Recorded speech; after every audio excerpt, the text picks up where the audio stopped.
luce como un yun yun. Todos los motoconchos están en huelga, porque tú con ese pum pum tapa toda la carretera. Mami, vente, corrompe mi mente. Tú como un boogie que se ve de frente, que digan se vuelven dementes. Show you what I do, pa' que no te cuenten. Si ella se baja, se sube la falda con una cadera, parece guitarra. Si la toco al G-string hay que ajustarla. Mala, bellaquera en alta.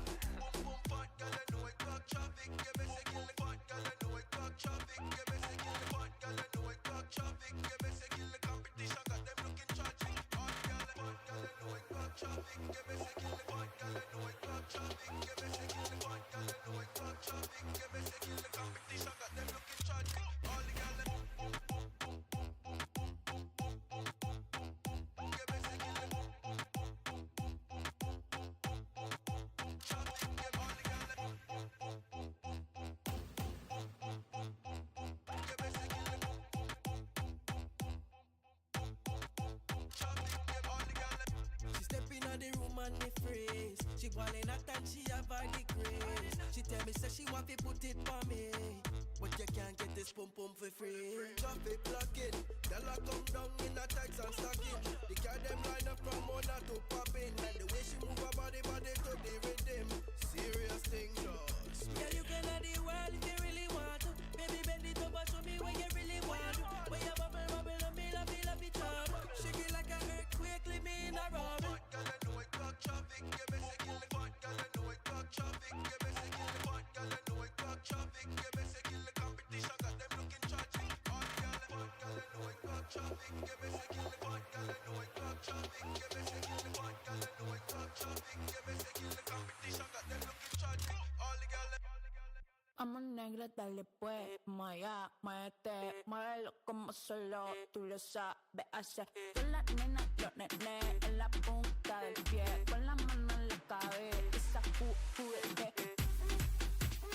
Esa juguete. Esa juguete.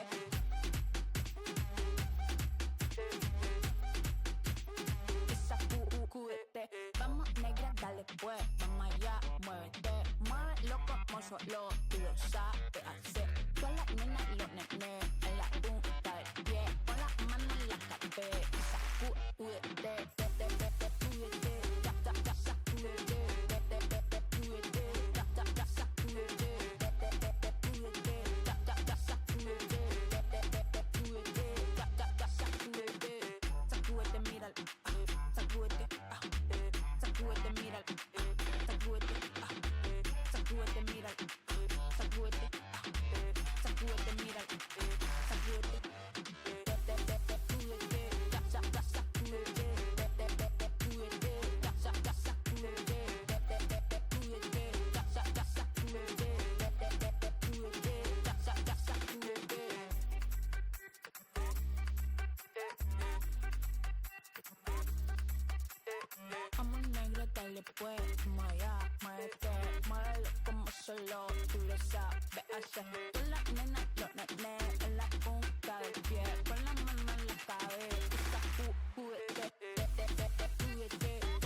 ladies and gentlemen, to the second day of Masters. I'm here with Mixwell. Mixwell, how are you feeling for today?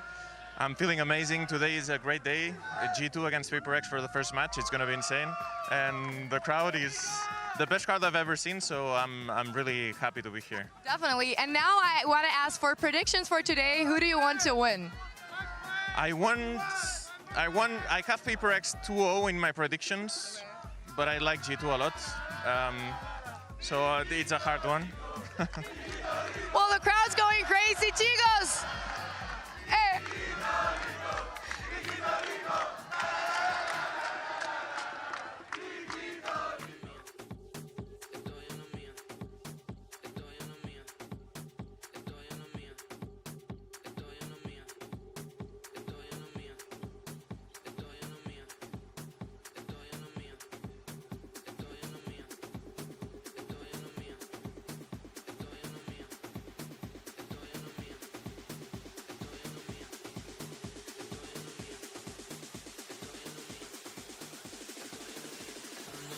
Estoy en la mía, ando suelto hasta el otro día. Hoy en Marte yo no sabía, dos mujeres y las dos son mías. Ando en high. This stream contains fast-flashing images that may affect viewers who are susceptible to photosensitive epilepsy or other photosensitivities. Viewer discretion is advised.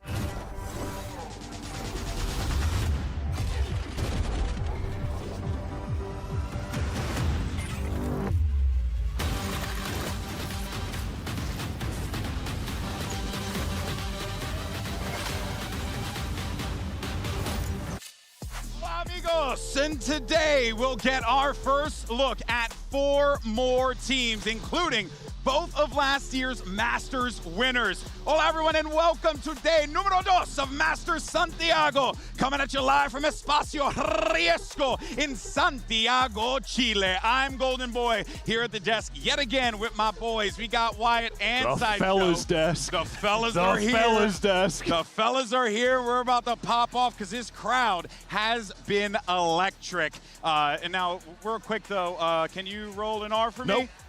I'll give you an Hi, get spicy? All right, look at that. We're going to continue to work on that for Wyatt. It bothers me. In any case, though, folks, we're in the Swiss stage here, and we got 8 teams that are fighting to grab 4 spots that are open for playoffs. And, of course, we've got 2 incredible matches that are on the docket today. You saw the matches yesterday. You had EDG versus the Mates, NRG versus XLG.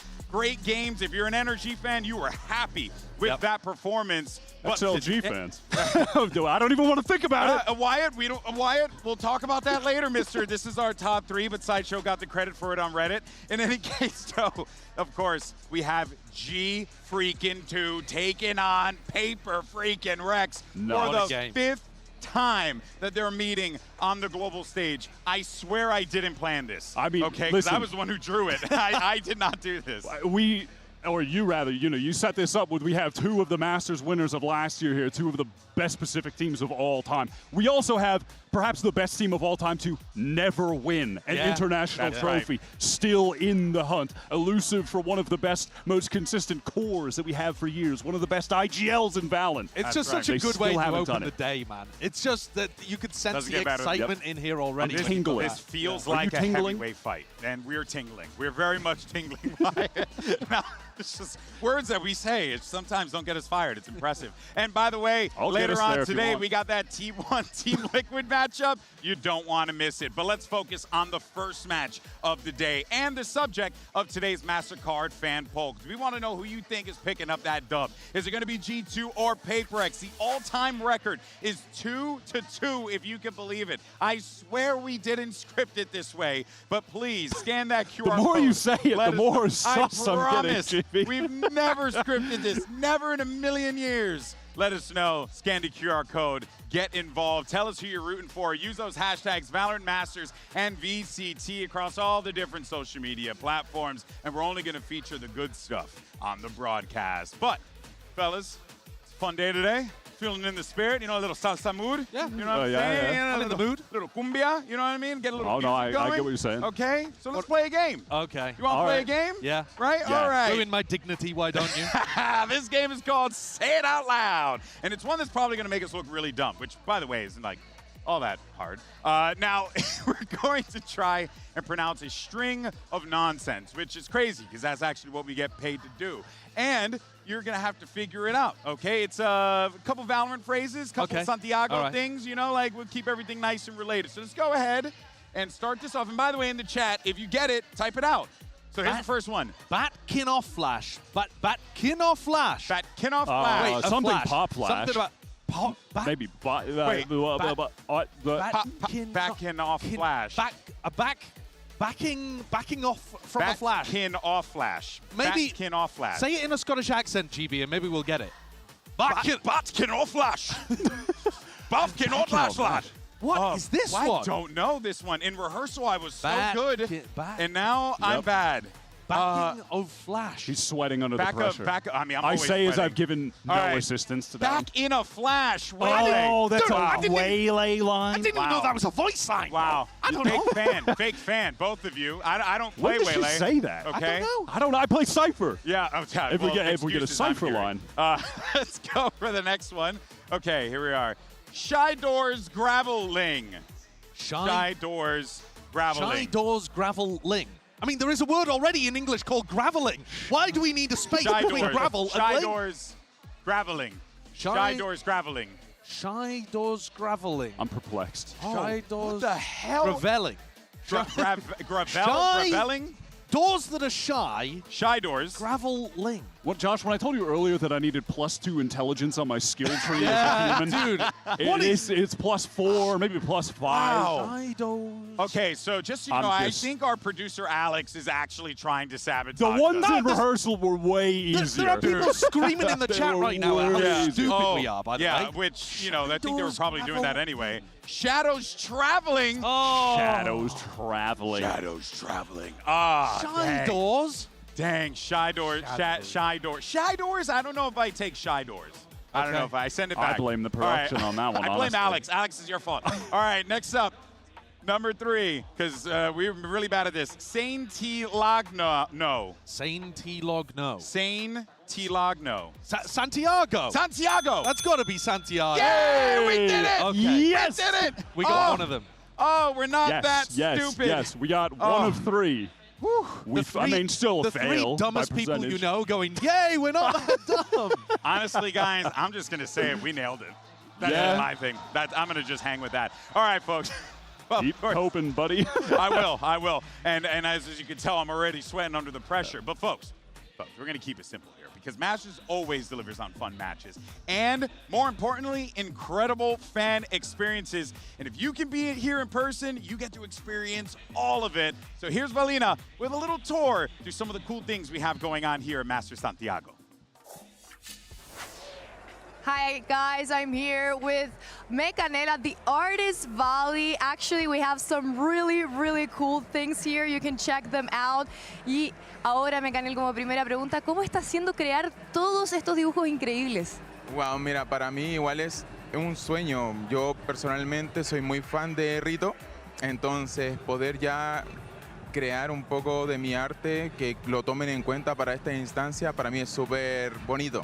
Es como un premio, la verdad. Entonces, poder esforzarme en sacar algo diferente, igual tratando de usarlo igual con mi estilo de manga, muy bacán, es muy bonito. Personalmente, yo me siento muy realizado estando acá ya. Definitivamente. So I asked him how it was for him just creating this type of content for Valorant, and he says he's actually a really big fan of Riot, and so that he can like put his work in, he just can show the people like the different type of work he can do too, like for example some manga design or like manga more like painting. It's actually has been amazing, and also that they contemplated him to be here in the Artist Alley. It's absolutely amazing. Muchas gracias por la entrevista. Espero que esté súper bien y que vendas muchos dibujitos. That's it for us, guys. Thank you very much. Back to you. Again, we have some of the greatest creators and creatives in general in the Valorant community. You want to go over there and pick up some stuff? It was like $2, $5. Very, very affordable. It's great, and you get good stuff out of it. Yoru looking like a snack there. Okay, Josh. Okay, sorry. No. Listen, I'm not going to yuck your yum. Okay. All right. It's a Yoru meta in multiple ways. Oh, heavens me. All right, let's go ahead and dive into our first matchup today. We got G2 Esports going up against PRX. Now, as I mentioned previously, they're 2-2. This is it. I wouldn't say this is it, but it does feel a little they like might play again. In a BO5 very possible narrative, though, right? You want to be able to get that one the win rubber over band your match. The rubber band match, Wyatt. Except they're probably going to face again maybe later in this tournament, maybe. Probably later this year because they're consistently two of the best. But for now, it settles the score, GB. I think the fact, though, that they're meeting this early in Swiss actually means they might be unlikely to both get through to playoffs. Because one of them's got to take the L here, and then you must win your next two matches. So I would love to see a rematch later on in playoffs between these two teams, but only if they deserve to get there and play really well. Now, of course, you see Giacomo there as he's getting ready to warm up there. This Aura guy farmer. really was instrumental in the success that this G2 team had last season. In 2025, they managed to pick up domestically 3 titles, the three-peat. The problem is, Sideshow, they have not been able to convert that to global success, which has been a pain point for this team. It is the only thing that I would say is tarnishing their legacy. At the same time, though, they have recognized that they need a change, and the change has been controversial, but at the end of kickoff, you're seeing why it's, or at least you're seeing the vision, right? Yeah. Early on, we were like, well, why are they putting Leaf on Breach? What is going on? And then you get this, you get Jorg playing Phoenix, you get ISO Waylay comps on Corrode, Baby Bay, instead of being the, like, Chamber Viper kind of players, picking up Waylay and Duelist stuff. And suddenly you're seeing this vision that they had for this reincarnation of the team as being an aggressive version of themselves. Yeah, we needed that. This is the most fun that G2 have ever been. Like last year, they were regimented. They were playing to the meta better than anyone in America, certainly, because they were untouchable. But at times, it also made them a prescription for insomnia. G2 VODs were sometimes a slog because they were just so by the book. And now they are, I think, the most fun team coming out of America's. Their last couple matches since losing to Furia in the upper bracket have been awesome. But I think you can attest that to those two guys right there. Baby Bay, Giacomo really coming alive for this squad and showing what they can do with this You mentioned creativity. Jaw last year. I think now, with the way the team is structured, he's set up to be better this year in this double duelist system, where he's been able to play the duelist that he excels on, like Neon, where his movement is just out of this world. He's not in Yoru prison anymore. And they needed to do that because, Sideshow, there was a very clear issue going on with the ideation process of what they wanted to do. You know that Josh RT is a very structured coach, as you had mentioned. So it does kind of lead you to believe like they just needed to feel a bit more agency to kind of go out there and be a little bit more themselves and kind of feed into this meta, right? Well, I think when you are talking about that part, the agency, it's really crucial that you get Baby Bay, the new kind of energy guy in the team. Yes. And Valin for his ideas on the IGL, working together in tandem, because this is a really weird new style for the team, and those guys are underpinning the mental side. Selflessness as well, which I think is very important. And when you're talking about Baby Bay, who's just, I mean, vibing out right now on stage, but when you're talking about him too, and you reference G2 of last year, this was never a team that had a dedicated AWPer. Really, ever. And now they have a top-tier AWPer. That's just another layer on their team. That is actually an excellent point. We're going to dive into all that stuff, though. That's why they pay me, GB. I know. I mean, don't get me wrong, though. We will fire you. Now, let's send it over to Jen Lee. She had an opportunity to catch up with Valin ahead of the matchup. Wait. He's fired.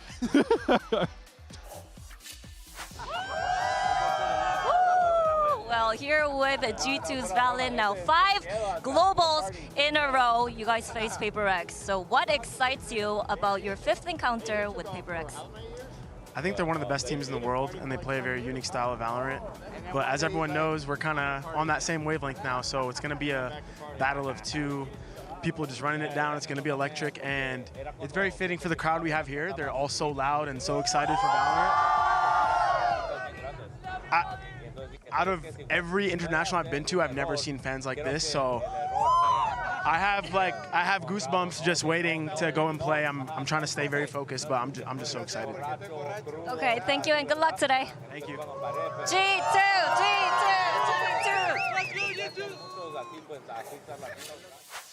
All right. I mean, the hype is there. You can see it now. Wyatt, you were talking, before we fired you, you were talking about... I'm back? You're back now, by the way. I got word from production. You're back in. Good.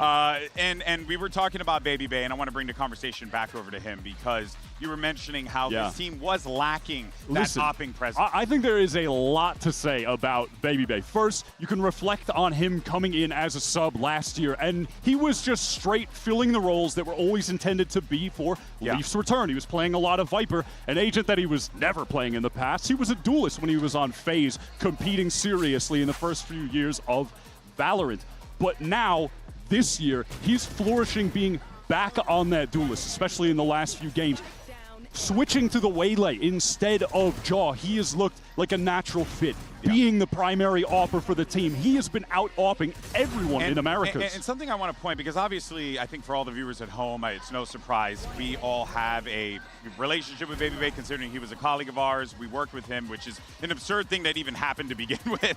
But the reason why I'm mentioning that is because it's easy to come in and be like, oh, this guy is like really just, we're really rooting for him. But no, he's showing his impact, but he's also showing his desire to just, he knows this is an older guy who really just wants to give himself that one big opportunity again. It sounds funny. Gotta mention he's old. No, Someone's got to do it. Hey, listen, as the old guy on the desk, I'm okay mentioning it, but I mention only because he sees this as an opportunity to just be a selfless vehicle for this team. Just give them what they need in order for them to prosper, Sideshow. Yeah, and he's also actually been able to improve at an unbelievably strong rate. He's picking up a range of different duelist picks. And that's the absurd part, too. Yeah. The improvement is dramatic, and from what we saw towards the end of kickoff, his duelist play, especially on the Waylay, he was getting to grips with that really quickly, and the opping is fierce. There is a moment that stands out for me as well that really displays who he is in this team as a personality.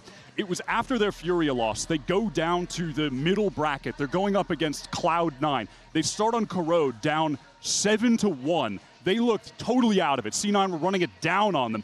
And then Baby Bay got a 4K on ISO, gets out of his seat. He's hyping everybody up, and suddenly the switch flipped, and they were the ones playing with all of the pace for the rest of that half. They dominate C9 the rest of the game, and from there, they qualify flawless. Not one map dropped after that moment. That's also what he brings to the squad. It really is this energy, right, that G2 was lacking for a little while, right? And they needed that. And they had some players that were finding those moments. We thought Jogamo was going to be that person for the team. But no, you just needed something that was even more boisterous. And that is exactly how he fills in there. But, of course, with Baby Bay and Jogamo running it down, doing the thing that they've been doing recently, I did have an opportunity to catch up with Josh RT earlier in kickoff to ask him about the inspiration for how this came about, and he had something very interesting to say. I mean, I got to give credit to PRX. They downstaired us in an off-season tournament on Haven. I'm like, why not just try it on Pro? So wait, you took it from the off-season tournament from them? Yeah.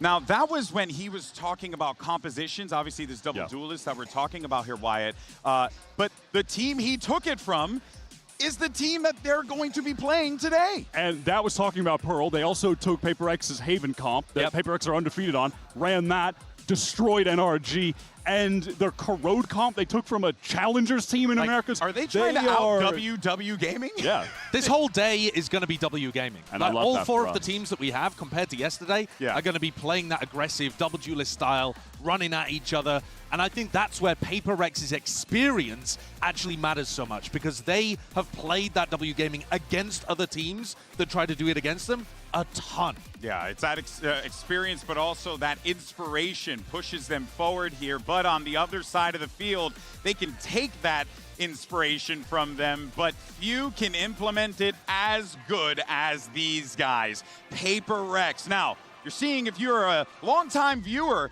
of this team, you know this core: Divide, Forsaken, Jing, Something. But that fifth man has always kind of been a little bit of an outlier for this team. This time around, we got Envy in the feed. A rotating piece that always inevitably ends up being a guy with all eyes on him because the rest of the core is so beloved, so tenured, so talented. And I think that as that kickoff run went on, Envy definitely stepped up and found a lot of consistency. Well, if you could give us, I asked yesterday for the elevator pitch. What is the elevator pitch for those who may not know about Envy and what he brings to the table as opposed to, say, Patman? Okay, super talented player who's been around for a long time, who has fit into the team as a one-to-one replacement, essentially, who's just got, in my opinion, insane firepower. So he's going to be there, he's going to be reliable, and he's going to be absolutely popping And heads. he's going to have to fill some big shoes here because Wyatt, you consistency is crazy. This placement track here for them. I mean, outside of these like outliers, these peaks and valleys that kind of pop up here and there. Yeah. I mean, you can just see how good they've been. Yeah, and you know the From valleys 20 to they're not valleying that hard. If you just ignore the lock-in because there were 1,000 teams at that event and it was like a one-off thing. Just don't look at that. And the rest, the average placement is crazy high. It's got to be like around top 5, something like that, for years. And I think what's great about PRX is they reinvent themselves every now and then, don't they? And that was the journey that they went on across kickoff.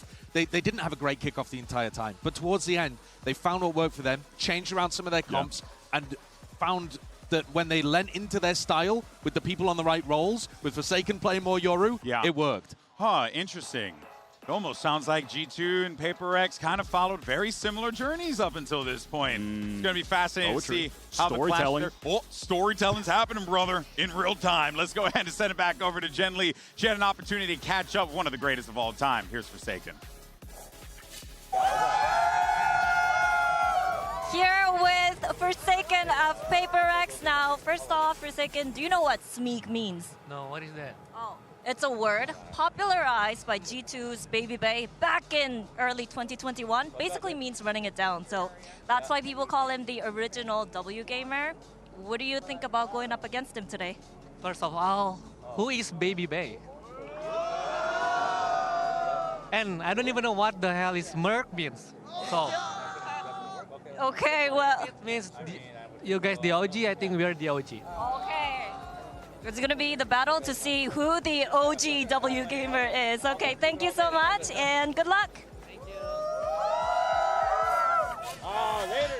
You gotta love Forsaken. Well, let's keep the conversation going about this guy because what we're gonna be seeing here is another clash of IGLs, but this is actually a very different situation for both players on each side because at kickoff, we found these teams really relying on the IGLs, but in different ways, Sideshow. Well, I mean, also just in terms of the fragging, like, sure, it was more to do with putting Forsaken on roles where he could get more aggressive. The Yoru played Veto for the first time, dominated. Of course he was But good. both of them, the actual impact they got from rifling was bonkers across kickoff. The numbers they were putting up between them were disgusting. That first Valen highlight was the Brim on Bind, which I think is an agent in a map that he typically does put up numbers on, but the rest of the series, Astra all the time and just playing phenomenal late rounds after you have Baby Bay and Jaw cracking those sights open. Valen's putting down all his stars, but then late in the round, clutching multi-kills to close it out consistently and dropped like 65 for 30 in the final. And Forsaken was like 100 to 50. Yeah. Just obscene stat lines. The thing they were freaks, GB. No, they really were. But the thing that I keep leaning back to there is like you have so many opportunities, Sideshow, with G2. Feels like Forsaken's a big win condition for this team, right? He certainly is a big win condition. Forsaken must be performing at the moment, especially with Something and Jorgamo actually on both teams. Yeah. Not quite in their final forms just yet. If either of those two wake up, though, that's a huge difference. The depth on PRX has obviously just been outrageous for forever, basically. Yeah. But every time they head into one of these internationals, they have one player that is just always in God mode. Well, like yeah, it's Something Forsaken at the moment. Champions, Defy in Toronto, heading into Toronto, and now Forsaken is just the one in God mode. And then when someone else wakes up, All right, well, you know the what? other team is caught, GB. Let's see how God mode they can be because ahead of Masters, Achilleos had an opportunity to sit down with Forsaken and Defy to test how well they know their opponents and their emojis. Check this out. Hello, I'm Achilleos, and I'm here with none other than Forsaken and Defy, and today we're going to be playing a little game that we call Emoji Masters. I've got a bunch of cards, and they have some emojis on them. So I'm going to show them to you, and you have to guess which player the emojis represent. You guys good? You understand? Sounds good. All right, we'll get started. So here is your first one. I think this should Couple. Lovers Rock. Okay, yeah. there you go. Devi's on the money. Okay. How about your next one? Kuala Lumpur. There you go. Devi's carrying you, dude. This is just like an international. What's going on here? Wait.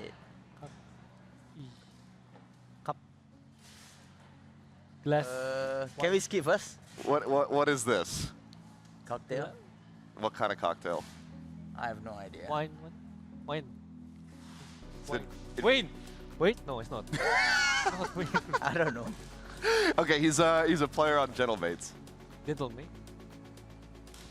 Martin? Yes, Martin. So it's Oh. Martini minus the E sound at the Oh, end, it's so Martin. Wait. Getting down to the wire here. Cloud. Mm? Cloud. Y. There's a cloud. You're getting on the right track. There's a cloud. There's a Y. Then there's a what is that? I have no idea the first one. What is it called again? Think like pollution. Huh? I have no idea. Dude. Cloud. No? I have no idea. I think you'll kick yourself. Smoggy. Smoke. Smoke. Yeah. Okay. Wait. You got 3 more. Snorkeling. Snorkeling, goggle. Snorkeling. I don't know. Come on. Are we slow? What else? Like what else would you maybe call this instead of snorkeling? Diving. Yeah. Dive. What kind of diving? What? Diving. Wait. Dive. Wait. Dive. Why am I thinking too Come on, hard? guys. Why am I thinking What too kind hard of now? diving? What kind of diving would you do if you're on vacation? Maybe have an air tank and you're going under the water. What would one call that? Swim. No. Diving, right? It's diving. He's on an NRG. Wait. Tahu ba? Nggak tahu sih. Energy no.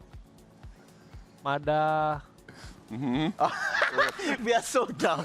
Bro, it's scuba diving. Oh, scuba diving. Bro. What the heck? It's okay. You guys are paid to play the Hey game. guys, to be fair, it's early in the morning, okay? It's Now, surely. a shrimp Okay. from AG. We got there. This is the last one. I'll hold it close. so Baby you can't see. Bay. Baby Bay. Okay, there you go. Baby Bay. Baby Bay. Okay, we had a little bit of a rough patch in the center, but I was thinking too hard, you know. I was like, bro, Scuba dive. it's okay. It's all good content. but at That's, least we got it, right? Except the smoggy. yes. Do you think you would get it? The You got smoggy? all. I did. I mean, it probably. It took a second. But That all right. was like kind of a tricky one, you know. Well, thank you guys so much for joining me. Best of luck in the tournament. Thank you. These guys are cooked, man. Let's open the server. Let's open the Pie- server there a little bit more. I think 73% the people. fans believe in them, but I don't know after that. They better be dialed in. Oh, my man, there's the results of your MasterCard fan poll, and the are cold. community is saying 73% for PRX. We'll, of course, see if that is the case. It's going to be a great matchup. We're pumped for it. But I think that one thing we need to settle right here, right now, where the map picks and bans, what we're going to be playing. So let's see where our teams are headed. Okay, so we are starting map selection for G2 against PRX. Because G2 is the better seeded team, they start choosing to be Team A or Team B. We'll be Team B. G2, Team B. So PRX will be Team A. PRX starts banning a map. Ben Abyss. Ban Abyss. The ban for G2. Van Haven.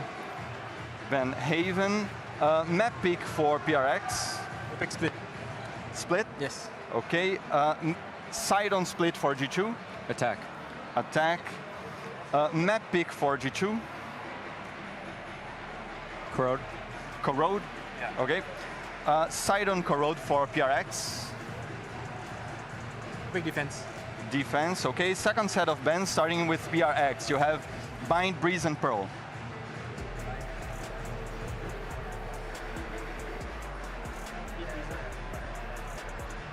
Rempo. Sorry? Rempo. Pearl, okay. Last ban for G2, it's Bind or Breeze. Ben Bind. Ben Bind. So Breeze is the decider. Side on Breeze for PRX. Starting side. We go attack. Attack. Okay, that's it. Good luck, have fun.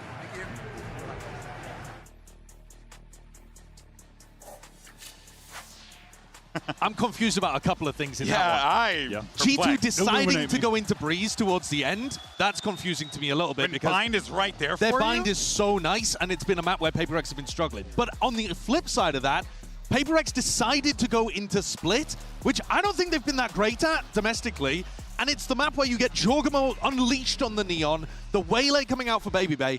I think maybe PaperX have got something up their sleeve there because Alex was so fast on the draw to go towards Split. He was. On the Corrode pick for G2, I think historically, G2 have picked Corrode at bad times. They have had bad reads on that map and have forced it, but I don't think this is one of those times. No, I agree. I think they have solved that map with this ISO look that they've been running. Which is crazy, by the way. Yeah, with that ISO. One team playing ISO, the other team playing Phoenix. In addition to that, PaperX on that map have struggled hard on defense. Against RRQ, they only got 3 rounds. Against DRX, they only got 1 round. And against Jemkin in particular, they struggled against an attack op. You know Baby Bay loves attack op. I don't know, boys. Generally. Something stanky, and it ain't me. What is stinking, bro? I don't know. There's something afoot here. There's something afoot. Someone is trying to trick someone here. We are ready for one hell of a matchup. Clearly our coaches are playing mind games with one another. Clearly these two teams know each other better than they might know themselves. But as we get ready for this one, we got G2 and PaperX ready to take the stage once again. Day 2 of Masters Santiago starts right now.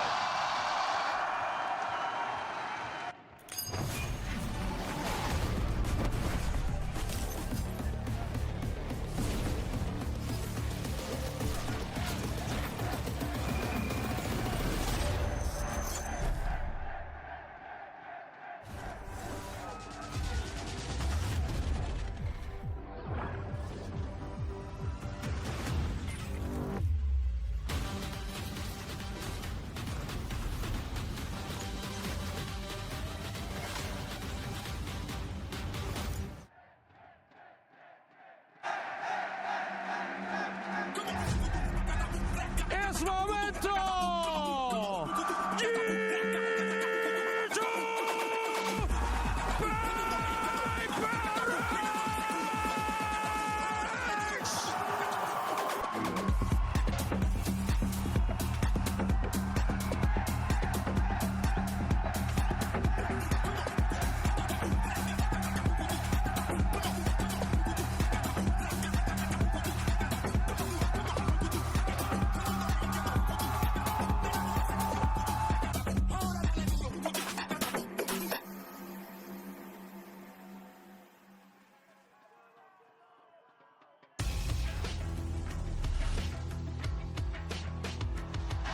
Folks, I cannot stress enough as these two juggernauts made their way out to the stage. The ground here in Espacio Riesgo was shaking. The absolute energy in this building is palpable, and we are about to witness the run back of BO5 right now to settle in this juncture in the tournament. Who is better, PaperX or G2? PRX were once the team that were struggling to find that international trophy. It eluded them for so long, but last year they captured it at Toronto. Finally and now happened. It's G2, one of the greatest teams of all time to not have a global win, still in the hunt. There were a lot of predictions coming into this event, and a lot of folks are very big on this G2 Esports team, despite them being in this lower seed. Yep.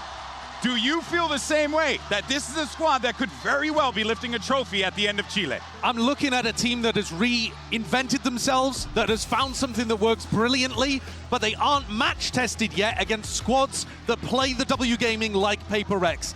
Looking at the maps, I could see a G2 2-0 here, genuinely, across Split and Corrode, with how good those maps have looked.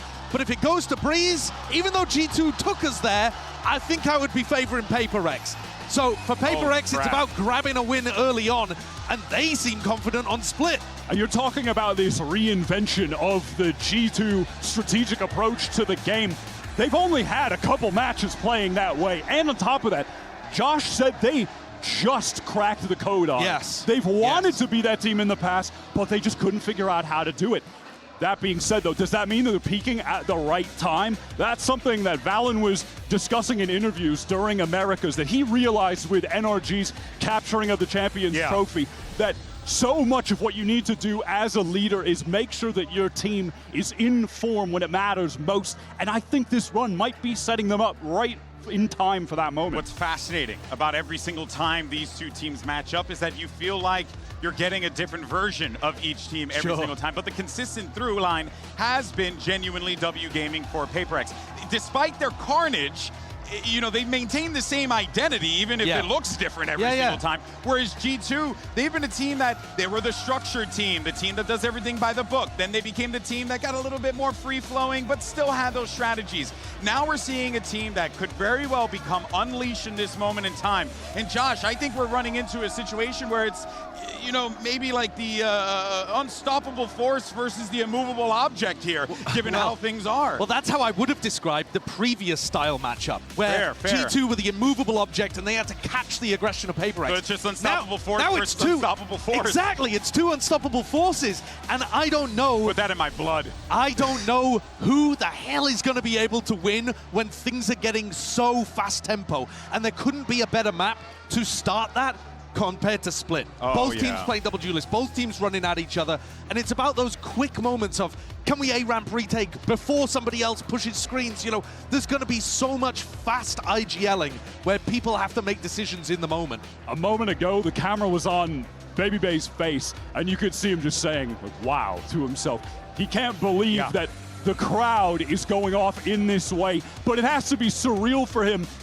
If you take the lens further back, that he's here at all, playing in front of this crowd, and you got a global with the best team historically in America. And you got to think about the fact that in this situation before, he was the sub, down a lot of pressure on him. Now he's got to be the guy. With us, he was a freaking commentator. Now he's got to pop off, Josh. What you see? No composition changes from PRX. I thought if they were going to pick Split, it would have some kind of twist to it, but it's not in terms of the comp.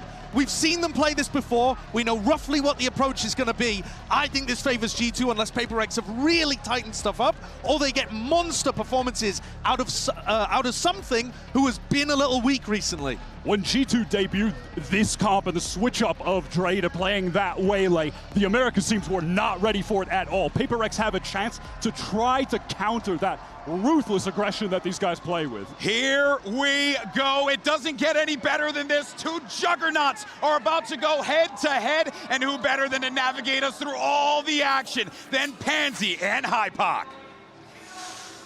Oh, I'm hoping for stormy waters here, Mike. You've got two heavyweights going blow for blow, but we have questions coming into this. I mean, just looking at the veto as well, they were so quick to go to Split. So straight away I'm thinking, right, ace up the sleeve, comp change, total overhaul, because it's been lackluster. It's what I'll take from PRX here. G2, this is well drilled. It's rehearsed. They looked fantastic domestically here on Split. So opening this up, it's, again, I'm with Josh, this is so hard to call here. It's a form on the day question. We'll have the answers for you in a matter of moments. PRX on the defending side, G2 on the attack. Look at this triple stack.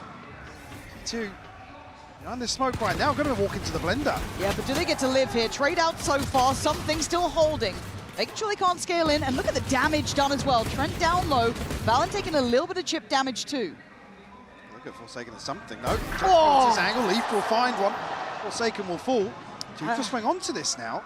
Yeah, PRX trying to get proactive elsewhere, maybe trying to find that next step in the pathway that G2 wants to walk. But Leaf, the immovable object, not backing down. Trent by his side and Devi looking to catch him in their heels. Has a Sheriff and has more HP than either of them. Valen's just enough HP to survive one, but Trent like here on an off angle. I like it from Trent though. It feels a bit risky, but I quite like it. Hold the line, Devi. He's reading it, man. Oh, God, he tried to read it. But the book gets shot on his face with 3 kills from Trent and the first in G2's hands. You can see PRX anticipating this B hit on the pistol. Some good chip damage, yes, but it's Leaf to throw them completely off balance here. Catching Forsaken drifting back down again. The bait was perfect from Devi, but Trent just sharp with the headshot. Just feels like it's one of those games where people are hitting shots, man. Like, well, again, PRX always a hard team to call, right? To predict what they're going to do. And G2, like I said, Forsaken, get a little fruity with a shorty here. All right. Does he get clear? Gets one! Big trade from Leaf. And most of the threat gets nullified. The rest of the side is PRX. I can't say that anymore. I'm never allowed to say it with this team. 3 bullets, can't connect the one he wanted.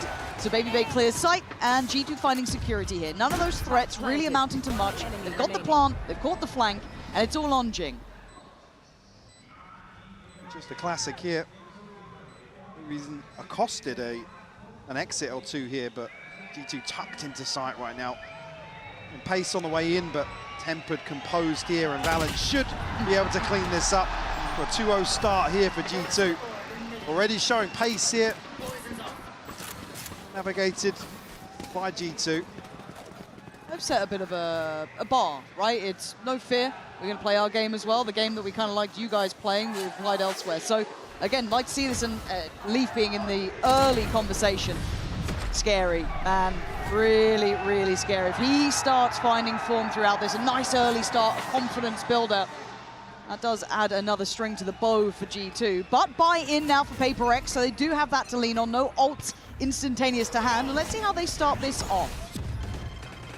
Out here, G2 able to catch any of this damage. Jorgamo still on guard, despite not committed here, so G2 just probing for potentially an opening engagement. See BabyBay recalling back from mid, and something looking to... He's actually just straight down. Trent's going to find it. Yeah, Trent, super heads-up work from G2, taking the space and then pausing somewhat. But Jaw is on the hunt, man. He's already spotted him out on the cross. Jing trying to hold this to deny the scale up to pinch through heaven. That's good work from Jing. This made this bonus not look so good until then. A stubborn fight in heaven, and Valen with an opportunity. It's Envy now in a 1v3. Real damage here done, so everybody healthy on the side of G2. Not many options here. A bit of util, but again, G2 just happy to tuck in now. The bonus on the cards for him. He might be able to isolate one here, though. Good, but Valen's position just on that sidestep, so good. Upgrades, let's see how many they get. Do they get all 3? I think, yes, they do. Okay, G2 will be loving that. PRX looking to take the fight through, catch the backside of this mid-drift from G2, but again, G2 just pivots so quickly into the B site. I mean, Forsaken has nothing to do there. God, this is an early timeout. Very say early it, just timeout. seeing this come in. As we were in the replay, this is a round 4 pause. If they had a plan for split, something is not lining up. Like I said, you have to assume so. The desk even highlighted how quickly they were happy to call it. And you'd hope, again, it's not been awful, but in terms of the overall ethos for PRX, it's certainly been underwhelming in terms of what we saw previously on Split. That's not even to say it's not a poor record, right? But last showing, this is Detonation Focusmere, 13-2, but different caliber now, isn't it? Yeah, very really? different, guys. Especially if you'd looked at the G2 bots. Well, yes, which you imagine you would be coming into this. It's not unexpected. The fans hoping to see that incredible form from PRX that we have seen from them. But again, walking into this, it was causing questions on the desk. It caused us to certainly pause for thought. What is the game plan in mind? Because so far, G2 have executed whatever their plan was perfectly. They are happy with this. It's explosive. It's very well crafted. It's the best of both worlds, it feels like. Some Pro is no ultimates available for the start of round 4. I think PRX is going to consider some sort of purchase between Sheriffs and maybe Jing finding a weapon of sorts. Looking like it might be a wide open B site. Yeah. Come out of this timeout. With the right read in that regard and not shying away from it. Be conscious though of what they've purchased on the other side. Maybe a trap set up here already. Rotation coming through from Envy. No resistance on the way in here. It's going to be a really tough retake here. Full 5v5. Yeah, and considering how heavily they were shouldering early, you've been able to read the stack pretty quick, but plan's going to be in. They are still on site, and PRX looking to go about now. Paint Shell sees, doesn't quite get the connection he would want. Jaw, though, denied vision, but no real sweat yet. Flash turned, back to business. Good tee up for something. Defy, Envy, hold on, it ain't done yet. Leaf now needs a 1v3. This guy's been good, though, but you ain't getting away from Defy. Some insane shots coming out from PRX here. Whereas previously, G2 have been very comfortable to slot into these post-plant positions. I'm really sure how that. You see Jorgamo, the catch on the Prowler, who's considering digging a little deeper, but opting for this safer hold here. I mean, the crucial kill is something coming out from spawn. It's the first one that really allows the floodgates to open from heaven. A little bit of a miscalculation there from G2. That's exciting, that's gonna feel good. Get the fire burning again after what felt like a really early timeout that caused me a bit of concern, but no, they are good. They've answered back, we've got the operator in for something. Well, force the adjustment now for G2. They're going to explore A for the first time. Heavy focus towards mid here. Divide invested here from Valen. Oh, they're in. Okay, so they've got sight, but PRX just play that retake again. Well, it's another test. Issue being Leaf's going to get the pit off this. Ooh, very late adjustment up towards Heaven too. You can see this ramp clear coming in from G2. There's already 3 players up in Heaven. The defending side. Babybay going to be waiting, but they're already flooding the site, so can they get to hold on here? Envy's already got Jaw down. Jing's on the hunt, but it's Envy. Got Leaf down. That site now vulnerable. Defuse already started. How are you meant to fight back in now? I don't think they can stop the defuse. Nothing is going to stop this, and it doesn't. PRX again, flexing on how good they can be. They're just so fluid in some of these situations. G2 again caught completely off guard. I mean, not even sure how that first kill comes through from Envy. Walks out. There's Heaven. the catch onto Leaf. Yeah, Leaf forced into the other side of his pit. But the focus here is obviously the pit to go down, layer towards CT, and they take full Heaven control, but it just doesn't happen. I'm not even sure there if they catch or note something's operator, that's what forces them a little deeper, but those 2 kills coming through as early as they did. I mean, you see it straight on the defuse. Cool. Yeah, we know they're layered in Heaven, yeah. We got the round. That was the win con, easily identified and exploited, and reward found. Speaking of early timeouts, this is quick. Yeah, In succession. G2 do not want to give momentum to PRX. Both coaches may be a little rattled in some of the losses. Maybe sure there, because Valorant's not able to stall that out either. I don't know what the hope was. A little bizarre to see, and another post-plant that G2 caught off guard. So the previous being a little more glaring with just a couple of sheriffs and a shorty or something coming in from Dubai. Again, didn't see that kill. Don't want to know how, to be honest. Sometimes it's probably best not to know. But still, there has to be a couple of adjustments. Now, again, we've seen the early examples from G2. They've got, good plans well made, but it's, again, those post-plants, those moments that PRX have found their footing, the right tempo to it, the right consideration to it, and at the moment, they're in the right place for it. Just having a little look at the mini-map that you'll see in just a second's time for on the A site, and that's where the spike is currently, at least committed from the G2 boys. Smoker's going to be very telling, though. So they can look into cut sight lines early, but a flash set up as well. Oh, look at this. It could be a massacre. Jing gets denied. Jorgamo going to catch him up to his usual naughtiness. Forsaken now noted. Something going to find Babybay, though. Envy doesn't let them scale. They are fighting them at the gates. And it's going to be a scurry. It's a run. The spike needs to get over to the other side of the map. But Defy's not left. He's held this down. He's holding it down. As Leaf falls, and he falls back, plays it carefully. Yeah, Spike's still got to make his way through mid as well. So Trent in a pretty awkward position here, but Valen could set him up. He needs to be the hero, but he doesn't go too far. Trent's fallen. That was maybe that small percentile chance that just gets brought to 0. 3-3, PRX, they've worked you out, G2. And they commit to this engagement, even with the first blood going in favor of Jorgamo. Beautiful setup here with a reveal outside this smoke. Something to catch Babybay, that immediate leapfrog on the back of finding that opener. I also love that Indy was so willing to play into that as well. Lose the front line, he's still there. Yeah. So nice. Somehow, I'd say we've got to a position where PRX have all 5 ultimates to bring into round 7 here. Still got the operator in hand and a huge cushion now in terms of the money. G2 going to have to reconsider their approach. Oh, it's a very different look, looking isn't to it? maybe greet some aggression here. See if they can bring PRX back to heel. Many teams have tried and most have absolutely failed. This time though, Leaf succeeds. Removes something from the extremity. They're going to know Forsaken was nearby.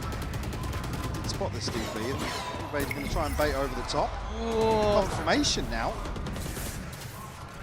They're already going to rotate on this. Yeah, though. this is drawing, well, potentially 2 players. Looks like maybe just 1. I think they cancelled on that. I don't know what they got or what they're feeling now, but they brought them back towards heaven. Maybe just this bit of utility coming out from Jaw.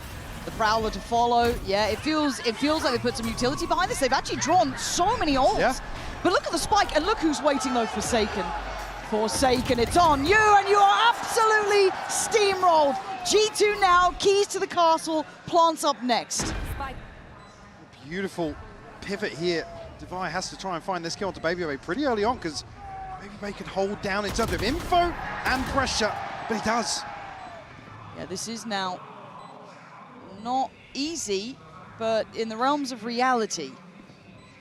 Deep ramp positioning, deep T-side positioning. You're not getting away in. It's a wide open plant as well, and with both players from PRX following them through from CT here. Stall just on going to get top. locked out of this. You might start hearing the whistles going. They can try and fight it, but Valen knows what he needs to do here. Devi, gonna hear that time going. Has to back away from this. By Leaf. Just to note as well, Jorgamo obviously throws up some util towards B, but shows to the reveal. That pulls both the Showstopper and Envy's ultimate. And at that point, G2, they just have the red carpet rolled out towards, well, just Forsaken solo holding A. I was a little scared though. Just because it was Forsaken, there was a little bit of fear, but gonna feel good for them. Feel like you're in the minds of PRX. You do it again. Well, lined up here outside A. Only Envy now. Pit towards mid. Jing here to try and support that, but D2 straight onto the side here. Jorgamo going to shut down the reveal. Yeah, the reveal going to cost Jorgamo his life there. Envy teed up to succeed, leaving Leaf to get absolutely decimated by Jing. Plants in, but they're dwindling in numbers. Down to 3. Trent, Valen, and Baby Bay. Pacey on the playback through, though. Valen takes a stand. Paranoia goes in. Something commits. It's looking good, but still a 3v2. Valen's just down to Baby Bay. You really got something to say about this? No, you don't. Something going to shut him up and give another defuse to PRX. PRX looking to capitalize again on that first 5 to 10 seconds after the spike is planted. I said early on, G2 able to slip into these post-plant positions, get themselves very comfortable. Now, PRX, a tempo shift of their own. This reveal just gets so much value as well. Crucial kill from Envy. Nice! Let's go! Curious if G2 do look to slow things down a little bit. And other than that, it's previously catching something, but not necessarily found many avenues to explore other than all in a sight. Yeah, maybe the buy. Shift of focus towards mid here on this purchase. Okay, it's going to be ults as the answer! Oh man, that voice line just gets only a second to play. So now down to the 4v4. Look at PRX already though. So good with that deep line from something towards B main. They can stay posted up on this. Really hard for G2 to waterfall out of heaven. Gap in this smoke though. You see the eyes trained, so luckily. Ping on the map. G2 don't walk towards it. I think the concern that they could have slipped middle now or maybe through sewer is there, but it's something on this deep line. Rightfully so, there's 3 towards B main right now. Oh, this guy looks locked in on it too. They just seem so unaware. Full confidence from PRX to not back away or surrender on this line. He's actually had another go, and another body drops. Oh, good luck. I don't think Leaf can save you in this one. He's gonna try, but what a shot. I couldn't even see Leaf's head in that. It's all on Valen 1v3, but PRX, I've got to say it, they're looking pretty nice to me, yeah. 5 rounds, they are in the lead. Well, this is going to be the approach now for G2 on the buy round as well. Put a little more pressure towards mid. I mean, Jorgo just had a real rough go of things to kick this off, sitting at 2 and 9. Desperately trying to create some space, and yeah, I mean, it amounts to a, where is his head there? Yeah, we're taking off. What? Beheaded. Yeah, unfortunately, G2, they're finding these trades, but the purchase not really suiting them there. They can't really scale into heaven. Unfortunately, PRX, like I said, 3 players stacked towards that side of the map. 3 players stacked again towards middle. They are getting into the right places here. They've got a great read, and Baby Bay eviscerated. PRX laughing at G2's poor imitation as Valen. You gonna show me something? You got an ace. That's the bar. That's what you got to do to find a response here. And look who's in sewer. Yeah, there's no way he's expecting this. Good luck. He's got the gun out. It doesn't make a blind bit of difference. 6-4, man. PRX, they are in the right places, Mike. Their groove now. Some ultimates starting to come back online for G2. Unfortunately, I mean, the adjustment here is clearly to find some space towards mid. A couple of rounds now, we've seen examples, but PRX is so well equipped. And actually, the response on the other side of the maps as well. How is he mad at this? I mean, he's always pissed about something. True. Got to throw a pen, slam a desk, do something. But it's done so well. It's broken the buy of G2. They haven't found a clean solution. You said it right, though. They are trading here and there. There have been moments, but it's just been moments. I was going to say, now look at it. There's 3 players for PRX to greet this mid push. Baby Bay dancing with death there. Yeah, look, he is a selfless player, and in these rounds, I don't mind him going for something a bit more high risk, I guess. But there's no one else able to scale up behind him on these sort of things. Uh-oh. Oh, you lucky boy. Unfortunately, PRX will get ahead of potentially this drift into B here. TP committed. G2 don't look sure where they want it. No, I mean, they're left guessing now in terms of rotation timings. Really got solid information on the whereabouts of anybody on the side of PRX. Haven't confirmed what the stack in mid is, and PRX are happy to just drift back between heaven. They're Divide and Vested here. Forsaken. Shoulders. No fear. Why would he? Postures up for a bit, dips away. Plans known. Player spotted. Jorgamo again, man. Just can't get into the game, and you can see maybe a run and gun will save you, but can you still withhold? Can you still do any more? Baby Bay putting up some work here, taking away Jing. It's a 3v3. Okay, Plant's now in. You've got my attention. Try and keep it.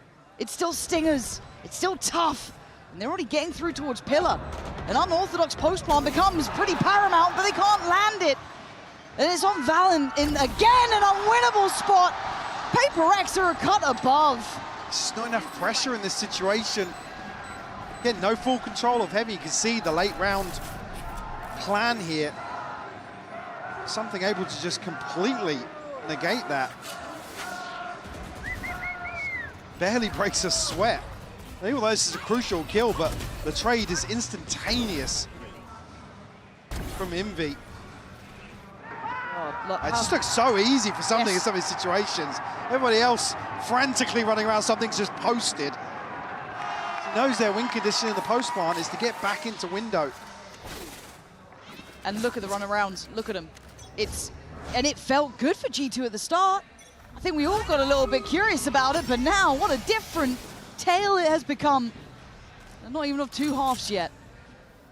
However, look towards ramp early. Something again, he is just ever present, it feels like. Seen a hand as well. Yeah, doesn't land the shot this time, but still gonna have to rescind away towards that CT side, but G2 still need to get towards sight. Oh, that's gonna help. Divide going down, okay. That's at least a plant on the cards. PRX funneling back through CT. Baby Bay still towards ramp, but he's taken down to 10 HP. Can't really contest here. Oh! Actually, talking about way ahead of the curve. Yeah, that felt way out of timing, and something's going to see a lot of information here. Valen looking vulnerable and looking to be punished. Bounds out of it. as G2 starting to struggle here. Trent and Baby Bay, you gotta lock in and do something absolutely filthy. It ain't gonna work. Trent in a 1v3, we've seen this so often now. Different end, same story. PRX just looks so well drilled in terms of how they want to approach these retakes. And G2, again, another situation. They're not set up where they want to be for this plant. Truly, truly composed in chaos. Truly exceptional read so far from PRX. And this one turned around, Mike. Those first 3 rounds, I thought G2 were in control. And boy, was I wrong.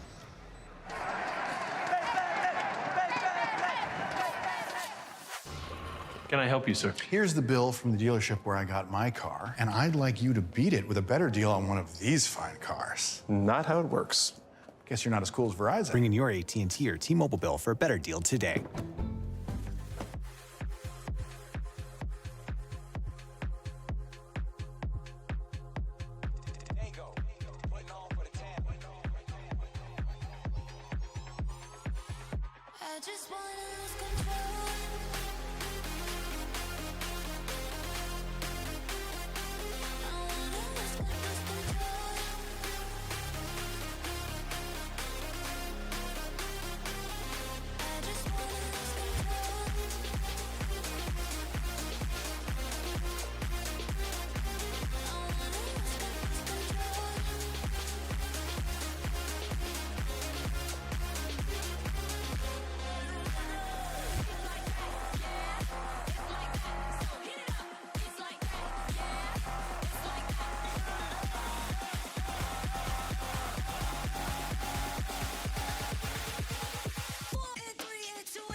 To 4 in favor to PRX.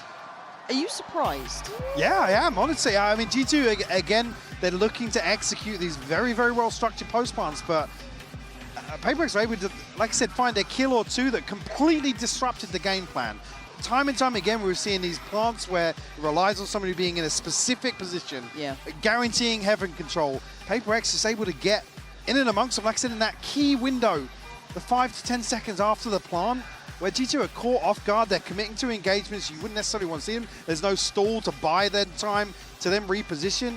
It's this previous example here, Babybase solo, 10 HP, the one to hold down the fort on ramp, when this plant is tailor-made for heaven control. It is a bit bizarre, isn't it? Because it feels like a lot of the theories there for G2, but as you said, that almost that intuitive approach from PRX by finding that pinpoint that just completely disrupts everything. It certainly caught my eye, but we flip sides now, right? And I don't think it gets any easier facing PRX on attack.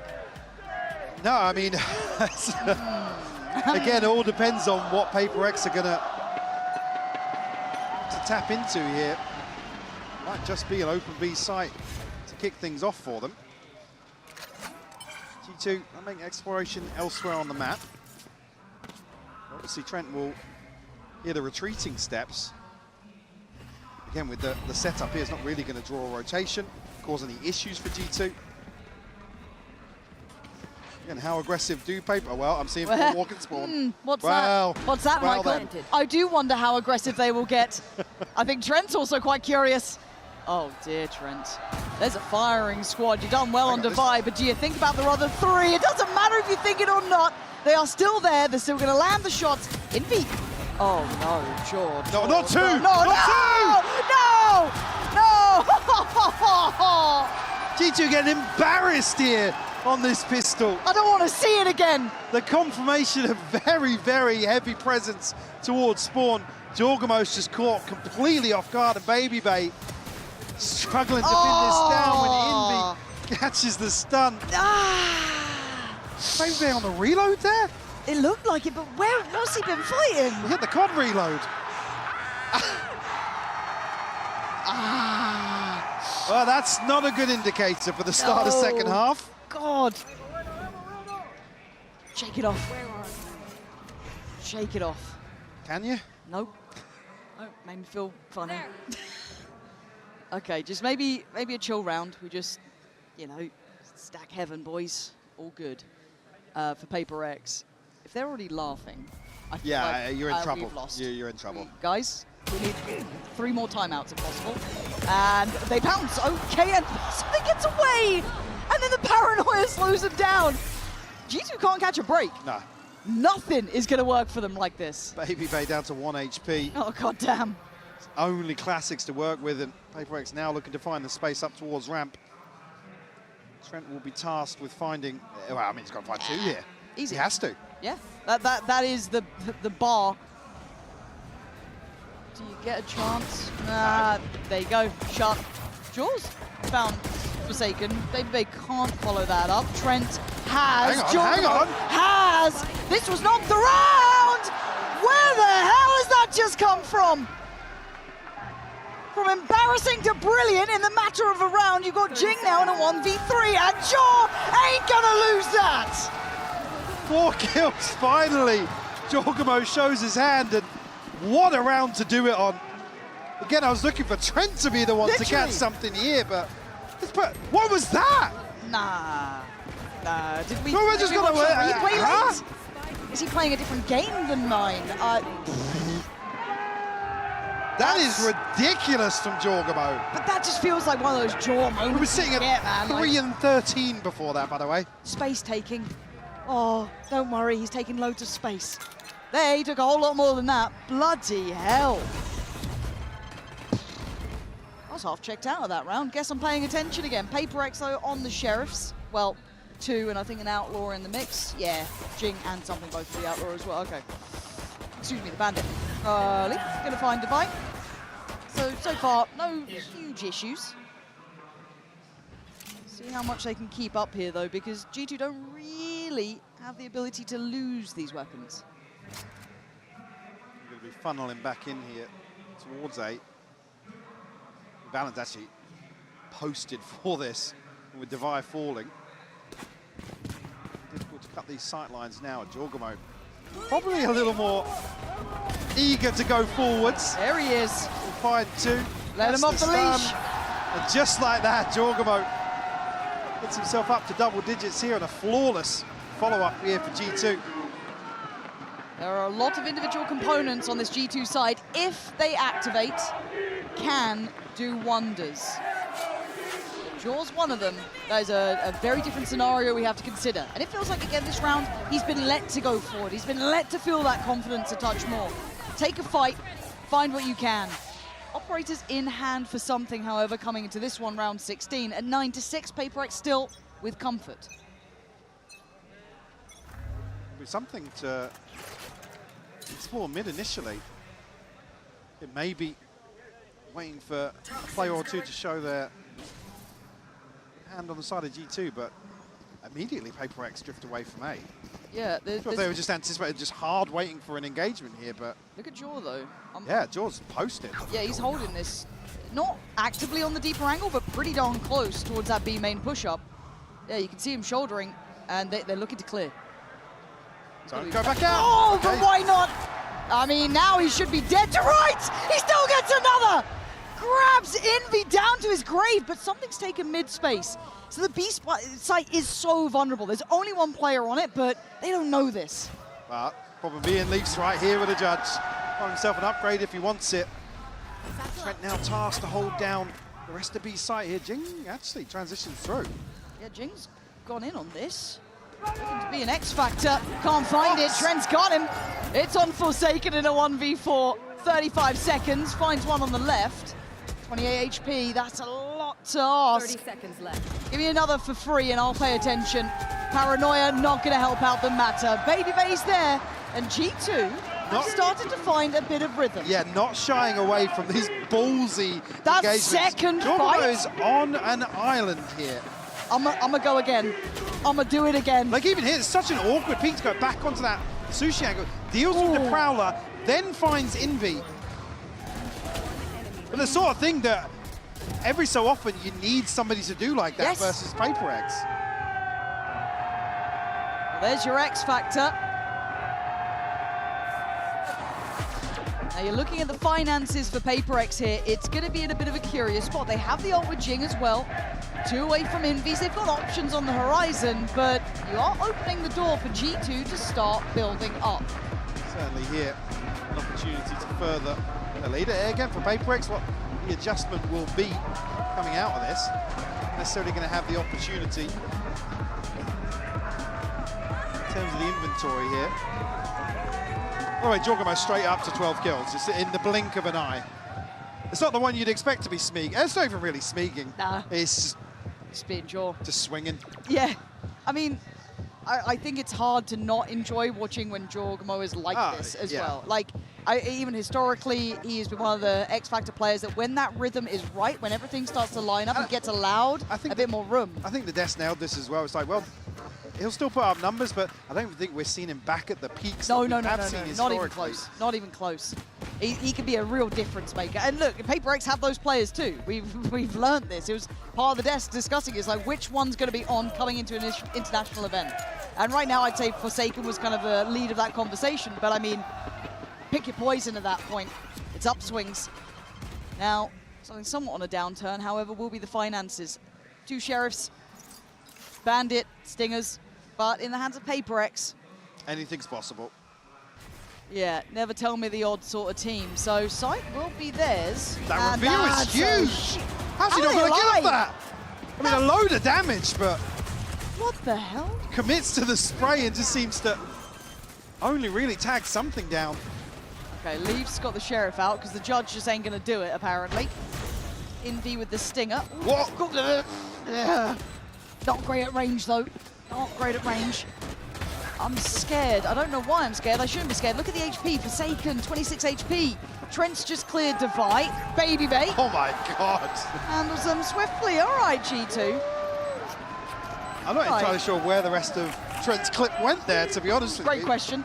If you find out, they reinforced that box. Right. I always want to see on the replay where the hell all those shots went. Well handled. Maybe just on the crouch away here, but that is crazy that he didn't do more damage than that because the reveal is This is good. This is 4 in a row. No timeout yet, though, from PRX. They're still feeling that they've got something in mind. And now, what do we have? Jing and Envy with the ults? No, looking to just roll the dice once more, but faith in this B site here. Same reveal goes up, doesn't really catch anything this time around. No spam available. I have to respect the pressure of this showstopper. Spike going to go down super early. Spike planted. Feels like we've been here before. Yeah. Ult gonna catch maybe 3. I'm not sure if he caught the one towards Heaven, but Forsaken to take that time. And tried to get a TP off on the sound cut, but forced to cancel. Now, this is now super sketchy. Look how close by this is. Welcome to Chaos. Just waiting for the goer here, and it's going to be Baby Bay to try and break the line of sight, allows Trent then to play forward. Forsaken on the swing, going to get down 2. Divide up next, has the fight towards CT, gets 1, but Trent and Leaf fighting back all on Envy. God, and Leaf has just gone nuclear. Oh, he's had a judge for the last few rounds. He's happy to pull out a Sheriff in the retake. Land 3 shots. What was that? Show me that POV, man. Oh. Okay. And the last? Yeah, it's man. Just so talented, man. Slick with it.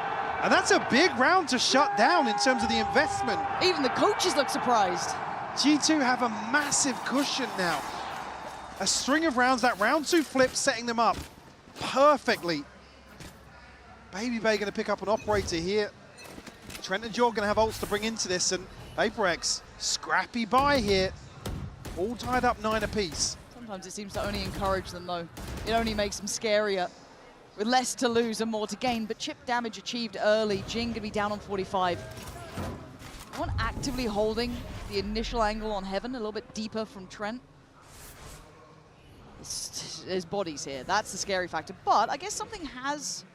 Excuse me, Forsaken's managed to make it through vents, so they might have a decent idea about this. Valen's patience will not be rewarded. If anything, just sets up Jorgamo to die. So Valen, you better be on the money now, my friend. Yeah, okay, you are. You really are. That's 3. The paranoia comes from Heaven, and Divide gets to work. But it's only Divide. A 1v2. And again, this team never tell me the odds. It's PRX. What you do with this? Can you find a fair fight? Ooh, he's thinking about that. Yeah, Oh, considering it. oh, that's Hang on. Baby Bay. Never No! tell What? me the odds. This team makes the impossible possible over and over again. What was that for a G2? They're getting the bait to break the crosshair placement here. Baby Bay commits Where's to the it in that. spacing, bro? You can't let him They do just that. set it up for him. If we just I don't know, maybe space a, out this 1v2. a misread on the plant, maybe? They think he's going to plant Heaven's side? I mean, Alex still pissed off, just like... Standard. That could be from any round, win or loss, you never know. But Bit what? of a fumble there. A bit? That's nightmare fuel. Oh, God.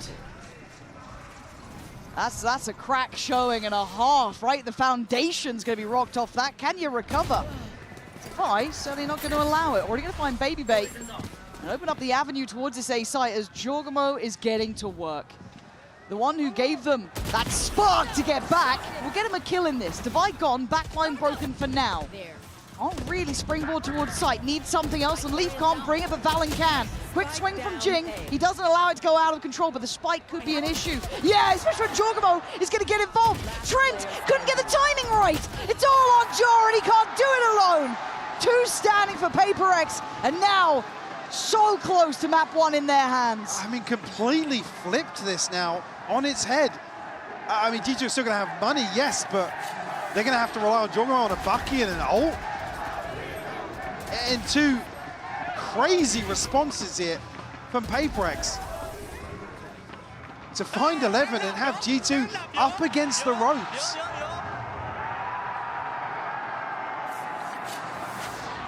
Got the divide. Divide still has the pit. Oh, I think PRX probably smell blood in the water in terms of a little bit of freedom towards A. Oh, there is no mercy here, Jing! Oh, there's no one quite like him when he gets going. Ram's his. 12 might be theirs too. Trent, desperate belief. Calm and control, gonna find both of them. Valen's still tucked into A site as well. Haven't carried the spike across just yet. And they haven't noted his position either. Yeah, this could still be a problem. It is. Valen gonna keep them very much in hand here and make that site just feel inaccessible. Envy and Forsaken's options become very slim, but with 50 seconds, wait, Trent's just been caught. Do they second guess? Because look at the positioning from Leaf. I think now Valen give up the space, allow Leaf some time to get into the back lines. Although he's playing for the rotation from Sua.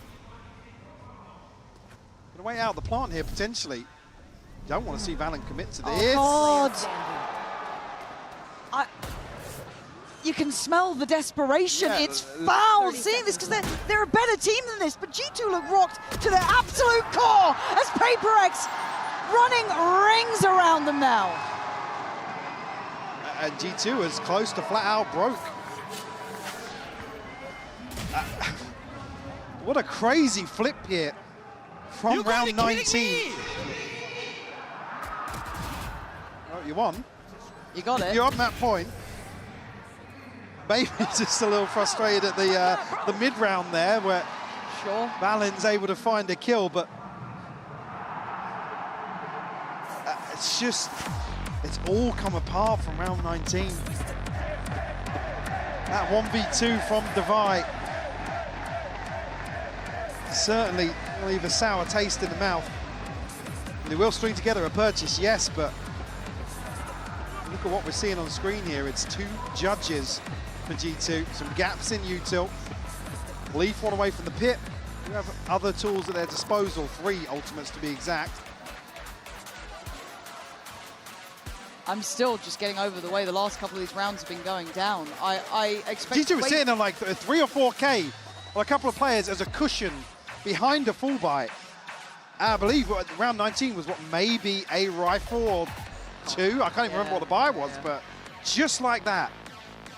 This entire second half flipped on his head.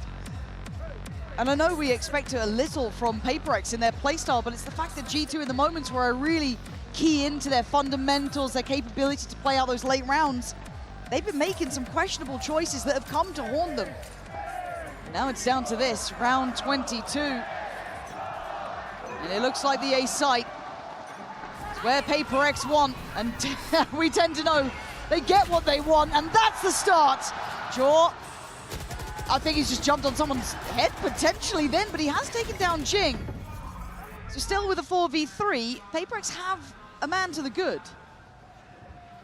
Something looking to potentially catch somebody into vents here. Again, PRX haven't shied away from this. They're still stacked up. G2 actually rotating elsewhere, leaving Baby Bay to maybe catch somebody being a little overzealous in terms of heaven control, but Forsaken now will be able to reveal that. Baby has to cancel it. Revealed by the Prowler as well, and forced away. Yeah, he's been bullied off this. PRX forcing space. Trent's a mile off, but he's trying to get over here, but the site's going to be lost in the meantime. It's effectively the green light. And now what? It's a Bucky for Baby Bay. No abilities, and something just finds a freebie. He's clean with it as well. And Trent's position becomes what feels like expected, but no, does manage to catch off something, but a 2v3 now. Upgrade. Guanyu's close, but you're right, upgrades here. Can they get past Forsaken, the first challenger on the way? It's a 1-for-1 trade, and Envy secures it. That felt too easy to close. I mean, GT were teed up here in terms of the economy, in terms of the momentum of this.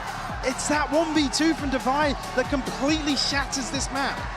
Yeah, shattered like glass. That has got to be a gut punch for G2, but a dream for PRX, closing out map 1.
He's hunting down that title! The time to write the next chapter in the esports history books is finally here. And they fold it in his hands yet again! Steps up to the plate, and he could knock this one out of the park!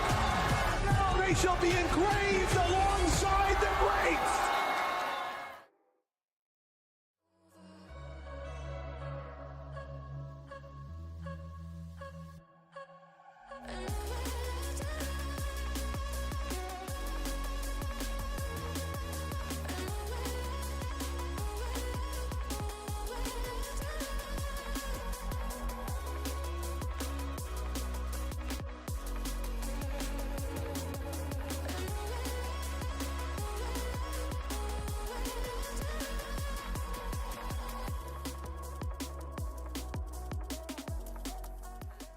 And I'm here with Hitbox, streamer for Valorant. And the first question that I want to ask is, how is he finding this country? How is he finding the crowd? Is he feeling well? Hitbox, ¿cómo estás? ¿Estás sintiendo la gente? ¿Qué te parece Chile? Estoy encantadísimo, maravillado. He entrado aquí, muchísimo cariño de todo el mundo. La gente me ha tratado súper bien. Y nada, con muchas ganas de ver el país, que aún me quedan bastantes días, así que muy bien. Todo. Definitivamente. So he basically said that he loves the crowd, he loves Chile. The crowd is so nice with him and with all of the guys too. He wants to meet more of Chile. Also, he's gonna have some time, so he's basically loving it. So now for predictions for today's match, predicciones para el día de hoy. A ver, ¿quién jugaba ahí? Perdona, que era... So the first one, la primera es Team, la segunda es Team Liquid, T1, y la primera vas a tener, sí, G2 y PRX. G2 y T1, creo que va a ganar hoy. G2 y T1? Sí. So his predictions are basically G2 and T1. Let's see what happens. Muchas gracias por la entrevista. Back to you guys.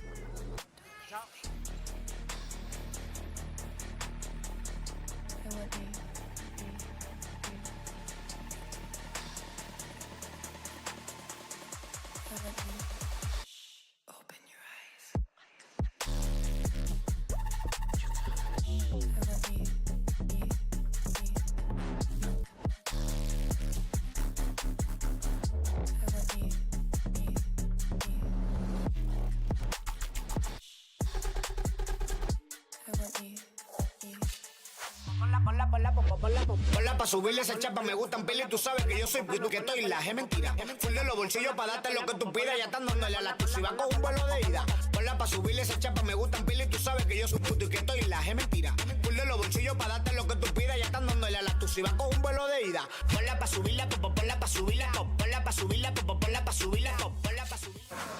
Jen here with PRX's Alex. Now, congratulations, Alex, on taking map 1. Just wanted to ask you now, with G2 transitioning into a double duelist team, especially coming into this season, and Josh RT mentioning that he actually took the idea from you guys during the off-season. Was it tougher for you to face them now that they're playing around with a lot more aggression?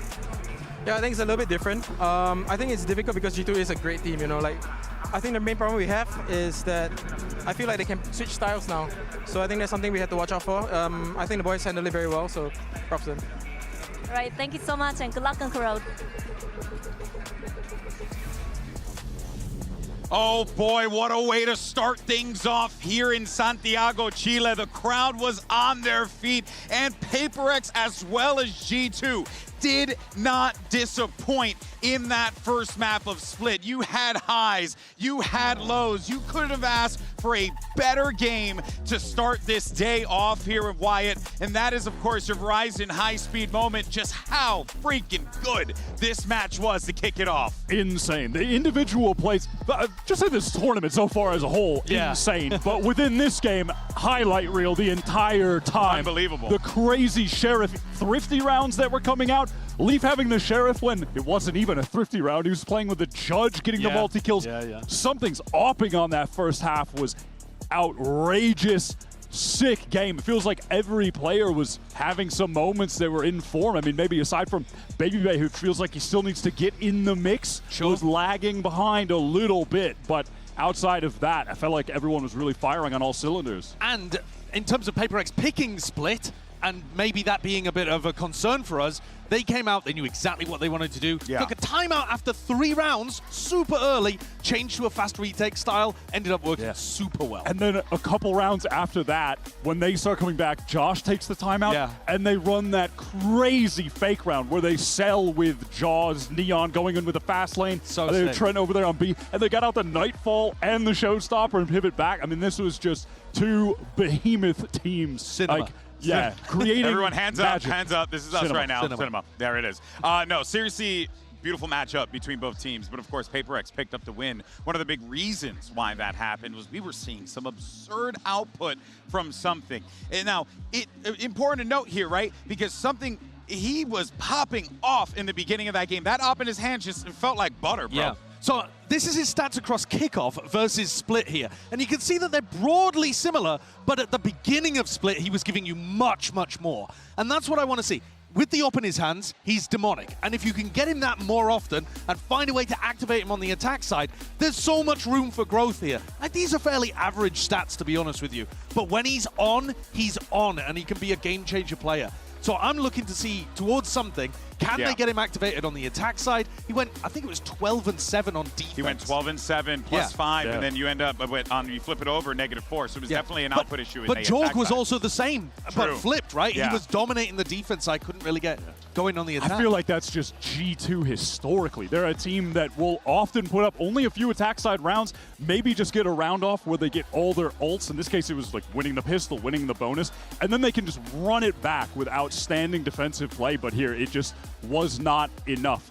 And just, one other small point is you're talking about something thriving with the off. Maybe that's the reason BabyBay wasn't really able to get online in this game. He wasn't able to off. Waylay's not the agent for that. There were a lot of moments, too, where you could see, like, straight-up shakiness across the board, indecision, not sure if they want to push together in some of these pivotal rounds. I mean, I'd go as far as to say that round that, I believe, was it Envy that won it, right toward the end of the game when it was just a 2v1 with, and you had a BabyBay flew over.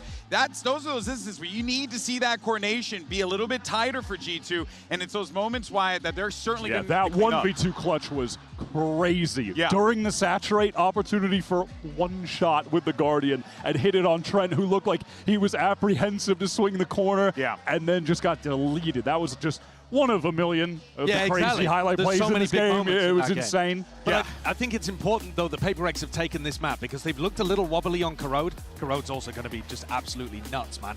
They play a Phoenix Waylay comp on that map. Against the ISO. What? Against the ISO. Like, what are these compositions that these teams are playing? But it's set up to be a spectacle. Yep. G2 should probably be favored. But, man, I think what you've seen here is PaperX just move faster, right? They make the decision quicker and get themselves into spots, whereas G2 are still, I think, finding their footing and, as a comfort, slowing things down a little. Yeah, as we heard from Coach Alex, they're now able to mix it up on the fly. That's a very scary thing, but I want to hear from the G2 camp. We got Josh RT standing by with Jen Lee.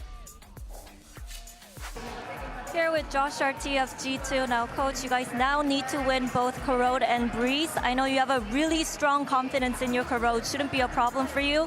The thing is, why Breeze over Bind as a decider? It's kind of like the devil we know, and I kind of prefer it that way. Like, unfortunately, obviously we lost Split, but it's all stuff that we knew about, and it's just trying to adapt to an environment, this really loud environment.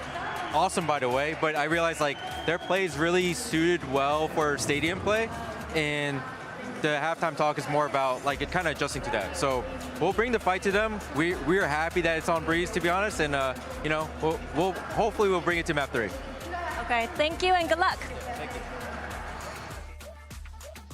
I'm glad that Jen brought up the map pool, specifically getting to that third with the Bind Ban, because that has just always been the home map of G2. They are so good there. But yeah, Josh saying that that's the devil they know on Breeze, because PaperX have been mixing up their Bind comp because they've had mixed results. Last we saw them on it, they brought out the Veto. We're doing some crazy like attack side teleports, smoking onto like top boxes, and then they would teleport forward with it on attack into the smokes. It was some crazy stuff. Josh just clearly doesn't want to mess with that, right? He just doesn't want to get hit by the unexpected and that be the catalyst for a loss. But tell you what, though, if you're a viewer and you haven't been able to catch these two teams, this is going to be the unexpected. We were talking about the comps. I mean, you will not find anyone else playing these kind of comps. Yeah, I remember on day one we were looking at those mirror match rates, and Vice was actually at the top of the list for countering the meta. Yeah, they've changed it up. They have changed it up. So previously they were running the Phoenix Waylay here. Now they're going over to a solo Waylay Vice composition.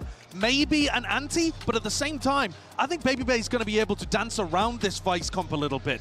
I mean, if they were playing Neon ISO, something like that on the side of G2, then I could see the Vice being astonishingly good. I don't know if this is specific anti-strat from PaperX or just an evolution of their Corrode, because it wasn't the strongest. I mean, you can see it in the map stats. They're only winning it a third of the time. But this should be home ground for G2. This comp flows well. It's crazy, but it does flow well. I guess the question is just, have PaperX improved here?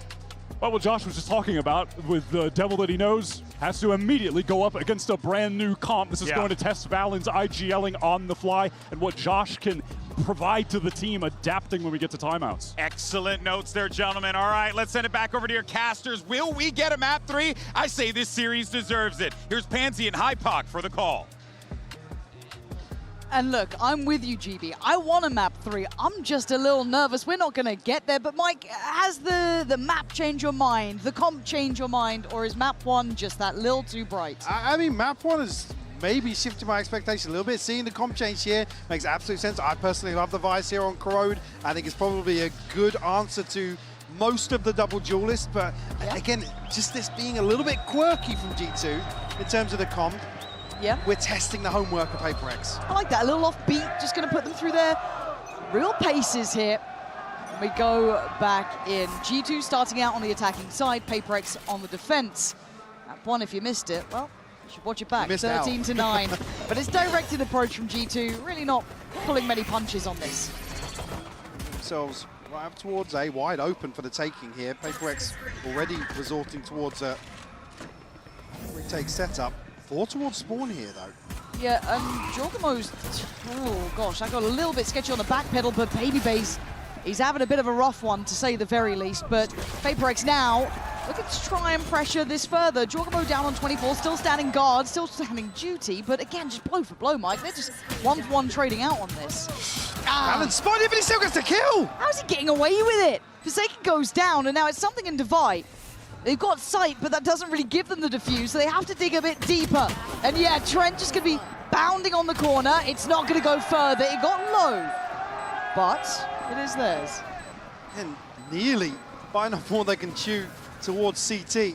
Said 4 bodies stacked up there, but the isolation onto Jing by Valen absolutely crucial. Again, the paranoia is what really sets things in motion for them. That's a ridiculous kill from Valen, by the way. Yeah. You're not meant to be doing that, if I'm honest. But they need a bit of it, right? Get it feeling right again. Yeah, I mean, after map 1, you're looking for just like comfy, confident play here from G2, because I'm tapping into what Josh was saying. Again, their PRX's play style being a little better into a loud crowd audience, right? True. And comms get a little chaotic. Sound cues get a little quieter, and speaking of chaos, it is exactly, well, not how you expected to go down, but in maybe the way you did. I don't know, this is bizarre. We're down to a 2v2. There's a Sheriff and a Classic, and it seems just as likely they win as the one who's got the bye. Jing's actually plucked a Bulldog from the fray here. Divide on a Sheriff. I mean, Valen's tagged down to 74. He's still healthy, but it's a Guardian. Yeah, they've fully disconnected. Yeah, anticipating G2 slipped the net elsewhere. Probably looking for Leaf. Yeah, I guess it is a common thread, isn't it, right? Yeah, not going to find him at all. Playing with the get a comfortable plant here. It's just Divide's position. Well, hang on, what can Divide pick up here? I mean, he's got a Sheriff. Which is already pretty good, considering what he was doing on map 1 with this sort of thing. What's on the ground here, though? It's a great question, because they wouldn't have had time to really police much. They didn't want to make sound cues, so smoking off main, trying to bait this forward, right? Trying to be rather evasive and elusive. 3 bullets. That is your curse and blessing all at the same time. Jing does need to keep their attention here, though, as the penny will drop. And there he is. Jing happy to go in, but it's Leaf to find a fight. Jing on 19 is not going to get a look in. G2, keep it cool, keep it calm, even if it's costly. Thank God for that. Yeah. Envy swinging out here, getting 2 kills with a Classic, by the way. Not what I expected. I'm not sure exactly what gets caught in the choke point. A ton of bodies down. Jing with the first hit. Yeah. Fair enough. Still, G2 navigate their way to a second round. And already up to 5-0. Just 1 off the Divide. Something. 3 again. I mean, reading this pretty well in terms of the purchase here. Something was absolute menace with any scope weapon.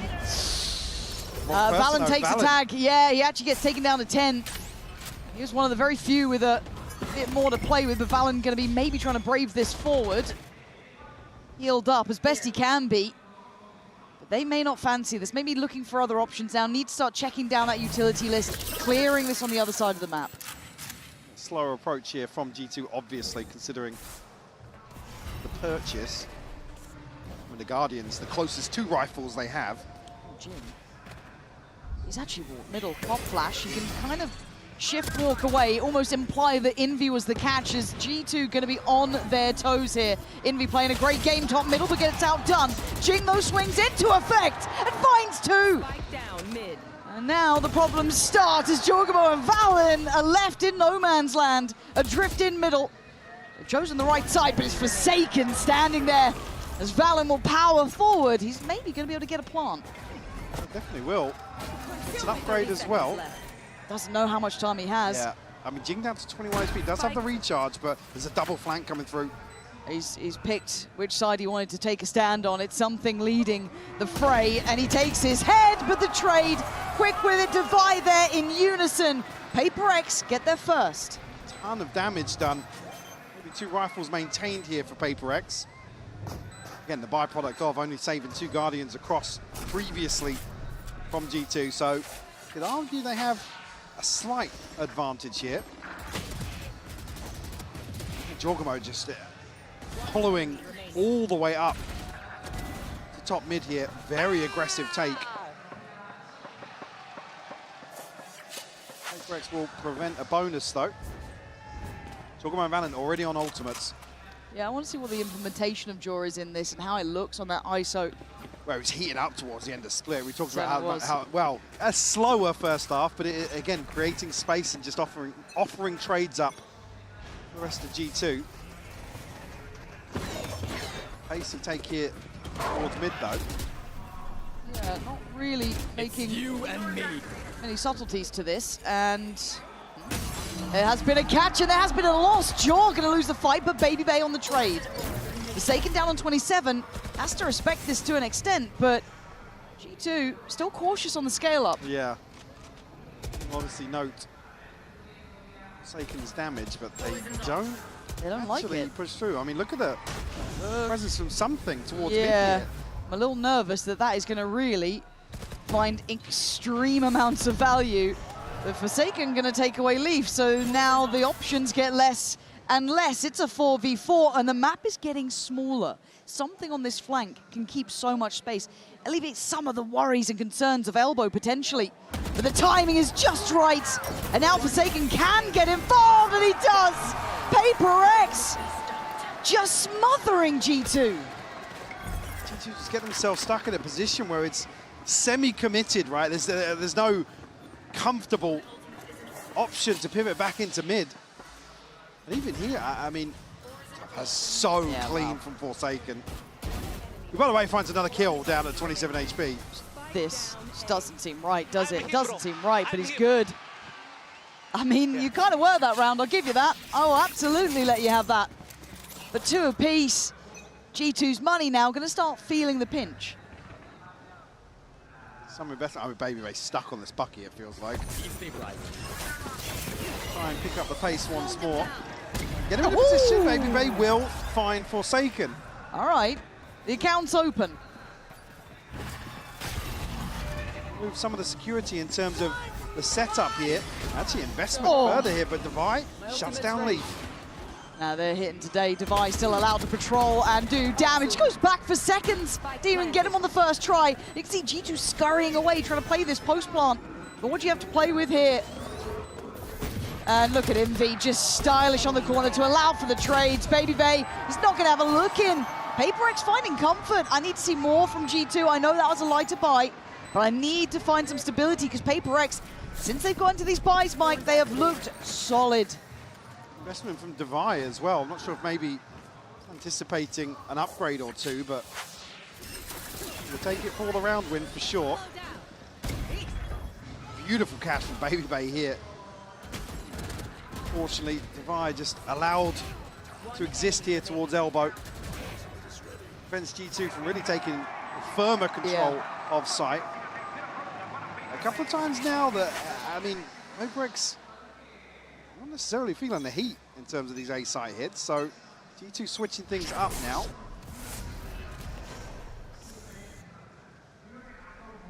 And poised to maybe catch contact somewhere. I mean, look how deep G2 are playing outside B, though. Yeah, maybe expecting aggression here. They're waiting incredibly deep. Maybe with something Zolt. I mean, yeah, something's ready to go, and G2 are actually drifting back this direction. This could be a massacre. The second any util comes in, do they just spring the trap? The worst possible thing as well for the... Look at the wall. I mean, this is going to be a problem to try and get past. It is a 1-for-1 trade out, so something going down is actually open up a chance of... Oh, well, there goes the chance. Just hold down mouse 1, run the wall, and hope for the best. Envy just gifted a second here. What's the It's plan, down to just Trent and G2? Baby Bay. I'm a little bit left wanting on this, because I've put G2 in a place in my mind where they had maybe a little bit more to say about some of these rounds, but Forsaken's had enough.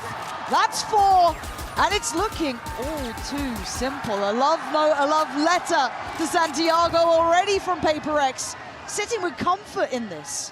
Yeah, I'll come back to the same thing. Barely breaking a sweat in some of these situations. Here, Leaf's just desperate to get behind the divide, maybe not even reading the kill feed ahead of Watts found that first kill, but yeah, PRX just looking firmly in the groove.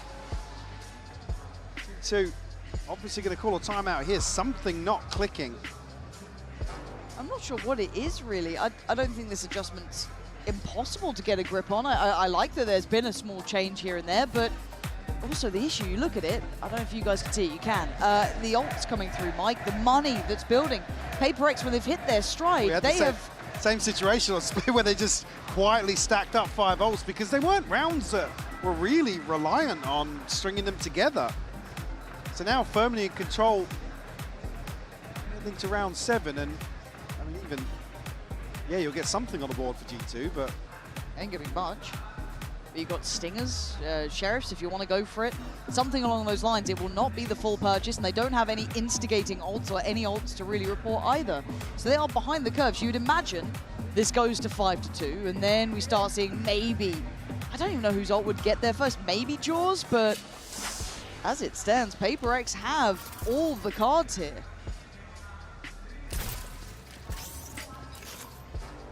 Found much success in terms of like a clean take of A either, and now PRX I think reading into that massively. It's another setup very deep on the choke point. Jin going forwards. Jogmo will get the trade, but Device still here. Yeah, it's just blind confidence, and they're willing to brawl out. They're willing to battle on this. Maybe feels a bit too far for my taste, taking too high of a risk in such a lower end round, but Envy, the backbone, comes in with the Odin and cleans the site, leaving Leaf and Jaw cautiously step towards it. We get the plant here, but Jaw's going to be caught. No, spike down now. Just Leaf for the 1v3, Guardian in hand. And this just feels like what we've seen before, not all that threatening, not all that hard to handle. A little bit of a battle at the start. Maybe I felt a bit too far from PRX, but hey, they're not looking like they're feeling any pressure. No, again, happy to almost risk giving away some of these weapons early on, but it's 2 for 2. This push out from A main.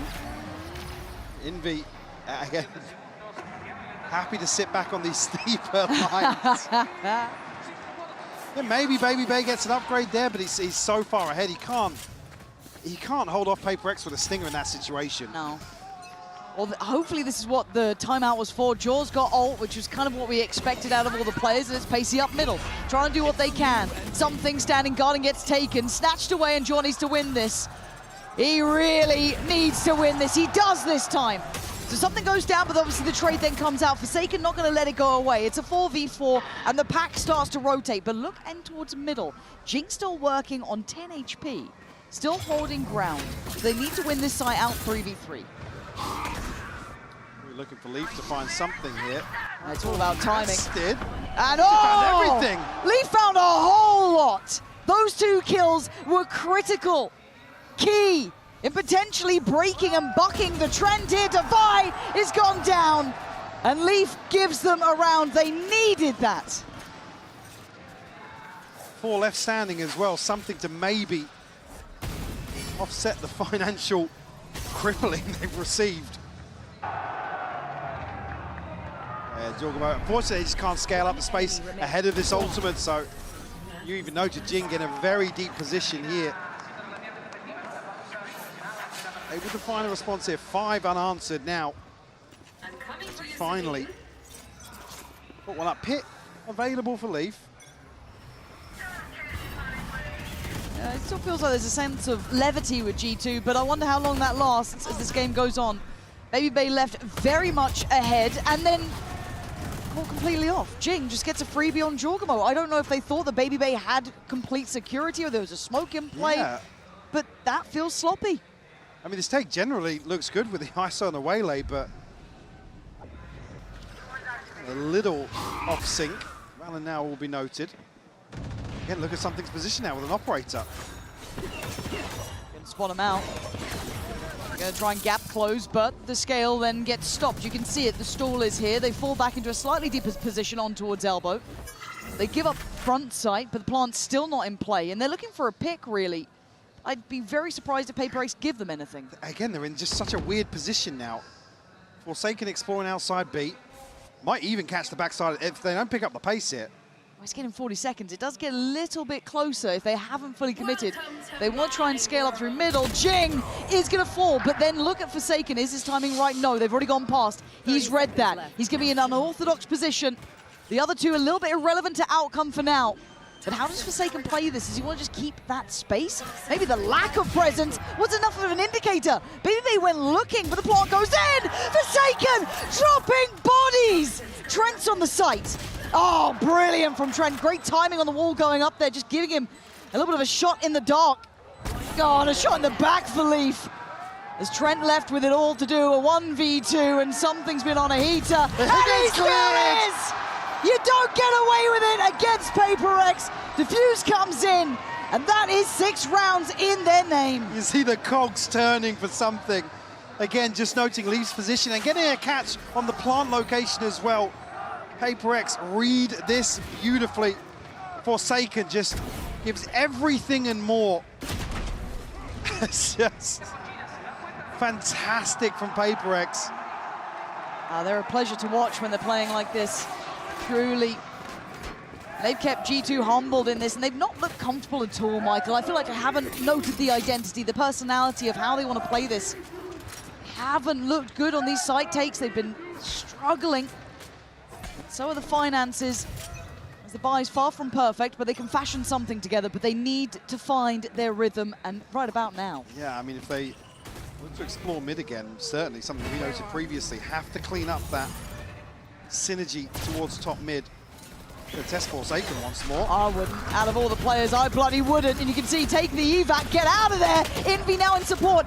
Valen, great work. Clears Forsaken and the site becomes available. I say that for now as Jing is still standing guard.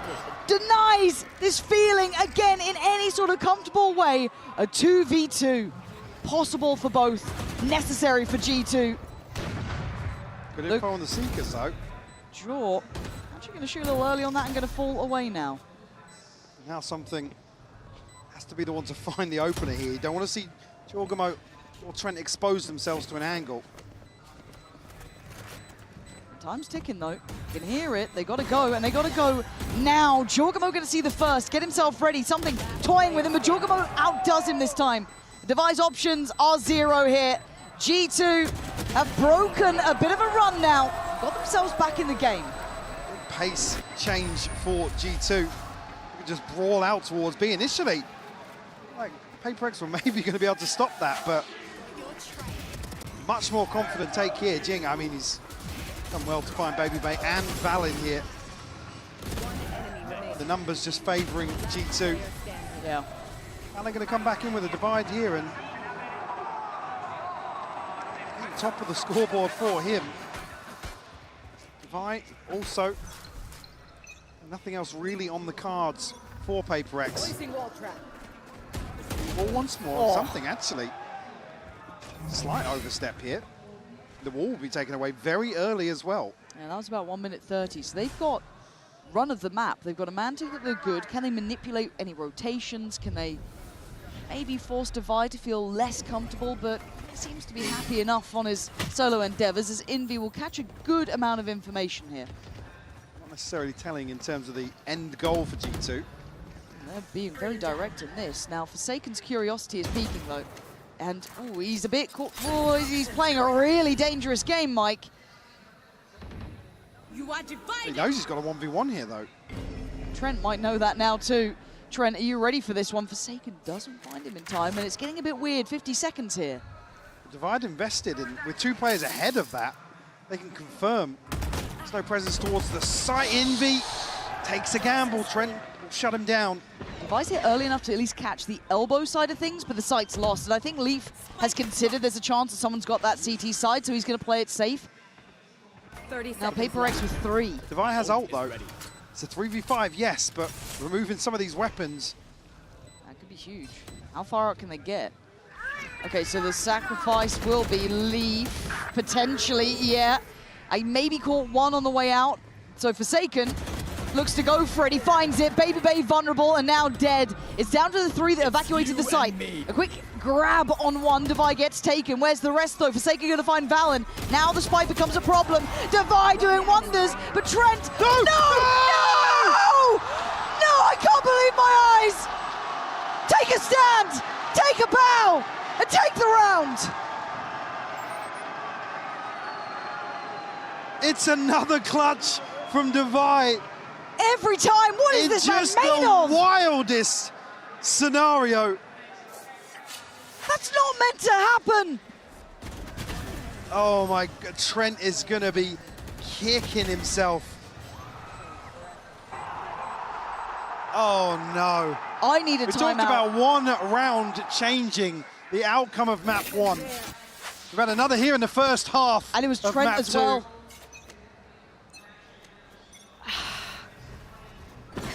God, you feel it in your chest, you feel it in your bones, and PRX want to make it hurt.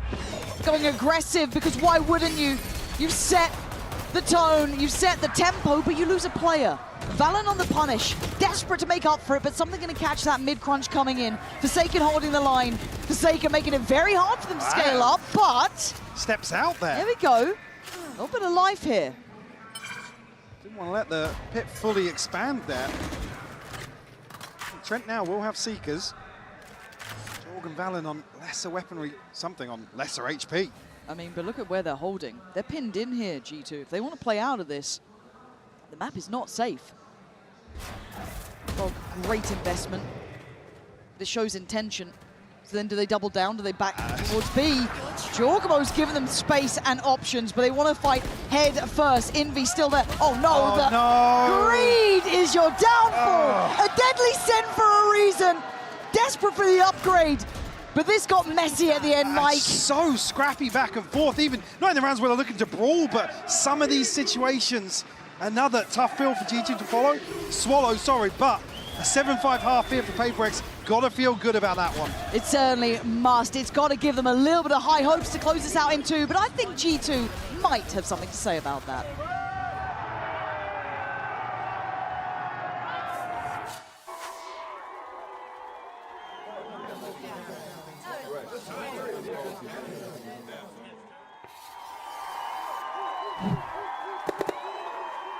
Red Bull gives you wings.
This has been a bloodied battle.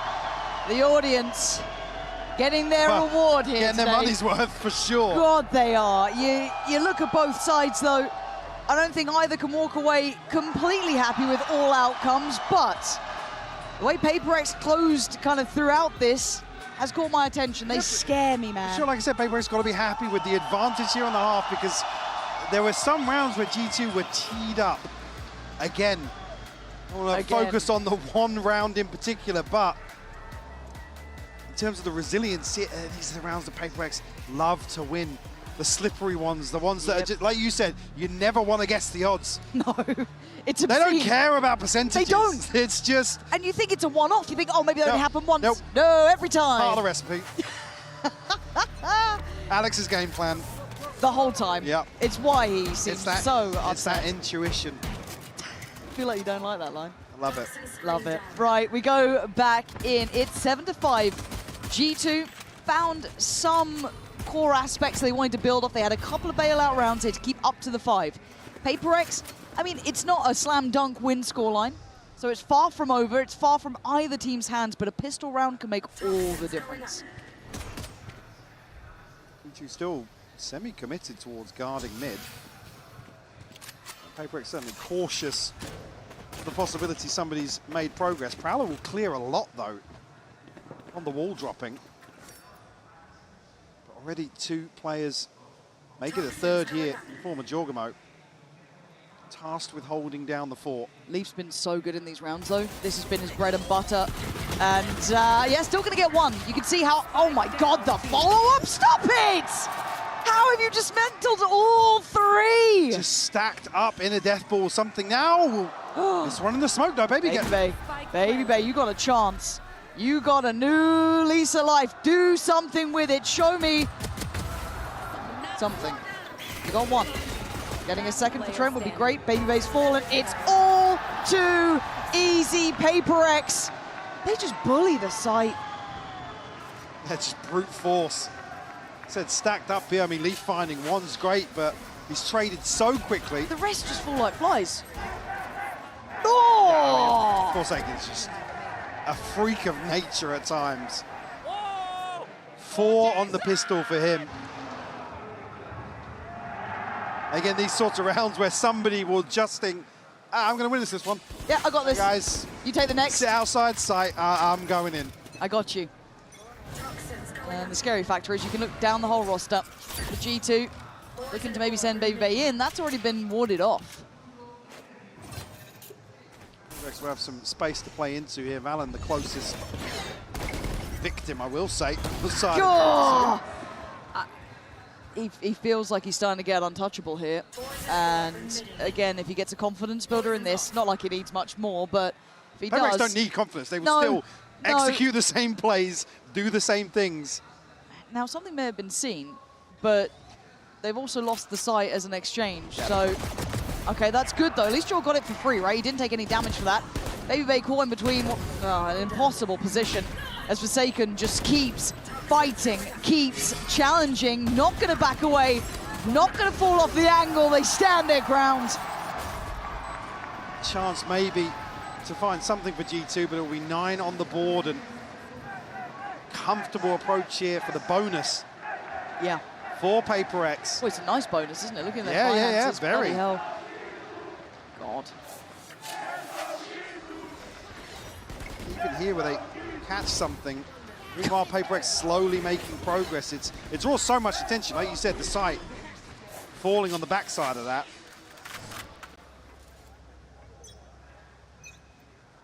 G2, unfortunately, have to dig their heels in a little bit.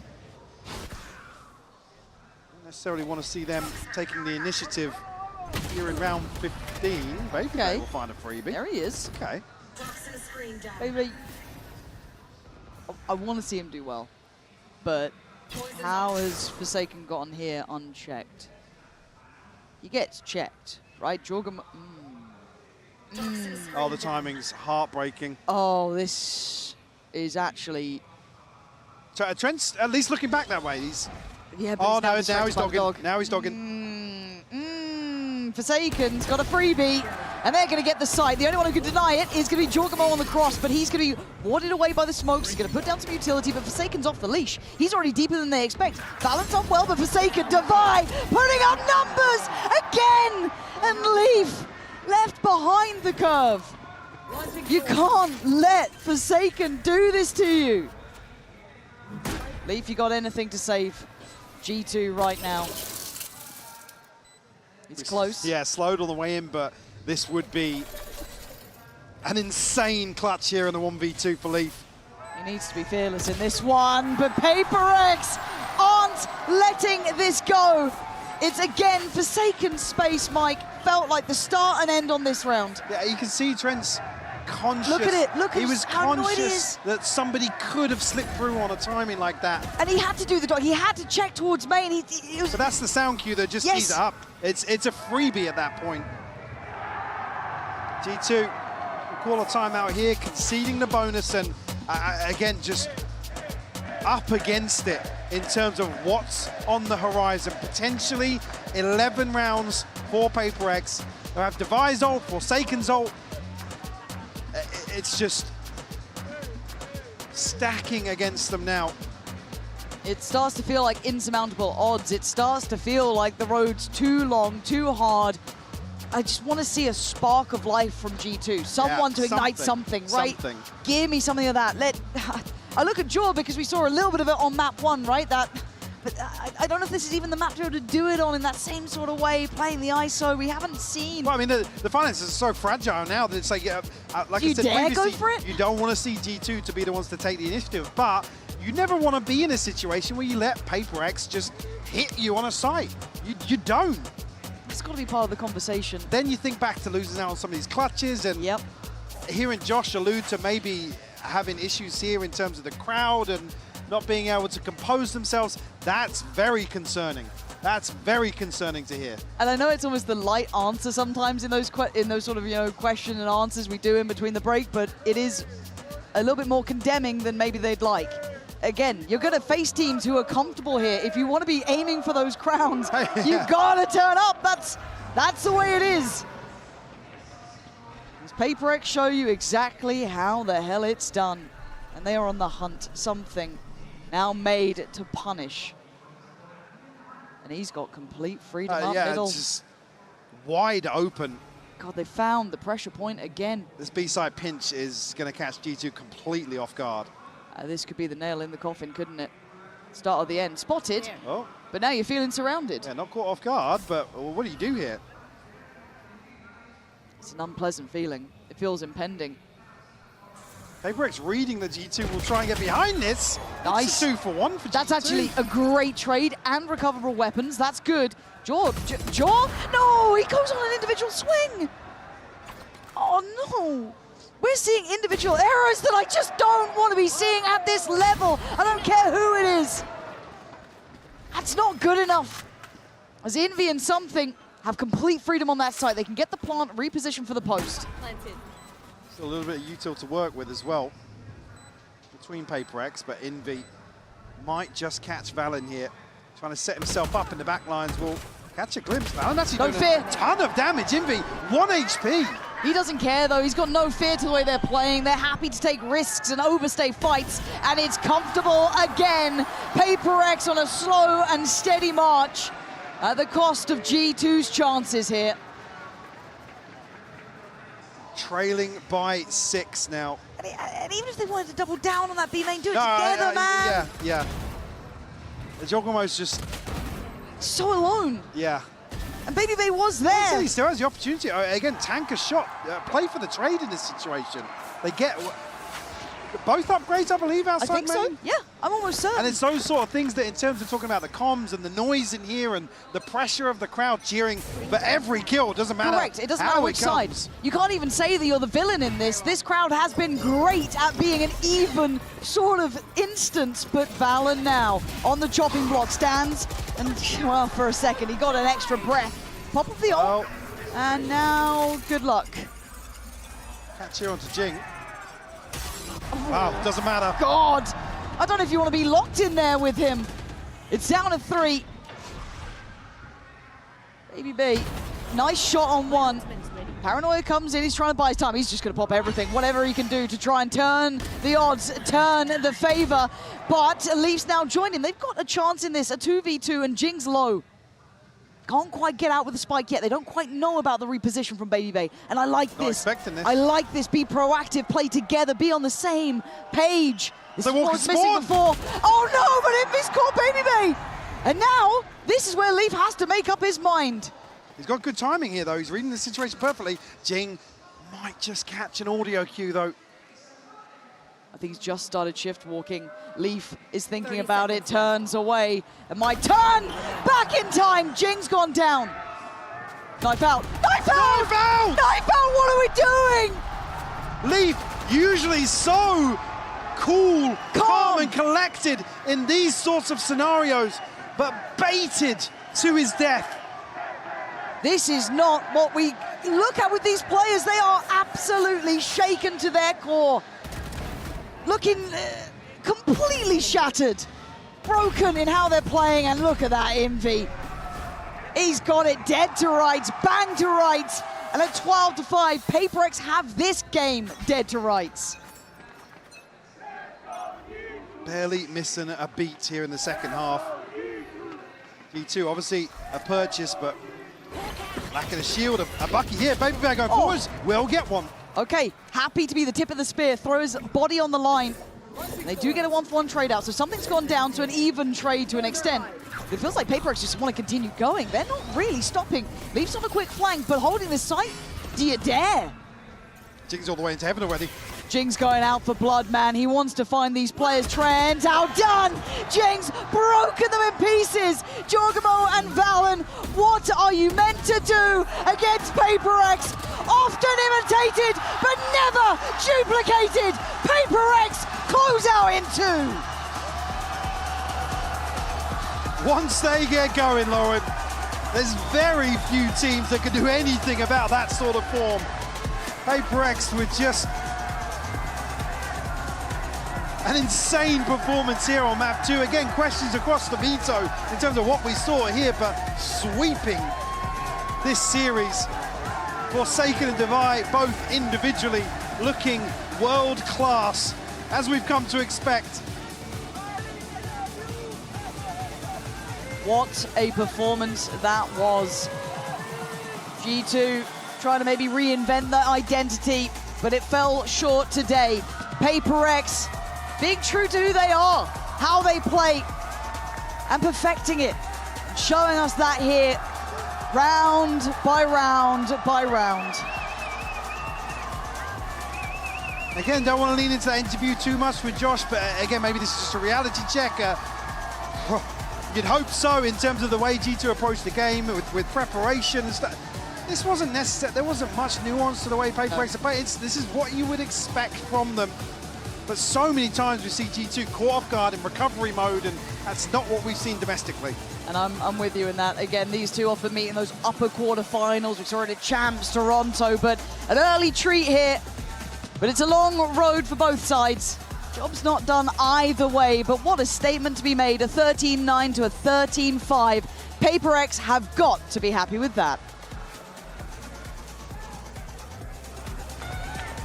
Santiago, una vez más para PRX. 2-0 se llevan esta victoria, 2-0 this win, and actually Forsaken, I want to chat with you real quick. So, first question, how's the crowd? How's Chile? How is it different to any other international event you've been? I'm gonna be honest, I think this might be the second best crowd ever after LA. I think the crowd here really loud and I like it. Perfect. Y bueno, le pregunté cómo está haciendo Chile, cómo se está sintiendo con esta gente y cómo se compara también a otros escenarios. Dijo que puede ser el segundo mejor público que ya ha tenido. El primero es LA, pero que definitivamente ama a todos y que está increíble el público. Now, for my second question also, by now, you have won 4 times in a row from G2. You're basically owning them. How was playing against them again? I mean, actually at first it wasn't surprised that we met them again, but we kind of know how they play, and they say, Babybase say they want to, they are the Smurf, the W, but I guess not, we are the W. I guess not, definitely. We are the OG. Oh, bueno, le pregunté también cómo ha sido ganar de 4ª vez consecutiva de G2 y dijo que sabía, ahora, que era como un poquito común que se toparan porque realmente pasa todos los campeonatos, y mencionó que Baby dijo que ellos eran el team que lo rusheaban, que iban hacia adelante, pero que definitivamente no lo son y que ellos son los OG. So Forsaken, now for my last question, you have played every agent except for Gecko. Are we going to see Gecko this tournament? Alex, please put me on Gecko. And how is it being so flexible for your team too? Sorry? How is it being so flexible for your team and also fragging? I mean, actually for me, like, even though I play a lot of agents, different agents, I have like same mindset on how I want to play it, and because I'm so creative, I like to think, so I just play my own style and just shoot people, you know, so yeah. Definitely, it works out perfect. Y bueno, le pregunté también cómo, si es que vamos a ver el Gecko, que es el único agente que no ha jugado, dice al coach, por favor, pónganme con Gecko. Y también le estuve preguntando qué se siente ser tan flexible para su equipo. Dice que básicamente hace lo mismo que siempre, simplemente empieza a amasar y ir hacia adelante. Esto es todo lo que tengo por la entrevista. Stick around because we're having a very interesting match. We have Team Liquid and T1 coming ahead.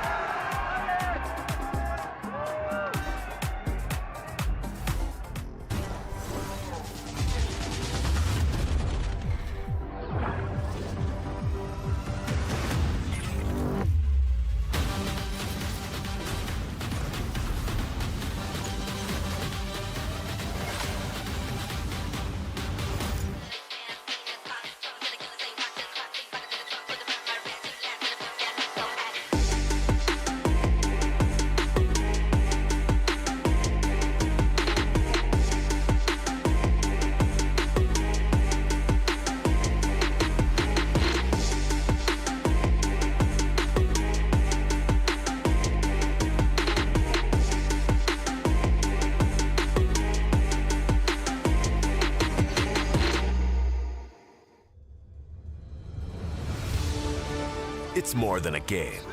It's a world shaped by you, the fans. And our mission is to elevate that world by building technology that creates moments that last forever.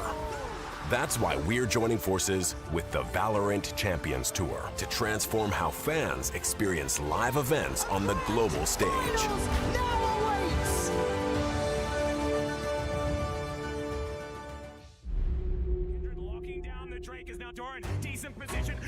Break down my walls, but I won't rise again. Cause I stand tall in my environment. How could I ever close my eyes and stay silent since they try to take me down with their violence? Oh, they go back in! Becker flashes in, and down goes Light!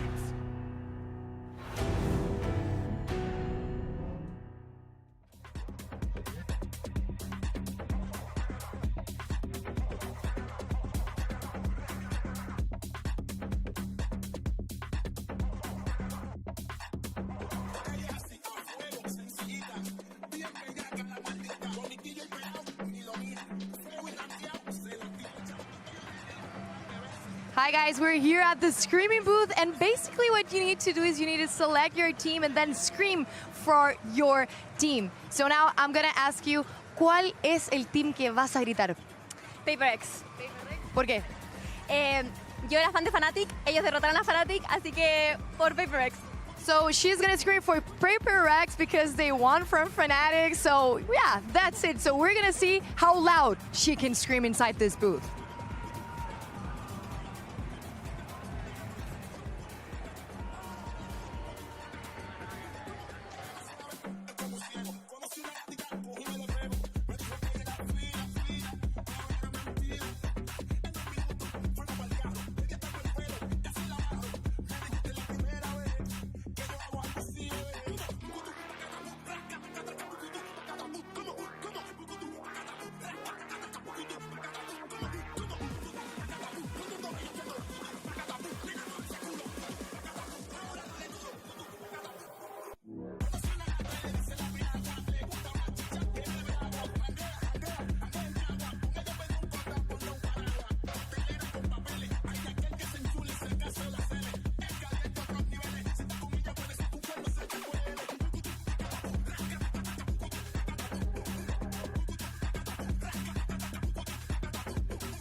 Ponla pa' subirle esa chapa, me gustan pila y tú sabes que yo soy puto que estoy la. Es mentira. Full de los bolsillos pa' darte lo que tú pidas, ya están dándole a la exclusiva con un vuelo de ida. Ponla pa' subirle esa chapa, me gustan pila y tú sabes que yo soy puto y que estoy la. Es mentira. Full de los bolsillos pa' darte lo que tú pidas, ya están dándole a la exclusiva con un vuelo de ida. Ponla pa' subirla, ponla pa' subirla, ponla pa' subirla, ponla pa' subirla, ponla pa' subirla.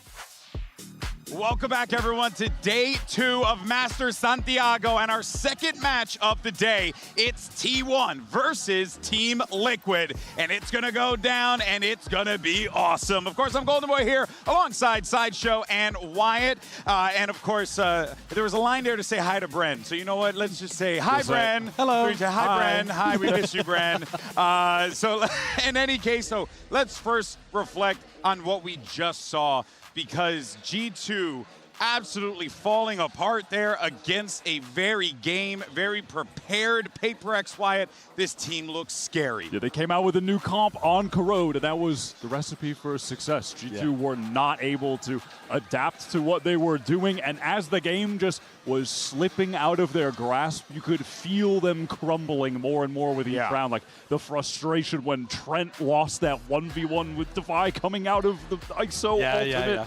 Just moments like that compounding. But also today's our first chance to even look at these Pacific teams and see how they match up. And it might just be the case that the region that's been playing the most double duelist of all time. This is their meta. This is their meta. Who would have thunk it? You know, it's almost as if the stats were on their side. Of course, though, last year, T1 won the first Masters of the year. So if you're starting to be like, there could be something in the air that feels a little similar. And this is what we're saying. It feels like the perfect storm right now for a T1 to once again go on a crazy run.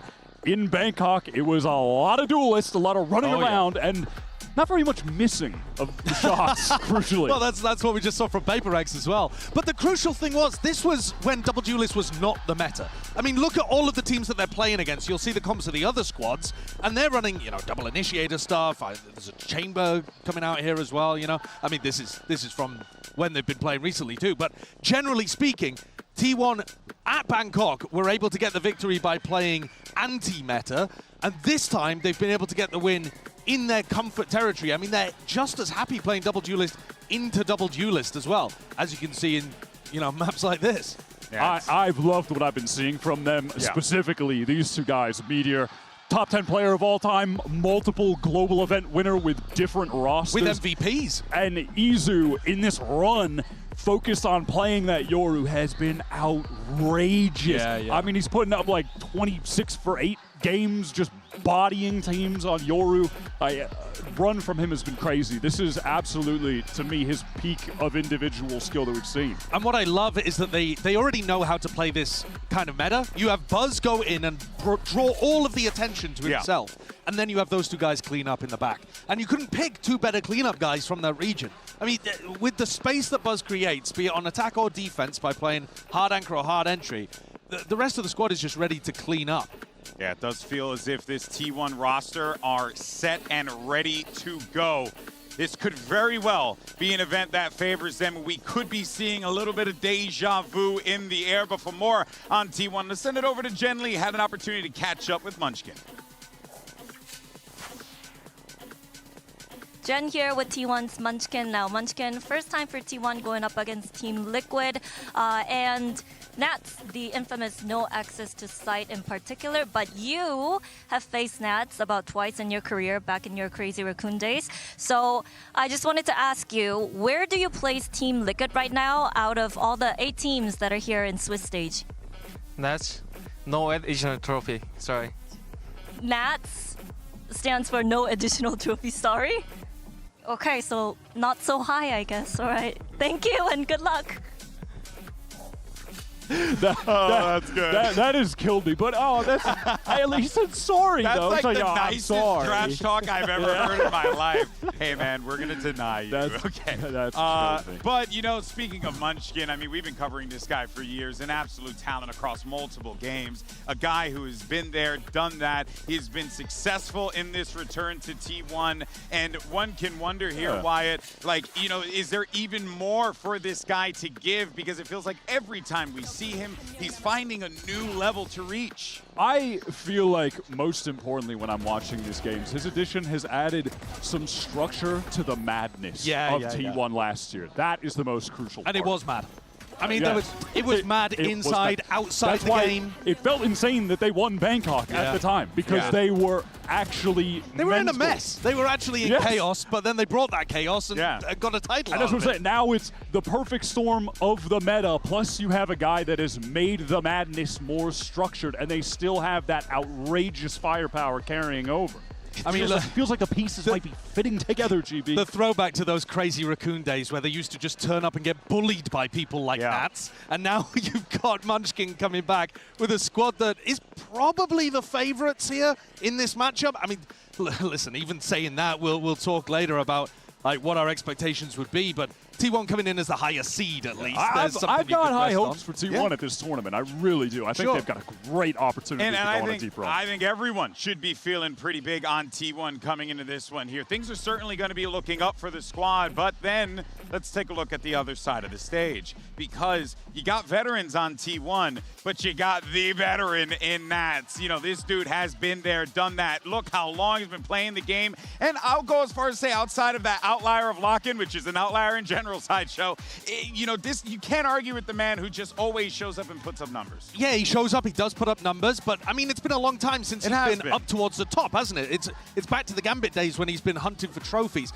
But I think what's so special about Nats is that he's taken teams that shouldn't have really even been expecting to be in trophy hunts, and he's put them in global events. And I mean, he has put them into those positions through his leadership, through the way that he's crafted the team's style together as well. And I've got to be honest with you, when I looked at the Team Liquid roster again this year, I was like, well, he's not going to do it again, is he? But a question that I have for you, though, is that, yes, he has brought this team here, but as we saw with G2 earlier, a team that domestically looks really good, managed to pick up massive wins. You can make the same case for Team Liquid. They've made a run in that lower bracket to get to this point here.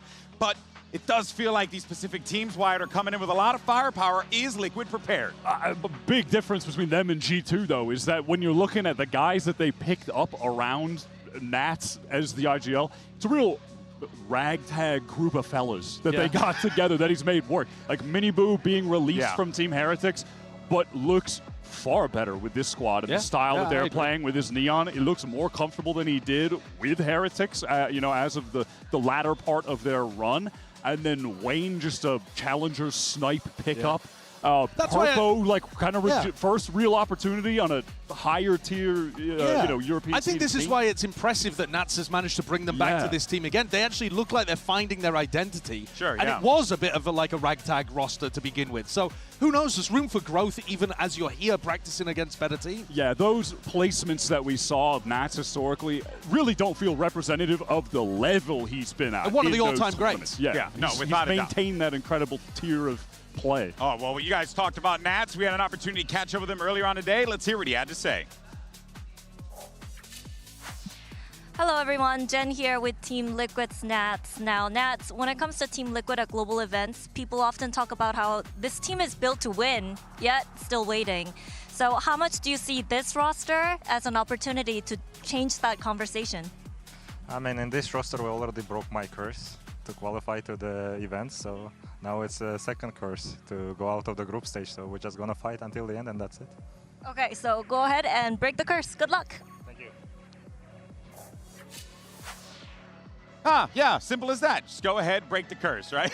Simple as that. Of course, so Team Liquid, they have a big win condition. We talked about him earlier. He was a player that came in from Heretics and joined this Liquid lineup and looks damn good on the Neon, Wyatt. It is, of course, Miniboo. Yeah, crazy stat that they're 8 for 8 when he's playing the Neon at the moment. But when you watch the games, you can see why. He is playing at this crazy high pace, but it's being matched by the rest of the team. You're going to see a lot of double duelists where Camo is also on the waylay, so he is able to just match that with a double dash in.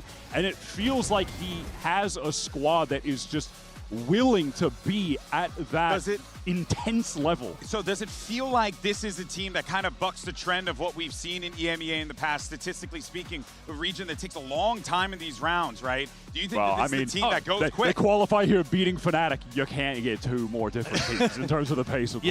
Yeah, absolutely. They are not the slower EMEA team.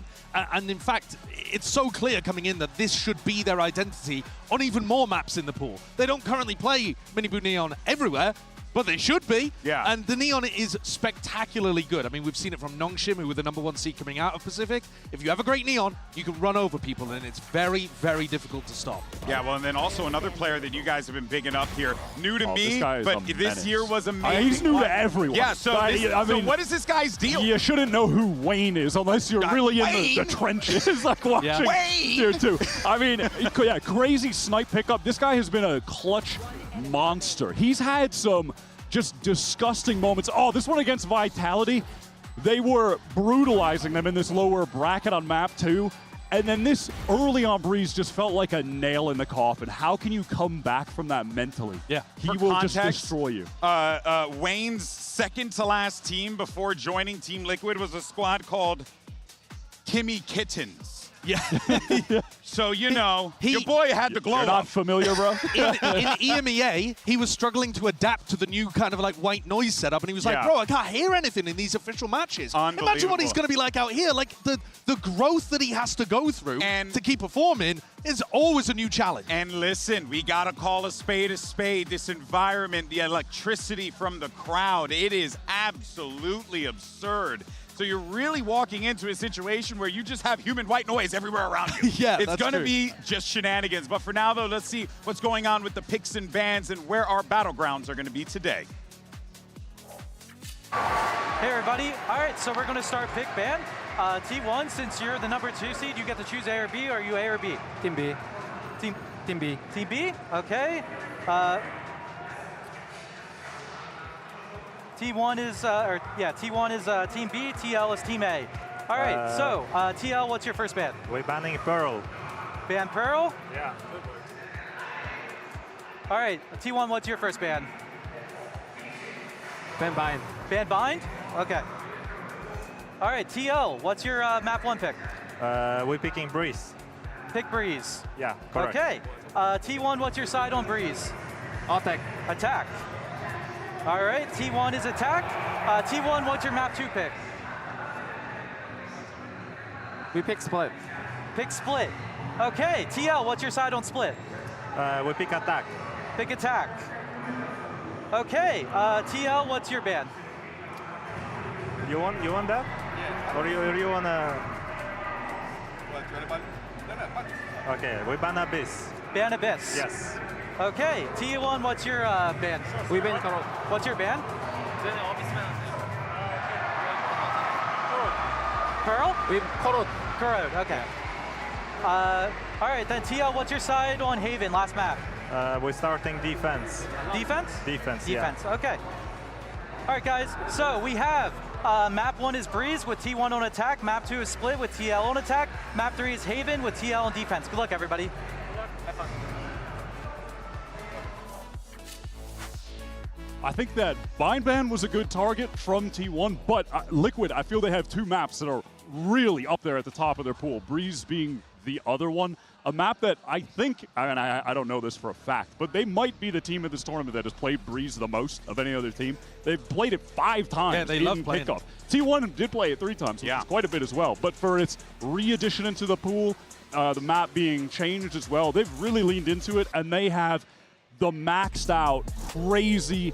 They play 2 halves of Valorant, attack and attack. Yeah. They just run it down crazy style on defense. Like, they'll be pushing all the way down mid, and Minibu will pop his Neon ult and then send it through the vent door and start fighting in their spawn. It's crazy, man. But what I like from Team Liquid's side as well, in this map veto, they put T1 in an impossible situation at the end, where they get rid of the map that T1 are worst at, Corrode, and put them onto Haven, which was previously Team Liquid's perma, so they've never had to show Haven. It's going to be something brand new. It's going to be something you do not expect. So if it goes map 3, T1 are going to be in the trenches instantly. Probably some neon. I feel like if we get there, like almost definitely, like 100%. I would expect it to be fast-paced for sure. Let's actually see what the predictions were, of course, for this matchup here. Let's ignore the first one, but actually pretty even spread. Wait, we're 4-4 on everything. Yeah, and I gotta say, this is not all that surprising considering that this really was a day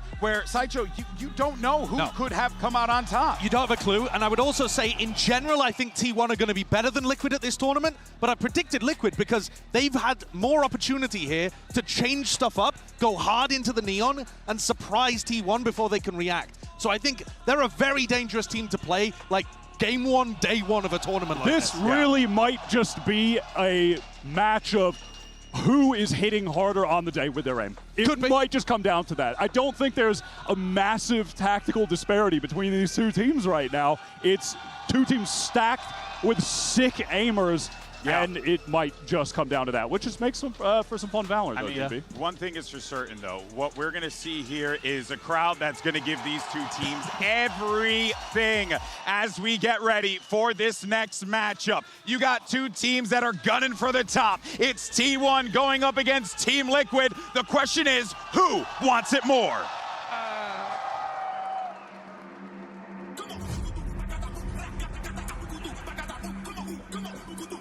Y ellos son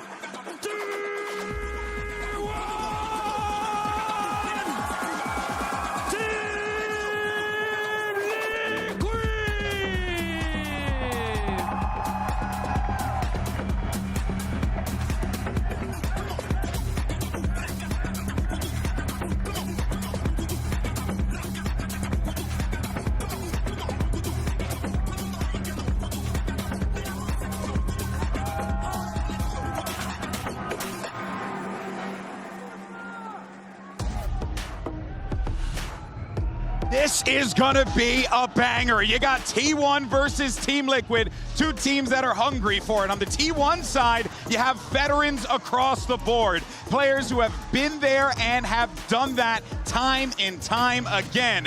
But on the other side, you have a young team being led by a veteran who has experienced success, Wyatt, which means anything can go when you walk onto that stage here in Chile. I feel like Nats, when you talk about the experience, was this silent killer back in the day when he won that trophy, and now is this aura farming IGL talking crazy trash to the other teams, keeping his own team mentally in it, really transformed into this, I feel like, all-rounder. I think the key when you're looking at the HyperX map select, though, is that Team Liquid have got to get out to a good start here. I love the second map pick from T1 of Split. I think that puts Team Liquid in a bit more of a difficult position. And who the hell knows what's going to happen on Haven? You got no clue. So I think Team Liquid have got to come out really strong, really early.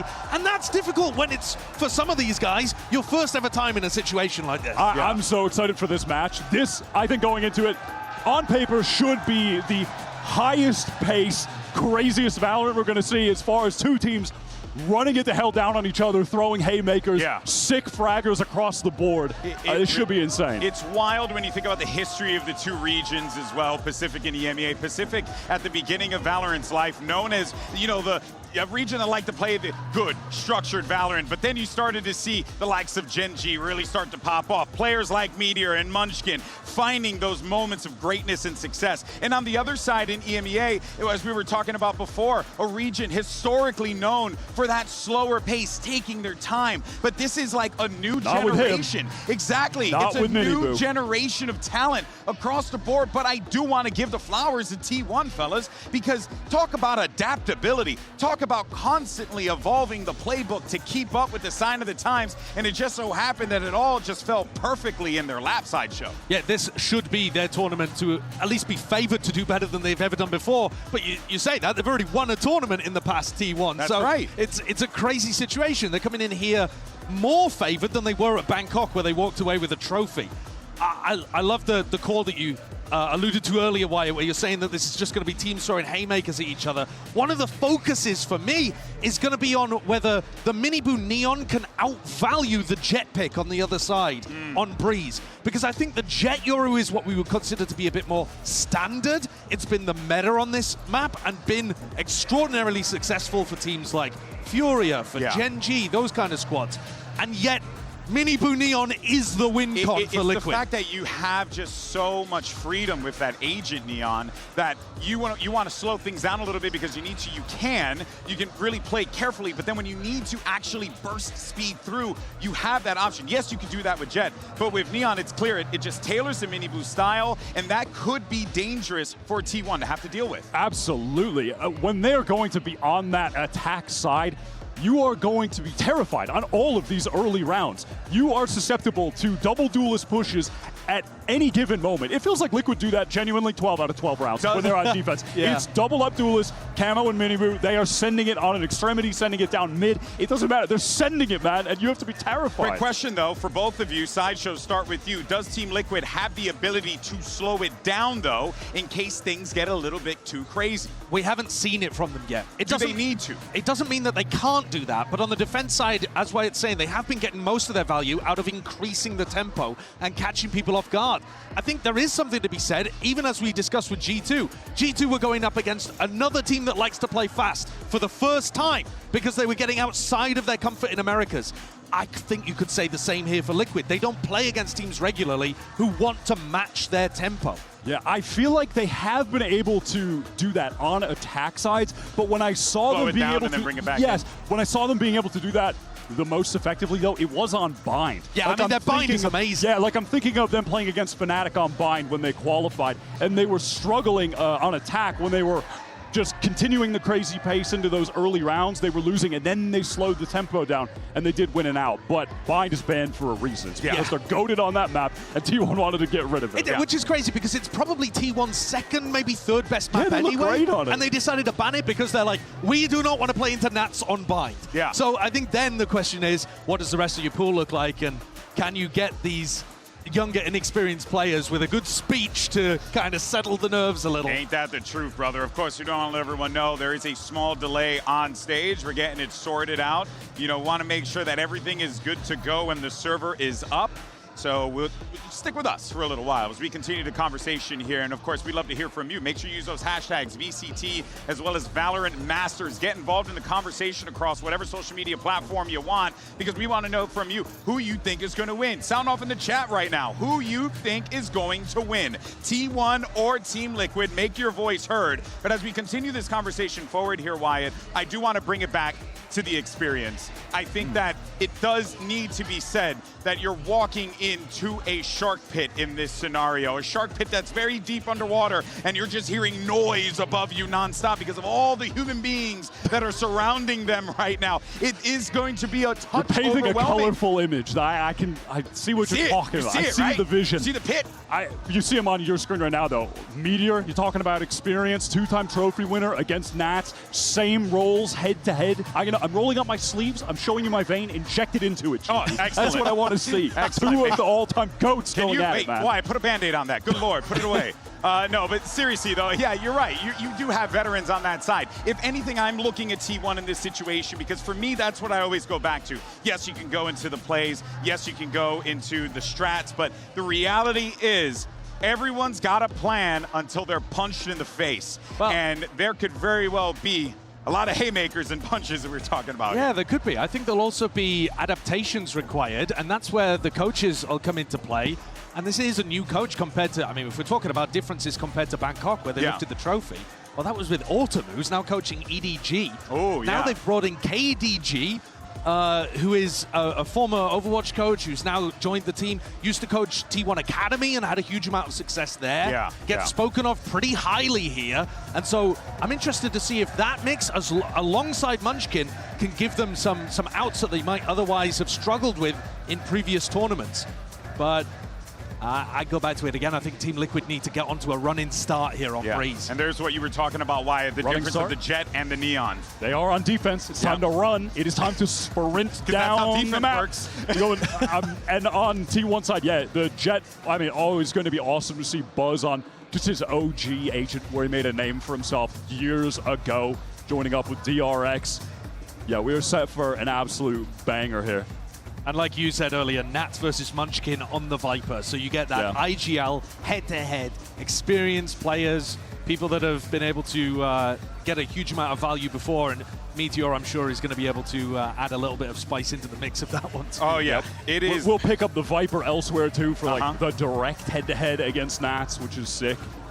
Yeah. And in terms of how the smokes work, the fact that Team Liquid are running the Omen gives them much more opportunity to increase tempo sometimes. With Paranoia pushes on defense, you can control a main with that. You can play on top of boxes that otherwise Meteor wouldn't have access to. So don't be surprised if Wayne ends up actually racking up some big, important rounds here. Yeah, does Wayne continue to have the clutch gene at his first Masters event? Does he carry that over? And at the same time, Izu, I think on the best run of his career, can he carry that over into this series off the back of a great kickoff? The stage is set. We are ready to go for the first pistol round. Let's have the casters who are going to call all the action. Here's Achilles and Paper Thin.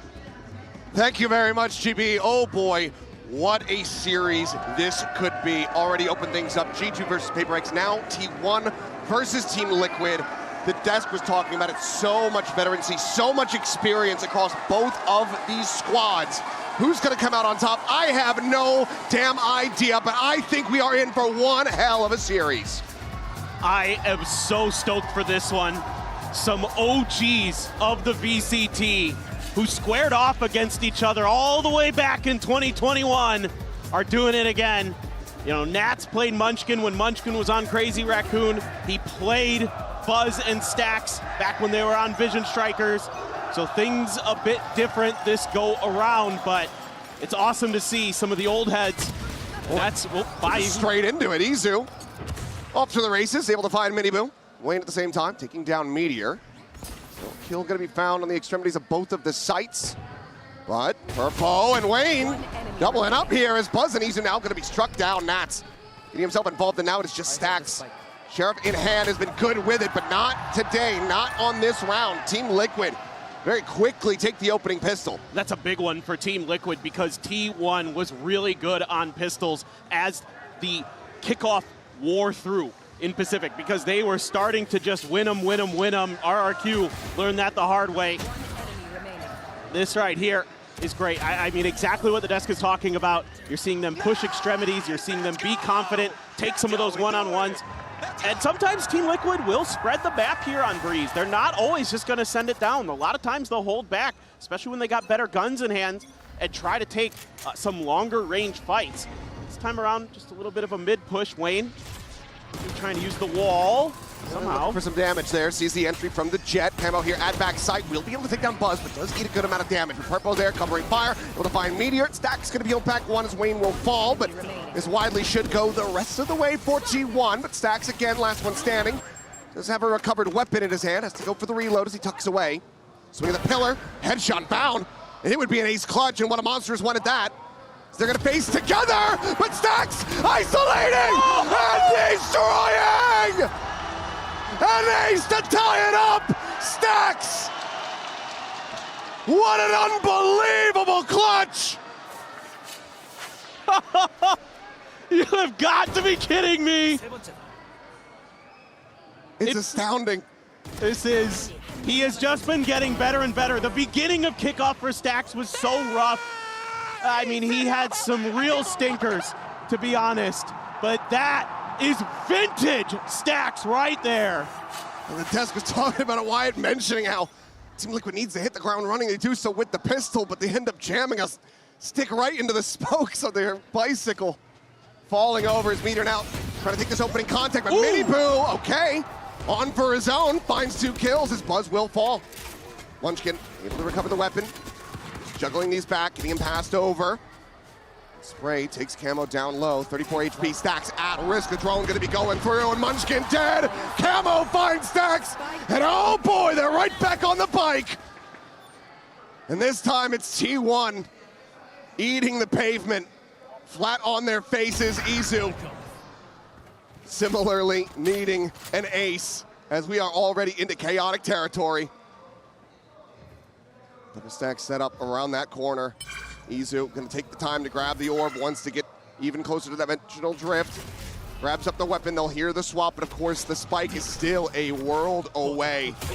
And clearing all these angles is impossible. Still does well to get the one, but it's gonna be a Mastercard thrifty for Team Liquid to trade it right back. And there you go. This is exactly what you're gonna get from Team Liquid in some of these rounds, especially on an eco. They're gonna wanna just stack up and hit the gas. And oh, Mini Boo. That is a beautiful flash to set him up too. Meteor tries to go wide and Mini Boo's having none of it. Yeah, and the timing there off of the back of the drone. Let's go! Woo! Peeking those mics, but you cannot blame him. No. Excited to see it. As do we just continue this dance? This back and forth. There's a hero rifle here. There's a couple ultimates for T1. Exactly. That's what I was just thinking. I mean, I wouldn't mind seeing a drift invested into this round. See if you can get stacks that Hunter's Fury, get a kill, pick up another gun. Buzz has got that hero rifle. You can get some extra firepower on your way in. Absolutely worth doing, but I like as well what I'm seeing right now from T1, being a little bit patient, making sure that Team Liquid isn't going to double down on that aggression that we saw in the previous round. It's on everybody's minds, the way they've been playing recently, the way that they were able to use that aggressive style to get the 3-0 over Fnatic. And here we go, Buzz. Big entry coming up here, but they're going to hold the ult, it looks like. Yeah, winning forward. Not sure if you get the spot on the way, but either way, drops down off of the box, and Buzz turns back to be able to find that opening kill. Up and over the top of the half wall, Izu finds Camo, and I think it might be happening. Plant now to come in, Stacks. There is no deep flank. If he can get out onto a wide angle, that Hunter's Fury is open season. Two weapons now recovered. Miniboo getting tagged. Going to walk his way forward, but he's playing up close with this outlaw in hand. Well, Buzz just trying to continue to disguise this position at the wall. The swing in though, Buzz will be taken down. Purple with the elimination. So still just staying quiet, gone on red. Looks for the first, finds it, gets the second for the 3K, and the readjust for the fourth. As the pendulum swings, T1 ties it up 2-2. Izu has been incredible as of late.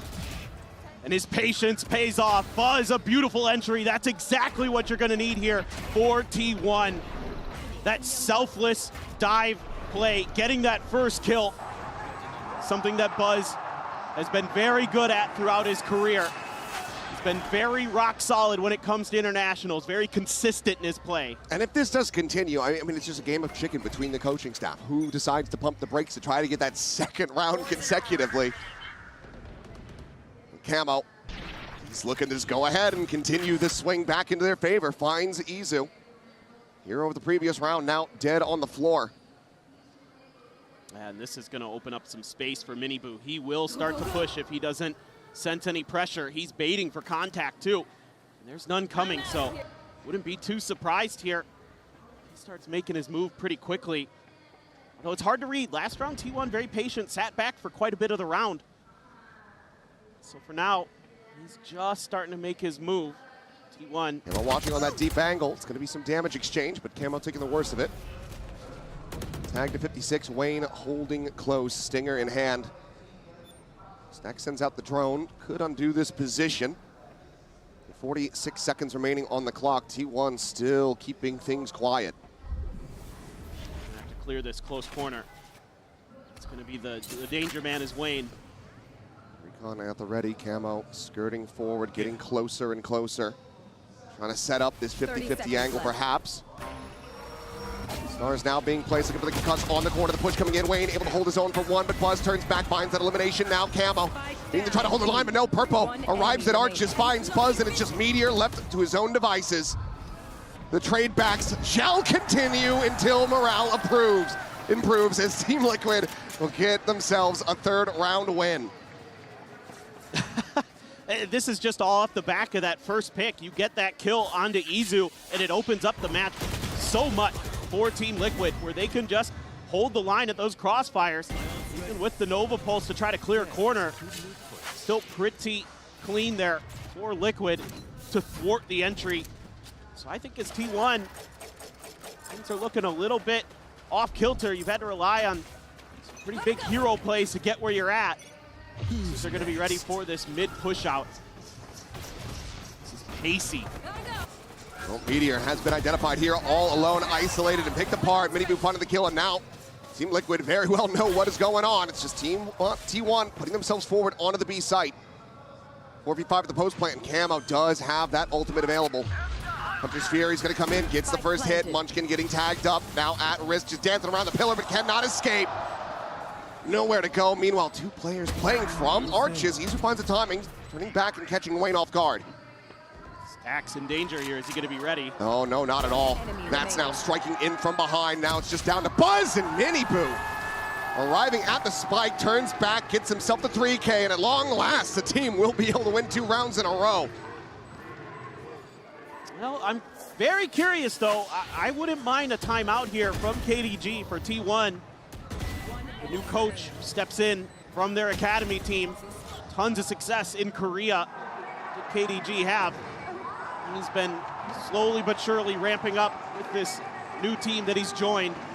I wouldn't mind, a pause of the timer, and we are going to get it. To talk about this a little bit, I think you need to be a little bit more cautious of some of those entry angles. You got to make sure that when they're going to push down the extremities or through mid, that you've got some counter plays available early. You got to adjust to the pace a little bit here.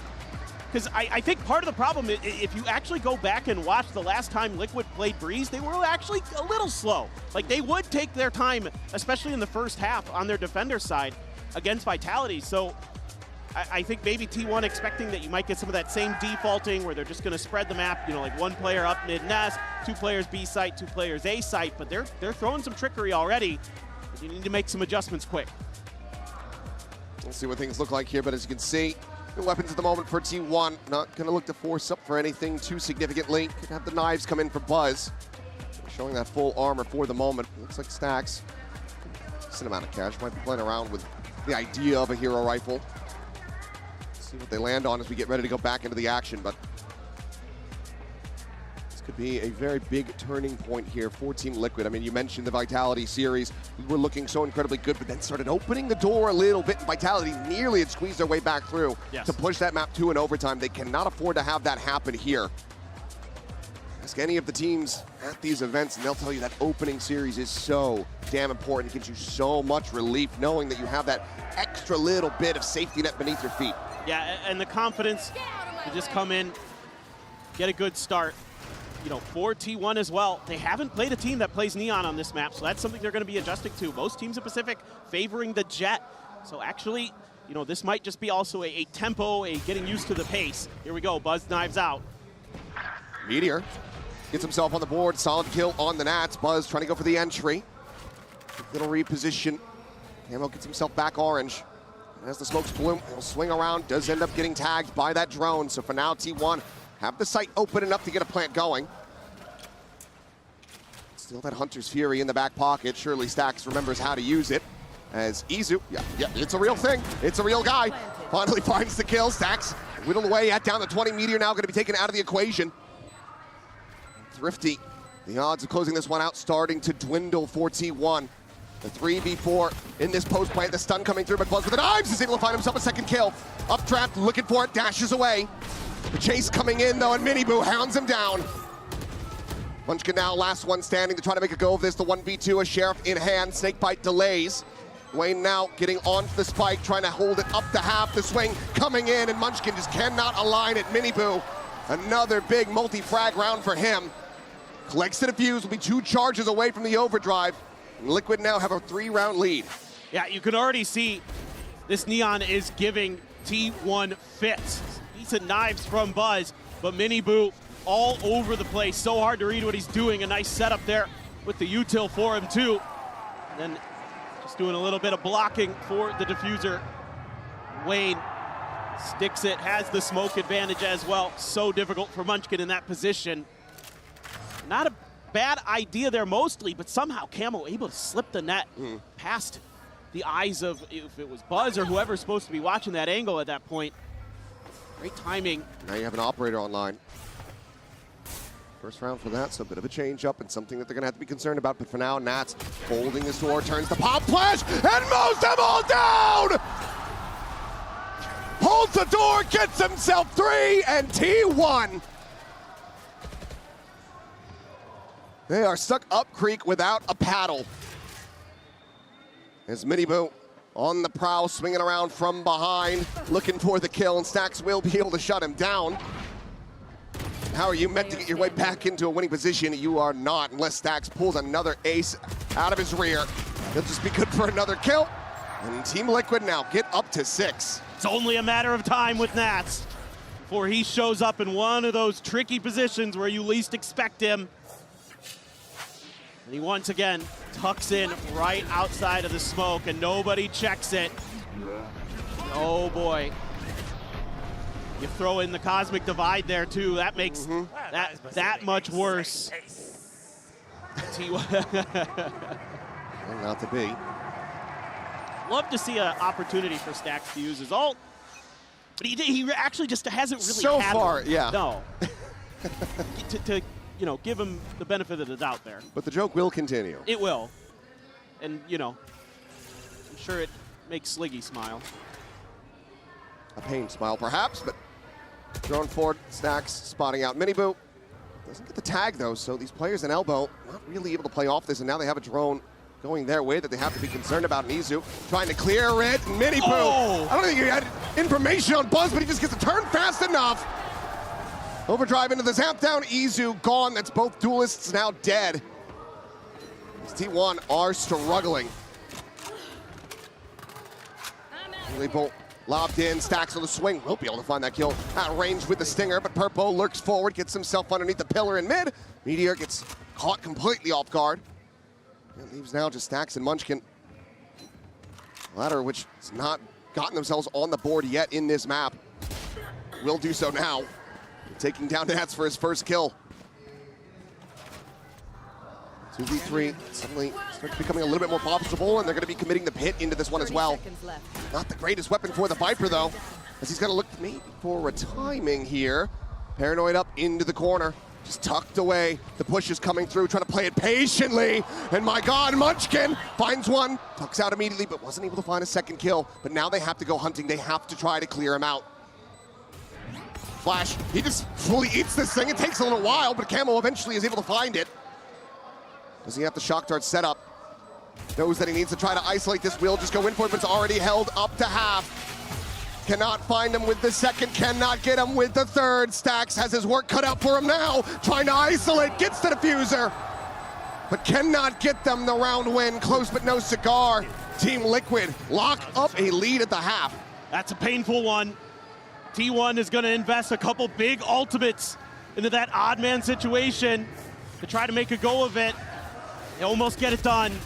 Munchkin maybe a little too patient. So Buzz shoots at him, and Miniboo just turns on a dime and takes him out. He is absolutely feeling it. Just great cover here. That's a toughie for Stax. Could have tried to bounce the shock darts there off the wall. I thought that was going to be the setup, but yeah. Goes in for the Hunter's Fury and only finds the one tag. Unfortunately, it's just a little bit too late. Maybe some miscommunication and apprehension about whether or not they wanted to try to invest that second ultimate in. They do, and they pay the iron price for it. Like this from T1, taking your space quickly. At least get into the post plant. Still got to worry about that op though. Miniboo. Great angles to use. Oh, and Izu's just dead right there, center pyramids. Solid cleanup, looking for another, and sees Buzz, but Buzz punching back just a little bit faster. Finds the headshot, so up on the floor. Drone will get the spot, he repositions. Sliding away, but maybe a little bit closer than he could anticipate, but yep, the flash in, plays it in beautifully. So Munchkin's able to find one. Meteor now gonna be taken down. Munchkin gone, it just Stax once again, asked to be the hero. A 1v3, and Camo's got him dead to rights. Clean shot. As I'm not sure why the pit is blooming, but Team Liquid get the round win. Maybe a bit of a Lakia moment. Still 2 more rounds we played out here, Nats. You know, Nats, you had that one TP incident last year as well. But it's okay. I mean, Team Liquid is just frying right now. I mean, the way that they're being diligent about going through, clearing every angle, making sure that T1 is kind of off balance, trying to cover the space that they're losing to these kills, to these trades. And it's just phenomenal stuff. Who from knows? Liquid. Maybe we'll hear the comms, and Nat's just like, I don't even need this. Here you go. I'll give you a freebie. See if you can still try to win around. I don't think Nats is that generous. But maybe. He is that ruthless. Once again, fadeaway coming through. Miniboo looking to try to pre-fire the smoke. Look at the dart. It's going to be Wayne holding close, able to find the kill on a buzz, but Munchkin with that Guardian in hand, storming forwards, able to find 2, and Stacks gets a piece of the pie as Purple will be taken down. 4-2.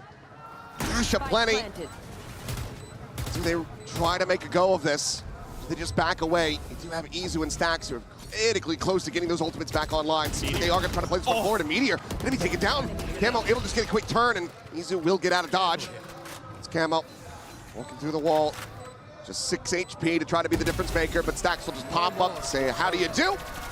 Cleans up the kill, and T1 will now break the win streak of Team Liquid, but the best they can hope for is an 8-4 half. And this is kind of what I was starting to think in the back of my head is just turn up the tempo yourselves, T1. What you've been trying hasn't been working, so just make it scrappy.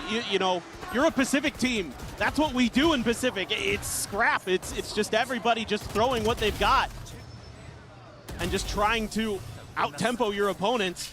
And Munchkin, one of the best with the Guardian, finds 2 big ones there on the entry to really break that one open. T1. Look at this push. 4 players at the mid doors as Camo was sprinting out once again, immediately investing this ultimate, trying to see what info he can gather. And now Munchkin is under fire and taken down. He's not going to find that much damage on the Miniboo. As T1 now completely surrounded on all fronts. Main position will be abandoned, but they don't know that, so have to be wary about it. As the swing comes in, Camo immediately has the shutdown. Gorgeous shot from him. Stacks opening up with the Hunter's Fury, able to find Purple, looking for a little bit more, but Camo is still taking names. Meteor eliminated Buzz now. Here with his long-term teammate, trying to be the difference makers as they get one apiece. The knives come out, but it doesn't matter. Stacks, another massive round for him. Locks up the 4th and final round in T1's favor. That's a big hold for those 2 players because Team Liquid out-macroed the hell out of them on that round. They used their drift to set up that crossfire to take out Munchkin. Then Izu drifts on the back of sight, doesn't see a damn thing, and that makes it easier for Camo because he gets Izu on the drop. He's not ready for it, but a decent little end there for T1. It's been a wild half already, so we need a quick little break. We'll see you guys after the halftime.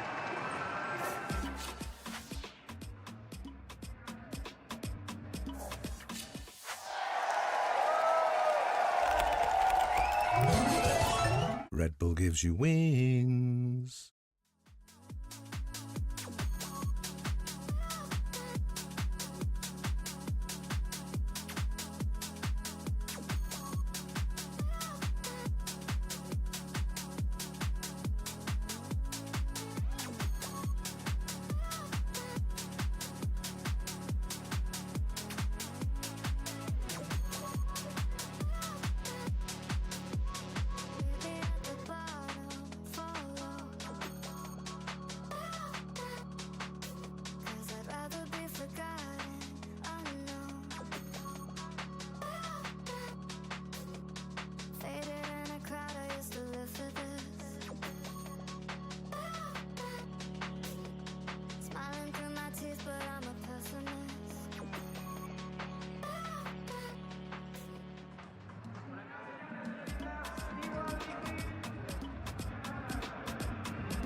Back and about to go into the second half of Breeze, our opening map in the second series of the day. And right now, Team Liquid, a healthy lead. 8-4 over T1 after some insane back and forth across the opening 4 rounds. T1 barely able to scrape together those final 2. Yeah, now you got to be kind of wondering if that was enough, and it doesn't get any easier. I can tell you what isn't enough right now is the impact that we're seeing from Meteor. Right. 1-11-1. This is completely unorthodox for a player of his caliber. 2-time trophy winner and MVP in one of those tournaments. Right now, we are not seeing the steady impact from him. Perhaps we'll see some more of it from this Astra on the defender side of the map. It does feel like if T1 want to wait back into this, they need Meteor to start stepping up. Because I'm a Stacks believer, but seeing Stacks at the top of the standings is certainly not a great indicator. It's not for T1, no. You don't want to see Stacks there. You want to see Izu, Meteor, those two in particular. Going to be doing a lot of the heavy lifting. Quick entry here for Miniboo. Slide across. For a catch, and Izu will be able to outdo him in the end. Meteor, clean tap. That's exactly what we're talking about. He's going to be looking for some more, but Buzz will take it away. Spike down A. This is great for T1. Just winning some big battles. Meteor so clean on that first shot. Nats' turn up to bat. Spike still out in the open. Meteor shifting over, getting tucked away into that cubby. Stacks ready to counter swing. Purple catching a glimpse, seeing the enemy jet. The scale forward comes in, and Nats cannot get the flick across. So a flawless pistol for T1 to try to jumpstart the engine. Feels much needed for them, but is there just going to be some more thrifty shenanigans? I think if anybody can do it, it's Team Liquid, that's for sure. It's going to be interesting what T1 wants to go for. A couple, this can't be all they're going for. 3 sheriffs and 2 marshals? Surely not. This is paltry. It is. A very light buy. Extremely. Especially on this map, you know, you've got such long ranges to work with. Okay, sure, why not, Munchkin? Finds one. Needs a lot more of it, though, and we'll be able to fish for a little bit of damage on a Miniboo. Spike planted for Team Liquid, however. Like to try to clear things out around the back, and Izu has that Marshall in hand, puts it to use as Nats gets taken down. Double stack within the smoke. Now going to be taken out in Munchkin. What in the hell? Fastest hand in the West. Just suddenly massacres 3 players. And it's going to be a flawless follow-up to a flawless pistol. And T1 are now 2 rounds away. Oh, and they're just swimming in cash. Thanks to the gunslinger here. Oh my. Woo! That looks like a gameplay trailer moment. Oh boy. And that's just crazy, the bonus that you're going to be able to bring. So you're basically buying into this bonus now. A Bulldog for Stacks, everybody else. Guns, even full armor for Munchkin after that big round. So this gets interesting for Team Liquid. Looking for the entry, fast lane, set up, Miniboo. Sliding his way in, but Stacks finding a timing, peeks out of the smoke, is able to find one. Izu at the same time taking down Wayne, but not before Buzz gets eliminated. Fish a little bit harder, eventually are rewarded. The Sova now gone. As Izu had control of A main, but actually just TPs back across, and now he's quite far away. Meanwhile, Meteor is trying to flush Nats out of this position, and he cannot. Holds the bridge, drops down, challenges out towards Sands. Izu will be able to take him out, so a 2v2. T1, they still have to clear a multitude of angles to try to figure out where these remaining players are. Not much time to work with. No, it's getting away from them here a bit. Munchkin, the dodge out on the relay bolt, but the time seems like it's already going to be gone, and there's the kills coming through. So Team Liquid able to deny the bonus conversion. Does end up costing them a couple players. Yeah, and so the money going to be a little bit weak, but you're going to have enough here to get that outlaw for Nats. And he knows that he's going to be afforded opportunities based on the economy of T1 to find some players that are going to have half armors, most likely. And as we can see, it's going to be 3 out of 5 for T1 that are going to be vulnerable to the one-tap body shot from Nats. Of course, everybody remembers what he did in overtime with it on Abyss, but a little bit of a different scenario here, of course. They're holding back. They're expecting aggression out of T1, but kind of just trying to read into Munchkin's mind, which not the easiest to do for sure, but you do have a little bit of a push out, some space gained in mid for Izu, but otherwise, just Munchkin holding close. Right at the front of B. Stacks gonna clear A main, gonna see nothing. This is a little bit difficult. Okay, so now you know the outlaw's there. And as Stax, he's okay with that. He can challenge that with his full armor. Meteor cannot. Now they're going to go that way. Maybe the game plan here is challenge Stax instead of Boaster for this one. We'll see. Meteor just pulling back away. TP forward from Camo. Quick spot out.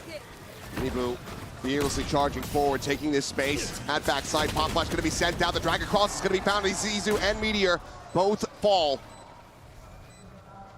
Stax just slowly creeping out towards safety. Call to save may very well have already been made, but they're not going to be able to retain too much of anything as Buzz joins him 6 feet under. Just Munchkin, maybe to try to go for some exits if he wants to hold on to the Judge. Get tucked away alongside the doors. See if anyone falls for the trap, but it seems like the answer is going to be no. The Team Liquid, 4 players still alive, moving up to double digits. This one is a bit of a head scratcher here for T1. Again, all really grouped up there behind the box at A. I think that's not a position you want to get stuck in, especially against the Neon. You got to give the Neon a little bit of space to get the trades. Don't want to let it just slide right by you. So you know there's going to be another player coming in behind or from another angle from Camo. And Munchkin took forever to start making his move on the other side of the map. He was waiting in that door for quite a while after that execute began. Just never really found his groove, I guess, but he's going to have a rifle. Buzz is not going to be able to buy anything here. He's going to be the lone defender. Gives himself the best weapon to try to make a go of it. Well, won't get a clean tap. Wayne taken down. Now just sliding back, quickly repositioning. As Huppo trying to find the kill, but Munchkin does manage to persevere. Narrowly at that, but 36 health remaining. Keeps himself alive. There's no real safety to try to push out and get those weapons. So for now, T1 still are operating with very weak weaponry. And that's Zizu's been spotted now. There's the jump out.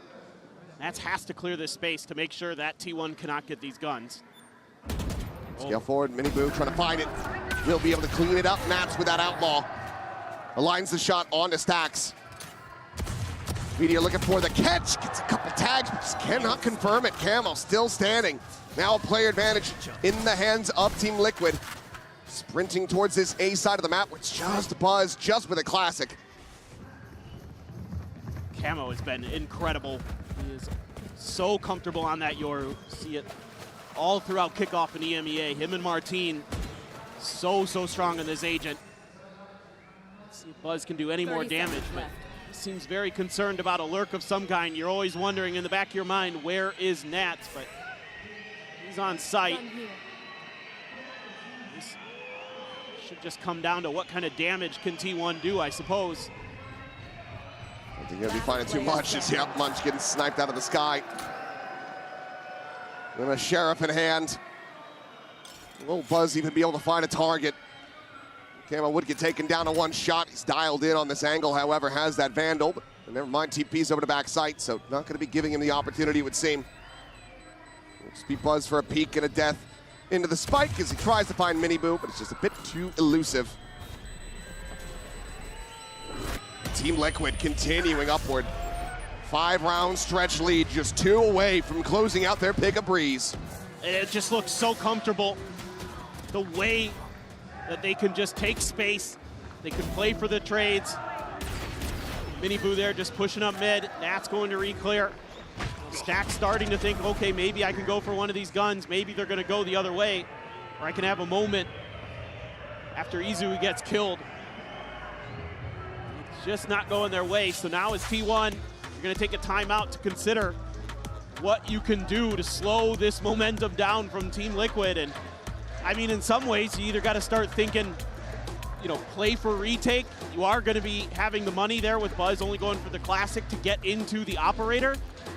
So that's another potential, you know, boon you're going to have behind you. But I don't know how much of a difference it's going to make. It feels like right now it's just Liquid can just run at you. So you got to give them that space almost and try something a little bit different. Try to set up for some early lurks or flanks if you can.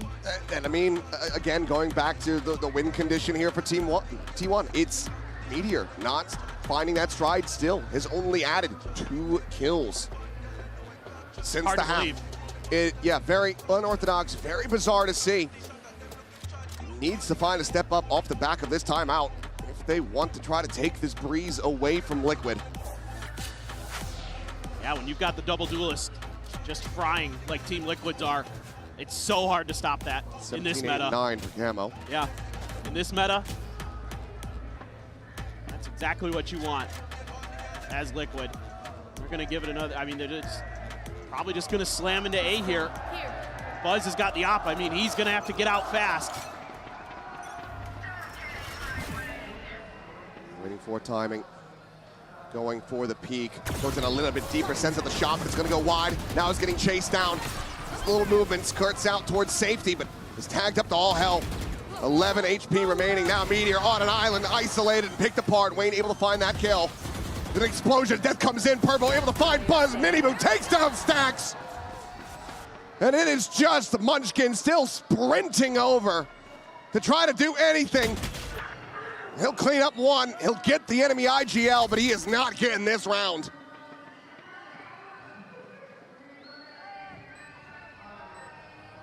Miniboo happily takes the off, and he will put them down with it. 12-6, Team Liquid looking alive and well, looking well refreshed here at Masters Santiago. Yeah, and it's Miniboo. It's this Neon that is the difference maker, for sure. You've never seen much from T1 in terms of being able to slow it down, being able to stop it, something they struggled against Nongshim with in Pacific.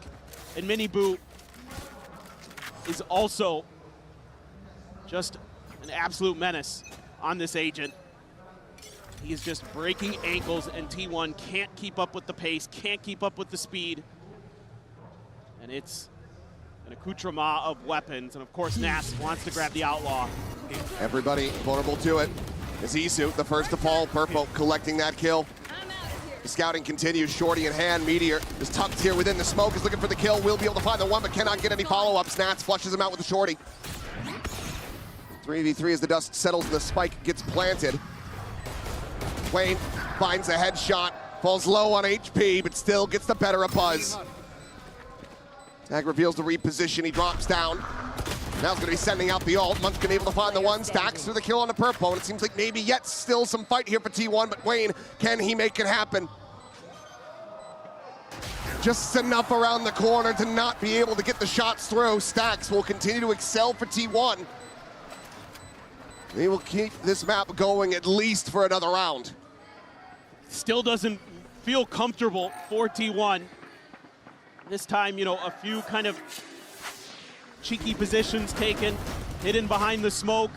That's just running with the Shorty at him. I absolutely love it, but, you know, Meteor at least able to get one kill in there to slow things down, but this A site has been absolutely brutalized. Meteor in particular has been dissected. Not something you would expect. Oh, he's, I mean, gone beyond pie at this point. Yep, it's not great. It's going to be potentially difficult if you get into the post plan here with Nats having the pit too, and it's just Munchkin alone. Once again, the try to delay, pushing forward, getting spotted, and Nats is the one to collect his head. Izu here, looking to try this back, and what a flick to find Miniboo. Hunter's Fury able to find Nats at the same time, at Purple still here, still fighting. Tries to keep them in this to bring this map to an end, but as the smoke dissipates, Buzz will be able to collect it. Now it's all on Camo, 40 HP, and a dream that he will have to carry over into the next round. What a play from Izu to find those 2 kills. T1 trying to march their way into an overtime, but it's still 4 rounds away. He's just gonna swing out a little bit. And it's the transfer there, the flick onto Miniboo. I mean, he might be the best transfer shooter in the world. Yes. No, just think about some of those moments that he's had, especially on Abyss, man. But that was a map saver right there, and it's going to force a second timeout, or first timeout, excuse me, out of Liquid. Yep. Never felt the need to pull the trigger on a timeout, despite that early back and forth. Plenty of trust there, deservedly, from the coaching staff. But now T1 starting to nip at their heels. Money starting to get whittled away at for Team Liquid. They want to just bring this one to a close because, as I mentioned before, that Vitality series, that run back, that how Vitality got so very close after, what, a 9-3 half, something to that effect. Maybe 12-3 scoreline at one point, if memory does serve. It ended up getting very neck and neck, so they want to try to just go ahead and seal the deal.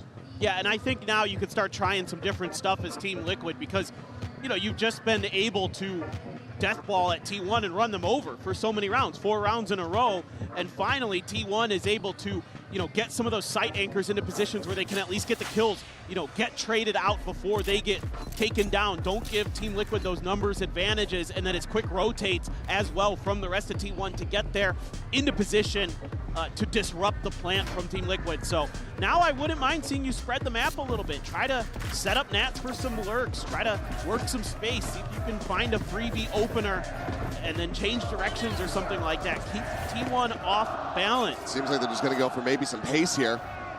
4 players, Nats alone in mid.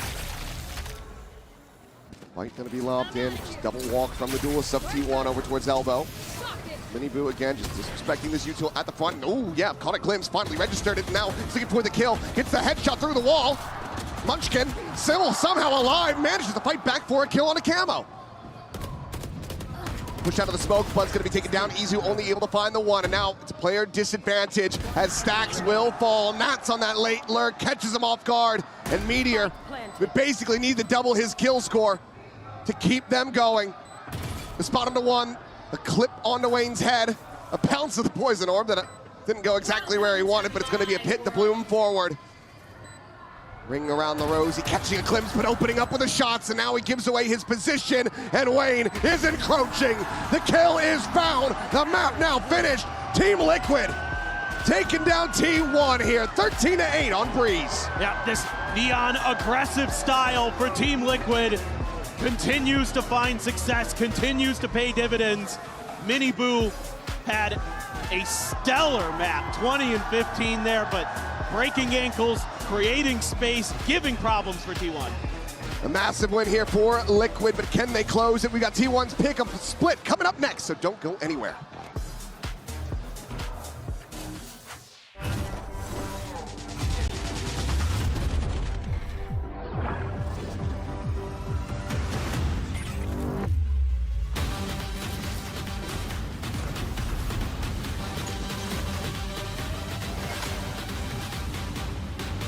The human body was built to move, not trapped at a desk in one singular posture for 12 hours a day.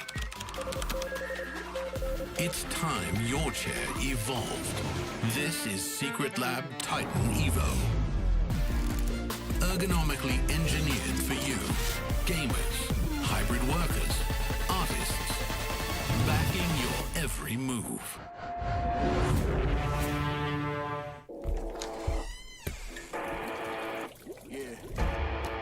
Let's go.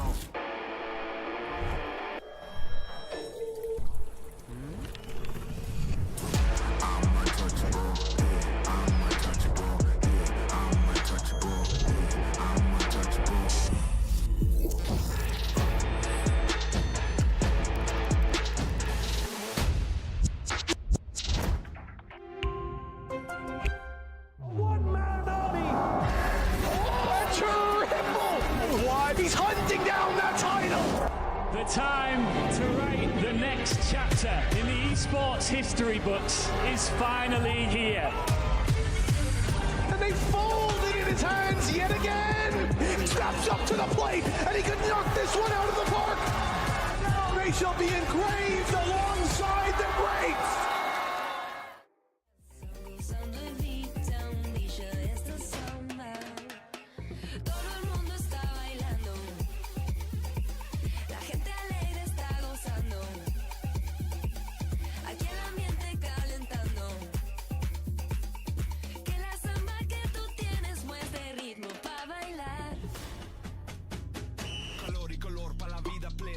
Es que me gusta tu cosita buena. Olvídate pena, penita, pena. Sentir tus latidos en mis manos llenas. Sabes lo que tienes que me gusta a mí. Sabes lo que tengo, te lo doy pa' ti. Me dice que sí, palabra de cadera. Y me encuentro listo pa' la gozadera.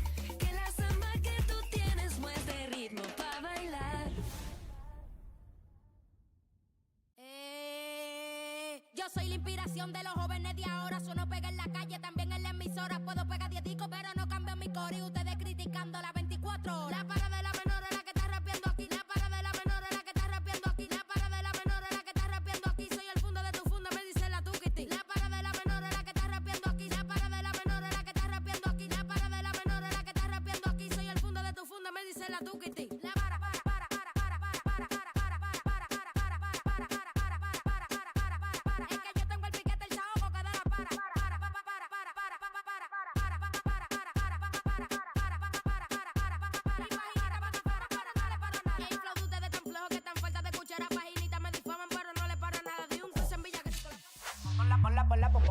Ponla pa' subirle esa chapa, me gustan pila y tú sabes que yo soy puto que estoy la es mentira. Full de los bolsillos pa' darte lo que tú pidas, ya están dándole a la tuya con un vuelo de ida. Ponla pa' subirle esa chapa, me gustan pila y tú sabes que yo soy puto y que estoy la es mentira. Full de los bolsillos pa' darte lo que tú pidas, ya están dándole a la tuya con un vuelo de ida. Ponla pa' subirla, ponla pa' subirla, ponla pa' subirla, ponla pa' subirla, ponla pa' subirla.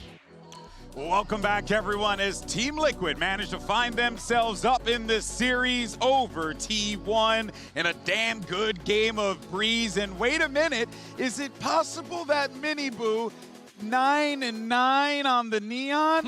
Who would have thunk it? Look how good he played, Sideshow. Yeah, he was fantastic. He really was. I think, you know, you just see it in the way that they push constantly. They're in T1 spawn. It was so difficult. You look at somebody like Meteor, right? At the very bottom here, nowhere near where you expect him to be. He had to try to goat pies. But also goat pies. But he's the guy being pushed constantly, and like there's so many rounds where he's just like stood in mid. The horde is coming towards him. And he's like, well, guys, it's over for me. He's a natural selection commander mode, and then he's just getting fucking running that way. You can't say that. Deep cut. Fired. Fired. Guys, oh, bleep, it's fired. Fired. But also, dude, what's so cool about Miniboo as well, though, is that he is just the best Neonic getting slide kills. Oh, yeah, for sure. It's insane. He's got like a 95% kill rate when he's sliding at people. Yeah, that actually takes us to our HyperX Reflex moment of the day because it is Miniboo. And listen, it's just him getting these massive kills when they needed most in this Thrifty. Just look at this here. We were Thrifty on Thrifty at the beginning of this game. Wild. Yeah. This came after the Stacks ace, and then Miniboo said, bet. And just came in and hit the triple sheriff. The first two were insane. And then from there, Team Liquid just continued the ruthless pace. They couldn't keep on. His confidence on that agent, man, he is bubbling when he's playing this character. He can fly. Tingling. And that was just the beginning, right? That was just what started the streak there of kind of dominance, to be honest with you. There was one more response from T1, and then it was just all Team Liquid. It really felt like TL were just in control the entire game. Yeah. Honestly, despite the scoreline, there was at really no point I felt like T1 were getting into the game. Outside of when Stacks got the ace on round 2, that was it. I was like, oh, wait, really, they're here. And then, no, they're not really there. It's just reflected in all of these moments that we're seeing here. The confidence at which they push with here.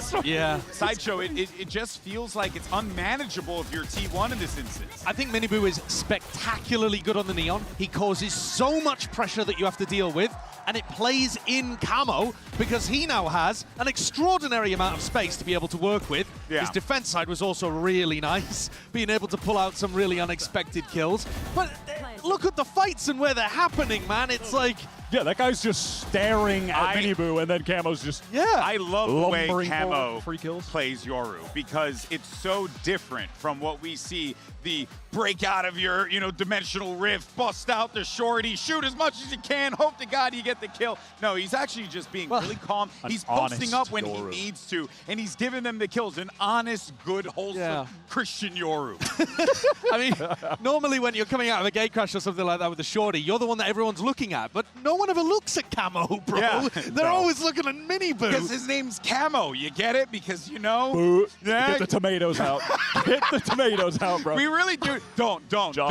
You give me at least a little bit of emotion, you bastard, or you're fired. Okay, I will remove you right now. I'm going to give you a large boo, not a mini boo. Damn you. But of course, though, one thing that we did pull away from that game was we were seeing T1 pull off big moments with those Rifties, and they need this. But the problem is that you got to be able to win those rifle rounds, too, to put together the dub. I feel like you could really... Do you want to be a hater or a lover, GB? Do you want to be glass half full or glass half empty? Is it a great thing or a worrying thing that Stax is carrying in the kill department for T1? Yeah. It's great that he put up 20 plus. I'm gonna say glass half full. I'm gonna be positive. Stack's a veteran, man. This is sell the guy me. you want. Yeah, look, he's a guy that you want to see. If he's popping off, that means that he is out there giving it his absolute all. Surely, someone from his squad in this next map sideshow is gonna meet that output. If Stax is doing this right now, I think he can carry this into map 2. It's possible. That was his first ace at a global event in 1,416 days. Yeah. So it's not like he does this all the time. You do not want to waste an all-time Stax performance. He wasn't and didn't need to be that guy on the run here in kickoff at all. The trio, Izu, Buzz, Meteor, they were just going nuts. Stax didn't really even have to focus on that aspect of the game. No, fair So point. you're going to need... And listen, I think Izu definitely had his moments. He had some sick multi-kills. His aim was definitely on display, but he wasn't in takeover mode like he was in a lot of those online matchups earlier this year. Yeah, no, without a doubt here. There's a lot of pressure, though, on T1 in this situation. You got KDG, the coach, the new coach, stepping in for T1. Let's get some words from him. Jen here with KDG of T1. Now, coach, proactivity and aggression, that is the way Team Liquid like to run on Breeze. I'm sure you had tapes on them, tons of VODs on them. They really like to play this map, and you analyze them down to the nail. So what made it specifically hard for you to deal with them? 일단 상대가 공격적으로 나올 걸 알았음에도 불구하고 저희가 그냥 교전에서 진 게 좀 많다고 생각을 하거든요. 특히나 지금 말린 선수 몇 명 있기 때문에 그 게임에서 말린 것들을 좀 풀어가면 잘할 수 있을 거라 생각합니다. Yeah, we knew that there was going to be a lot of aggro coming out from Team Liquid side, but I think it all came down to the gunfights, not being able to match up the firepower against Team Liquid. So I know everybody's feeling, some players are feeling a bit tilted and frustrated, but if we do work that out, keep the energy up high, I'm pretty sure we can do better and show better performance on Split. Thank you very much, and good luck.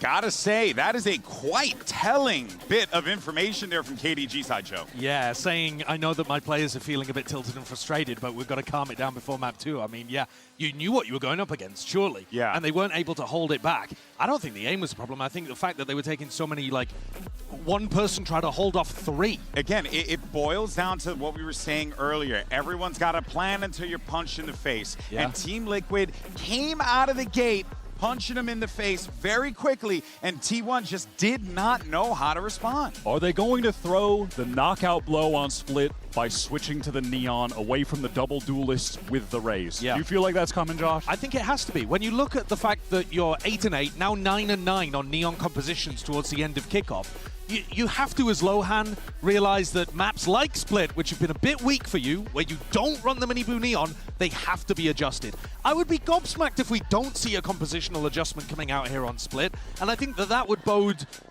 kind of poorly for T1, because otherwise the Split pick is perfect to get T1 back in the game. Do you want Liquid, because we know Liquid has the stats to back it up on Neon, so do you want them to make that change? Does it feel like that is going to be fruitful for them 100% no matter what? Or could there potentially be an issue here slotting this in so early? I think they just go for it. It's not like the split has been great without it. So It's like, it well, really it's been working. Do they want to try something new? It's honestly. What do you have to lose? This is going to make it sound like the split has been terrible, but it's like it can't get worse. I don't think they're going to be worse. They're 1 and 2 on split, and it hasn't looked good. It's been looking like one of their bottom couple maps. So you would put Neon in this situation? Yeah, definitely. There's just no way that their split is going to suffer because they're going to have the Neon. I think it can only go up. And remember that they're taking an enormous gamble with the final map of this series, playing their permaban of Haven. So already we're in bonkers mode if this gets towards map 3, where who knows what's going to be happening in terms of compositions for Team Liquid. This one, I think it might well be that T1 have got some really difficult, quick adjustments to come. I also got to say, seeing them float that Haven with no like real tape that we can really reference for this is quite fascinating, considering how early this is happening in the tournament. Typically, teams would try and float these things for later on in the tournament if they had a game plan But those kind of teams that do that are the ones like NRG, where they're confident that they can get through the Swiss stage. Liquid are fighting for their life at every point. They are. And you're going up against T1. Yeah, you're inches away from drowning at every point. They've been going through the lower bracket of EMEA, fighting for their lives, fighting their demons, and they're still figuring stuff out. So you say it's like an apples to oranges comparison when it comes to NRG and Team Liquid? I definitely think so. I don't think Team Liquid can afford to hide these kind of things. Bring out a Haven if you're hiding it as a trap here. Bring out your new composition on Split if you have one. I think now's the time to go hell for leather. That being said, I think if you're T1, if you're KDG prepping for this game, you have to be ready for, if you're going to take it to Split, that they could be playing Neon. I think it's such a high, there's a high enough chance that you have to be ready. And you know what? We're being a bit doomer here about T1, but actually, they were one of the teams to beat Nongshim Red Force, probably the best Neon team, on Split. Early on in the season, they did lose the series overall, but they actually put together a very And how they managed to do that? Yeah, well, they managed to shut down the Neon by not directly getting distracted by it, I think, is the biggest part of it. You want to ignore the entry protocol. So when the entry player goes in, you don't worry about them too much. You focus on getting rid of the rest of the pack. And I think the problem with that is Miniboo is deadly if you give him... It's almost as if he's the pack sometimes. Well, yeah. But I think you could say the same about Dambi on Nongshim Red Force. Those two teams are starting to look more and more similar. And T1 have got experience against them, not on Breeze, though, right? So it's like they do actually know how to play Neon comps on Split. So if this is an adjustment, it could be the first time that we see Team Liquid lose with a Neon comp, genuinely. Fascinating. Of course, we did have a little delay on stage. I'm sure y'all at home kind of caught a wind of that as we're setting things up. But I did get word that we're going to be jumping to Agent Select ASAP. And would you look at that? I think my hand was on the button. There it is. There it is. There it is. Send the chip back. Show the graphic. Camera, go. Yeah, they've made the adjustment. Yeah, and there's a sky with that. Not a fade. Yeah, so they're playing Neon Waylay with the Sky. I mean, essentially just ripping the G2 comp, no? I mean, that is what we've been seeing from G2. So it's like they already have a little bank of stuff that they can play with.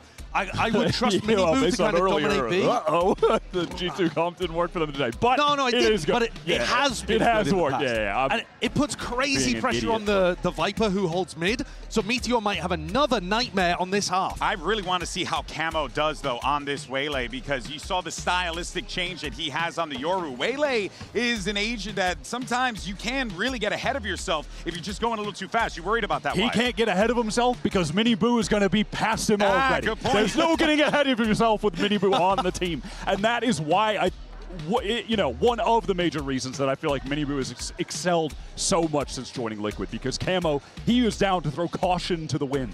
You have to have, for T1, a monster game from Itsu and Meteor here. I think you need Itsu to be fighting aggressively on one of the outsides of the map, and Meteor has to make sure he doesn't die repeatedly to the double duelist in mid and give you some big rounds lurking on the attack side. To me, those are the two that you really are looking to step up compared to even map 1. I mean, certainly for Meteor, but even for Itsu, give a little more, take us to map 3. Yeah, you were talking about it before, why Meteor dropped -13 across that map. So it was a rough showing for a player who we consider to be a superstar. It was a rough showing on top of, listen, it is hard to have a pop-off game playing the Astra, and it's not like he was getting the late round situations where the Astra can get kills because they were running it down on him. But over on the Viper, that's where he's had his best games in the kickoff run. And so I'm definitely expecting a return to form here to at least some extent. But yeah, this is also just a matchup that I wanted to see. The Viper v Viper with Meteor and Nats going at it. Yeah, definitely. I mean, getting those lurks working on the attack side, see who can get the most space and not get punished. It's gonna be awesome. We got adjustments from Team Liquid. Is it gonna be enough to end this series 2-0, or was T1 ready for it the entire time? Let's send it over to your casters for map 2. Here's Achilleos and Paper Thin.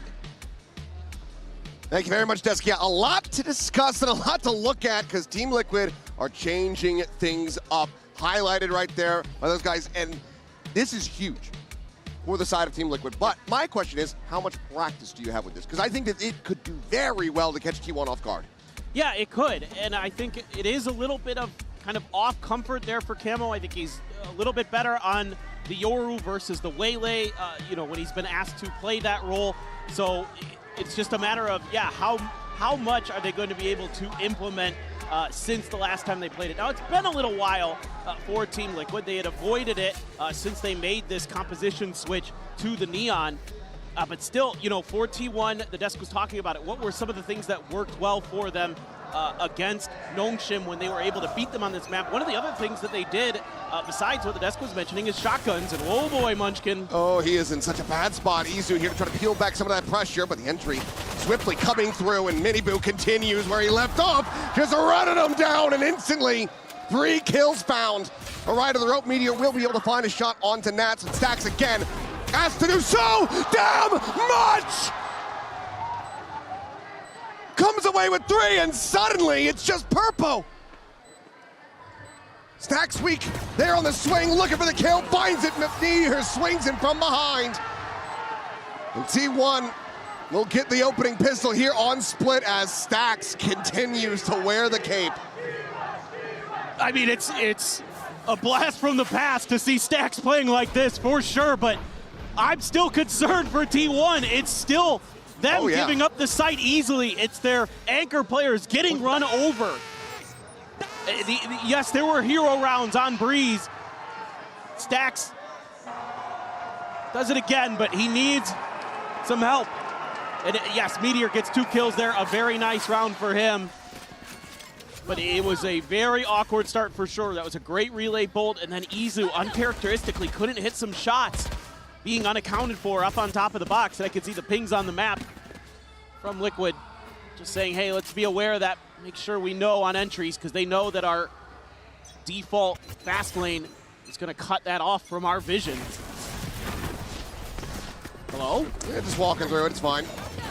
Shot across, one into the chest, and little exit going to be coming through. Wayne able to find the one. Miniboo eventually confirming the kill. Munchkin going to be taken down, and his force buy is completely catching T1 off guard on this site. 3 to 5, barely any damage suffered by the players on Liquid. T1 might just have this round get away from them, but Wayne will fall. Meteor able to find the one. Swing in, spot onto Purpo. Still wary about a potential swing in from below. Stacks going to be pinned into the corner. Meteor looking to try to isolate them. Has them taken low. Tucks back away. Izu scaling. Miniboo tucked in behind the box. They get the read. They get the exit. Izu like a thief in the night, but the damage is dealt. Look at the HP bars, and Izu still quite far away. The swing in, the headshot found now. A 1v1, still an outlaw, and the time getting away from them. Miniboo has the upgrade. The drop down, the flash not finding anything. The round is already over. Izu will get the kill, but cannot get a win. And he cannot escape either. Red Bull clutch, Team Liquid, tying it up 1-1. It's happened again. It's the exact same result. It's just different teams. It was Team Liquid who won the pistol on Breeze, then T1 with the Thrifty, and then it's Team Liquid who's going to do it this time. Unbelievable, but it is a buy-up, of course. It is still the Stingers that are going to get the job done. Back and forth we go to start the map. They have to gamble, but it pays off dividends now. Let's see, just a Shorty and a Sheriff, all the purchases here for T1. Meteor trying to put that to good use. The chase coming in, and Camo not to be dissuaded. Gets in on top of the enemy Viper, finds that kill, and Buzz dead at the same time. Only some damage found onto Wayne. elimination still eluding them as the plant will come through. T1 now have to assess. We try to play in with this, with just classics in hand. Or do we just try to get tucked away and die to the spike? Should likely be the latter. You would think so. But Nats doesn't want to let that happen, and he'll lose one. Stack's going to try to outweight him. Watson, minor damage though. And yep, that range going to very much be unfavored. As Nats with a 4K secures the flawless to get Team Liquid into the lead. And already you're just seeing the same problems here for T1 that they had on Breeze on their defender side. Just not able to slow anything down. Just getting run over. Of course, it helps when Nats is just doing his best on the lurks. So, see if there can be an adjustment here. I mean, you almost just have to give up the sights and play for retakes. You do have an op. It's on the A side, though, for T1. So the effective bonus for Team Liquid. Still a lot of firepower. They're in, though. Flash is connecting. Munchkin going to be taken low, but Nats does not get this read. Meteor going to be taken down at the same time, and Munchkin doesn't manage to find a follow-up. The judge just not quite hitting right, as it's just Izu being seeked. An operator in hand that needs to be retained. And they can hunt. They have cash aplenty. And they've got Miniboo, who can sprint down at this Yoru. And Izu's just going to do his best to try to avoid it. Footsteps masked. They're going to keep pressuring him, but he might just be able to kind of dodge this. However, he's taking a pause. This is going to give an opportunity here for Miniboo potentially. Swinging in on the approach here from behind. Izu not letting credence to this at all until the last moment. Turns back, is able to find the one, but they can continue throwing bodies at this problem. Will do so, but Izu for now holding his own. And it seems like Camo not looking to give him a final. Knows that he would be one away from having that dimensional drift online. So just the one weapon to be carried over. T1, do they consider a timeout? Do they let it ride? You just don't have much util here as T1 to slow this opposition down. I mean, you've seen, like, you know, the disrespect of the snake bite, the disrespect of any util that they're throwing at him. And even with the shotguns, again, this is something that T1 tried to implement to slow down Nongshim. But right now, it's just these pushes down the extremities, down the lanes. This is a buy if I've ever seen one. Be clear, the Trailblazer, a big reveal off the haunt from Stacks. But all the same, can't do much to try to stop him, but Izu okay. Lines up two for a collat. Wayne and Nats will both fall. Buzz pushing, chasing, buckying. Camo will fall. Weapon now going to be recovered. The push out of the smoke. Meteor eventually is able to find the headshot. Spike planted, and that leaves Purpo to his own devices. Flash sent towards screens. Another one up close, but Munchkin just free fires the angle. And that will be T1 peeling back around win. Yeah, and this is a great round. You're able to get the read on the direction that Team Liquid is going to go, and you're able to get that op into place. Even though you can't find the initial shot, the follow-up off of the TP for Izu is good for the collat. And that's the kind of things that you're going to need to start implementing here as T1. You need to be evasive. You need to be willing to retreat and play for those retakes, or try to find your timings to, you know, disrupt their plants. Oh, right through the fast lane. Beautiful for Nats. Seems like he's just giving props to him. Sometimes it happens. It'd be like that. All right, they're going to stack up 3 here, but it's just another A hit. Nats is going to go for alert. The minor adjustment for Team Liquid. Ready to use the overdrive. Yep, sends it out now. Quick peel away from Meteor. Push out into Stacks' open arms. Able to find it, but does he anticipate this second layer? Wayne now scaling forward, gets the jump. Buzz out in the mid, able to find Nats, taking down that enemy Viper. Spike still in hand over at A main. It's a player advantage to T1 for the moment. Wayne trying to explore over towards Mail. Just a quick check, and there's the drop down, and Stacks. It's a nice how do you do. Purple now once again, last one alive. He's gonna at least get the plant. get himself closer to Seekers. Stacks pushes forward from here. There's an opportunity to isolate. Sends out the Trailblazer. Checks around, making just sure that elbow is cleared. It's a winnable position. Still just have that operator in hand for Izu. Fowler scouting, nothing spotted. Only the Haunt now up and over the top, going to be cleared out. They know that he's back map. Here on the site, the Prowler to get cleared out, and he gets flushed into the open. Stacks the sprint to try to recover the operators. The fuse gets held here by Buzz. Should be able to get it in time, and he will. And now suddenly we're tied up at 3-3.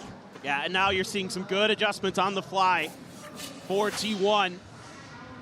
Something that you knew coming into this agent composition change.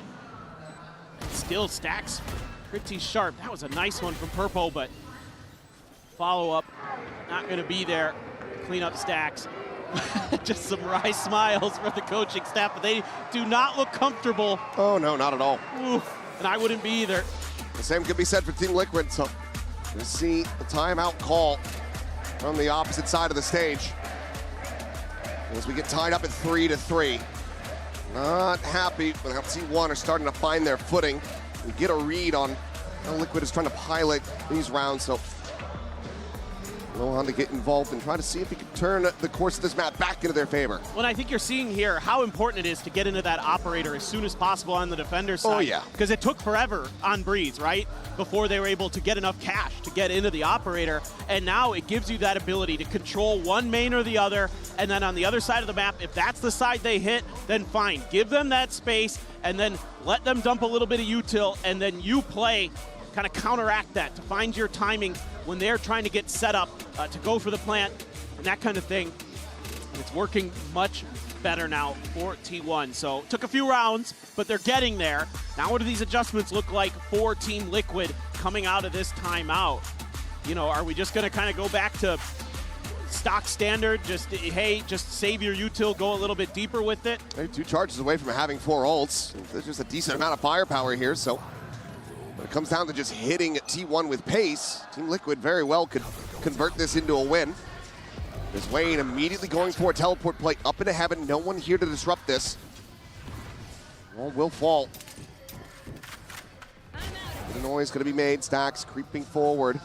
Buzz on the opposite side of this smoke. Wayne not going to play out of this one. Just plays back, and for now the site is theirs. Liquid able to get set up for the post point. They do have that pit, and it's going to be invested. Completely cutting off that screen's access. Showstopper is available for Buzz. First, they have to try to make it past this Omen. The push going to be coming through, and Meteor's just not ready for it. Wayne now with a free upgrade. Sends the Paranoia across towards screens. Buzz sends out the ultimate, lobs it in. Purple going to get caught. 1-for-1, but still trying to play into the pit. That's being spotted. Eventually flushed out. Stacks able to collect the kill. Munchkin, the op scooped up, finds Camo. It's a player advantage for the side of T1. And now it's just Miniboo here in heaven. Slides across, sees it, not on it, trying to fish for the shots, and Munchkin swings around the back, but it ends up going wide. Miniboo seized in position. Rotates over, the defuse is already there. T1 thriving in the chaos, manage to steady themselves, and they get the round win as well as the lead. Yeah, and it's good patience and a good read on where the players will likely have to be. Plus you have the dimensional drift there to give you a little bit of extra info, but in terms of getting that showstopper and getting value, you likely know that they're going to be tucked into the back of elbow, and you can just throw one in there. Of course, Izu probably got a spot there as well to help it out, but it's a really nice play. Nas tries to step up into this to see if he can do some damage, but he's taken down by Stacks, who has been the hero for T1. 10-5-3. He is playing so well, keeping himself alive on that A site. As that solo player, you cannot credit him enough with what he's doing for T1 on this map. Quick clear, the dog is saturate, lobbed in, up towards B heaven. TP forward, and Munchkin ready forward, gets the punish, and they're just getting picked apart on entry. Camo now, last one standing, but given the economy, likely is going to have to just sit back. We'll stop it from being a flawless at the very least, can make this hurt a bit. Try to slow down the massive cash flow that T1 currently have. Widely needs to just get tucked away and retain this weapon, you would suspect. Still is feeling it though. Meteor's trying to bait for Buzz. Camo senses it. Buzz would love to get halfway to that next showstopper. As a jump up, and he just hasn't registered it. Not seeing him there on the periphery. Give a couple additional kills over to Camo, but that is still going to be the round in the hands of T1. You've got some time now to take a pause and take another timeout here. Let Nats rally the troops as Team Liquid.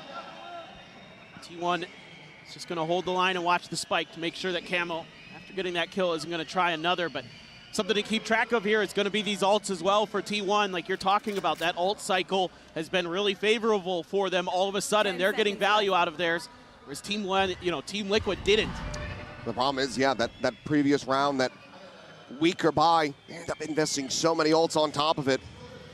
To not be able to find the round win, ends up being quite costly. So T1 for the moment in position to really snowball the rest of this half into their favor even further. Is this just misregistration on where Munchkin's going to be planted? He holds his own well. I just am so amazed sometimes with how Munchkin realizes that it's been long enough that Team Liquid has forgot about that spot after the pistol round. Like, he just sometimes is like, you know, I bet they forgot. And he gets so much value out of stuff like that. He's going to have a judge for this one. They're going to try to gum up mid. Getting a good read here is Munchkin now, starting to feel that ideology that's coming from Liquid.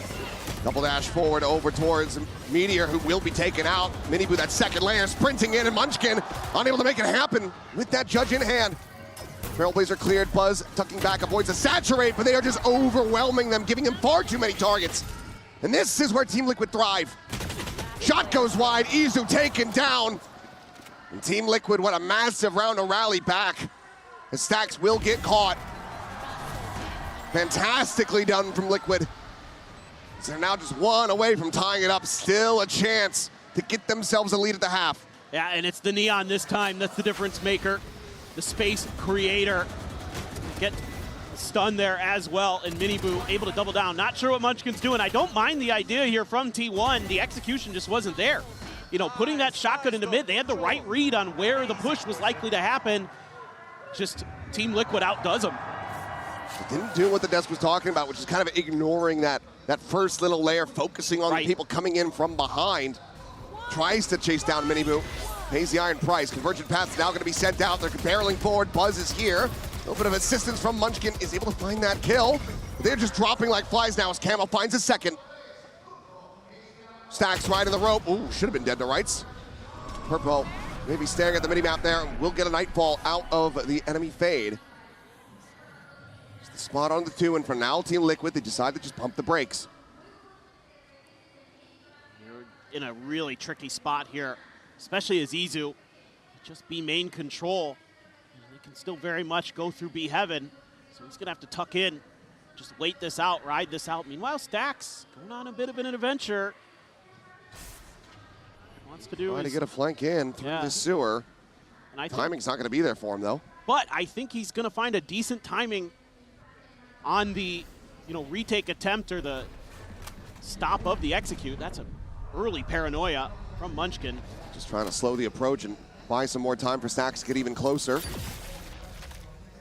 Munchkin scaling his way up through the stairs. And Stacks now striking, able to find the one. Izu out from Garage, finds a shot on the Camo. Suddenly a player advantage here for T1, but they're not out of the woods. Still a ways to go. Popo and Wayne could absolutely get this done.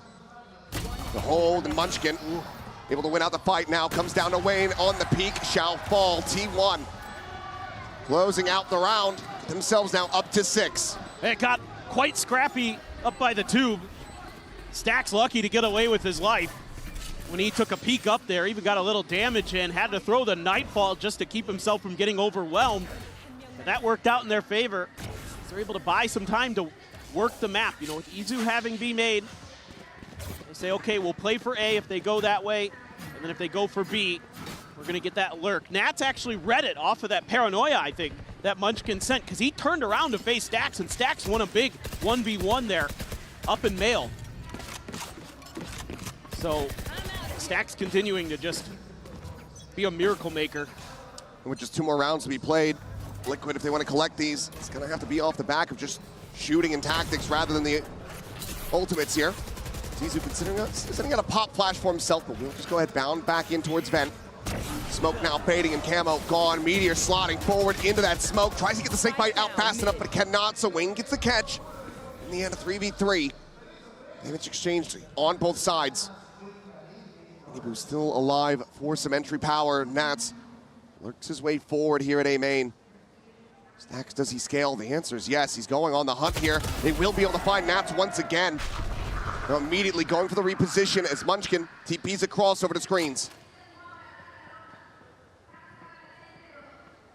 Caught the timing, did Stacks. Still fast lane and a relay bolt. Minibu needing to put a lot of weight on his shoulders. Stacks just keeping it quiet. Maybe trying to pretend like he disappeared back up the ramp. Now we'll start to inch around this. Sees the gun barrel, gets the adjustment, snaps on for the headshot. And Wayne now has to do it all, but Stacks continues to stand tall. He's 15-6 now. Where's this been all kickoff? This is incredible, the work he's doing individually and the timing there. Because the multiple angles that Nats has to be aware of, that he has to be checking, Stacks just happens to find the right moment. He's just doing everything right. And now you've got huge ults available, whereas you're not going to be close. You're a little bit towards the overdrive potentially, but you have a pit. Might have to contest the orb here, which they shall do. No, actually, they're just going to go barreling right for it, but now this time it's Buzz posted up over the top. Not able to find that second kill, though. Minibu turns around, gets the elimination, now has that Phantom upgrade.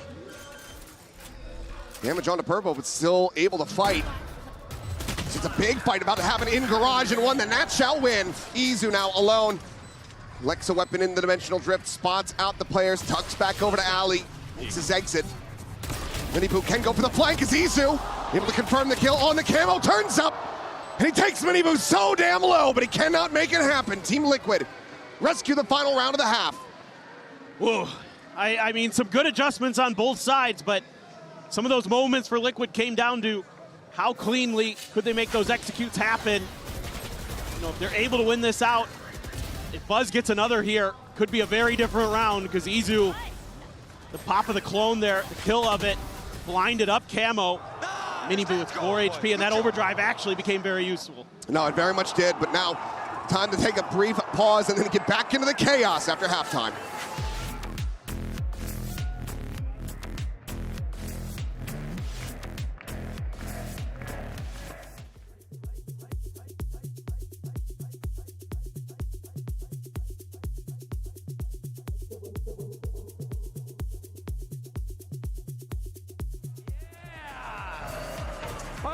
Pongámonos de pie, todos, todos, todos, todos, todos, todos, todos, todos. Hay que demostrarle al mundo de qué está hecho este corazón latino. ¡Olé, olé, olé, olé! ¡Chile, Chile! ¡Más fuerte! ¡Más fuerte!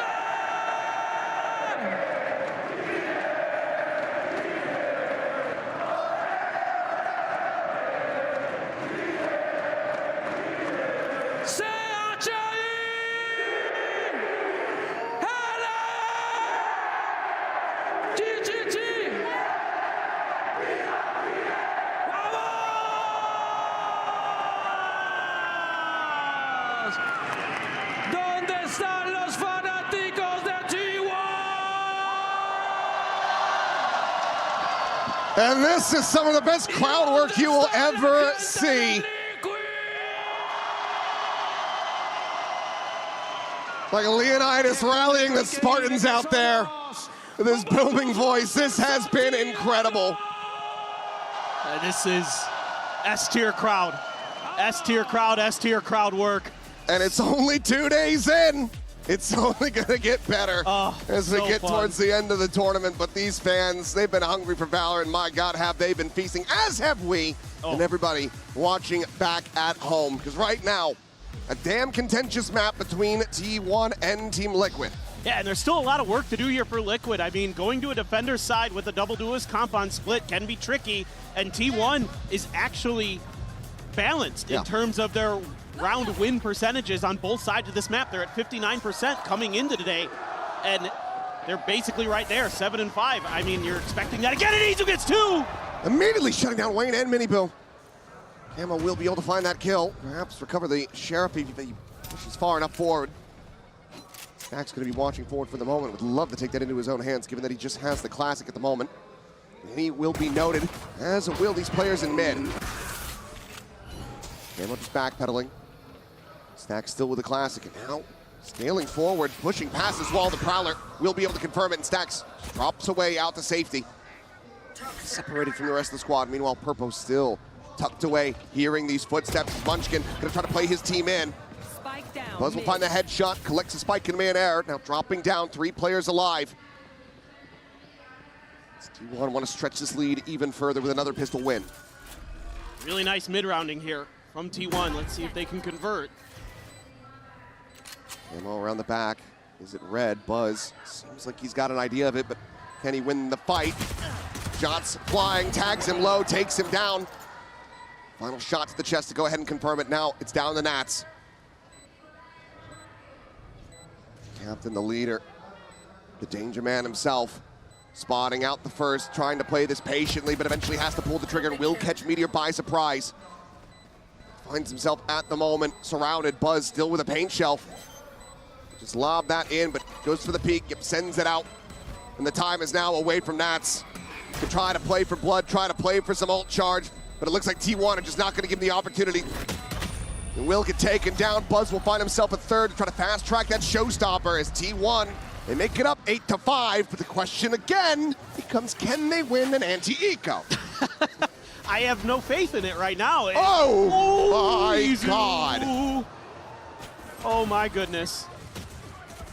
I have faith in that though, in Izu's aim, that's for sure, but 2 pistols on this map for T1. I'd love to make sure that you don't drop Santiago. No buy up this time though for Team Liquid. Classics, 1 bandit in Camo's hands, something to keep your eye on there. Meteor might challenge that. Move on with the spot. Meteor winning that fight over at A. Nats clearly getting lost on the minimap, and Stax is able to find 2, but Nats does come out on top of that fight. Stax, however, guns down 3. Passes the orb over to Izu. Giving priority to that dimensional drift, and now the spike can be planted. Once again, Nats left to his own devices. All the weapons that he could grab on the floor in garage. And it will be Izu to strike him down. 9-5, T1. They figured out how to win an anti-eco round. They'll find themselves up by 4. Yeah, got a little scrappy in B garage. But at the end of the day, you know, the fact that Meteor not dying to that bandit of Camo wins that early battle. Actually pretty big. Removes an extra layer from a potential retake attempt there. Might have dropped another gun. So that means you're gonna have a couple Bulldogs, a couple rifles, a Stinger for Stacks. They're gonna spread the map now. T1, gonna wanna work the map a little bit. Meteor gonna challenge this. Minibu holding close. Meteor on the swing in. Gets the spot. It's gonna be minor damage suffered, and wall will fall, and he's just gonna be overwhelmed as Purpo collects that kill. Snake bite out into Mail. That's trying to slow down this approach. Could absolutely massacre them. Turns to the pop flash, and Buzz gonna be struck down. Clone going in. They're barreling forward, and Nats is still able to find another. Stacks stunned up, saturated in position. Gets caught, and now it is just Munchkin left standing, and not for very long. Damn clean in the anti-bonus. Team Liquid finding their footing here on the defending side. Yeah, nice turn of the flash there for Nats, and a follow-up paranoia from Wayne to set him up to keep T1 from being able to claim that space at B Tower. Nice push and pull play there. Meteor is just screwed in that position. He's gunning him down, and he's also clearing every bit of utility. Yep. The haunt, the clone, turns the flash. That is So just fast. gorgeous from Nats. He is unbelievable.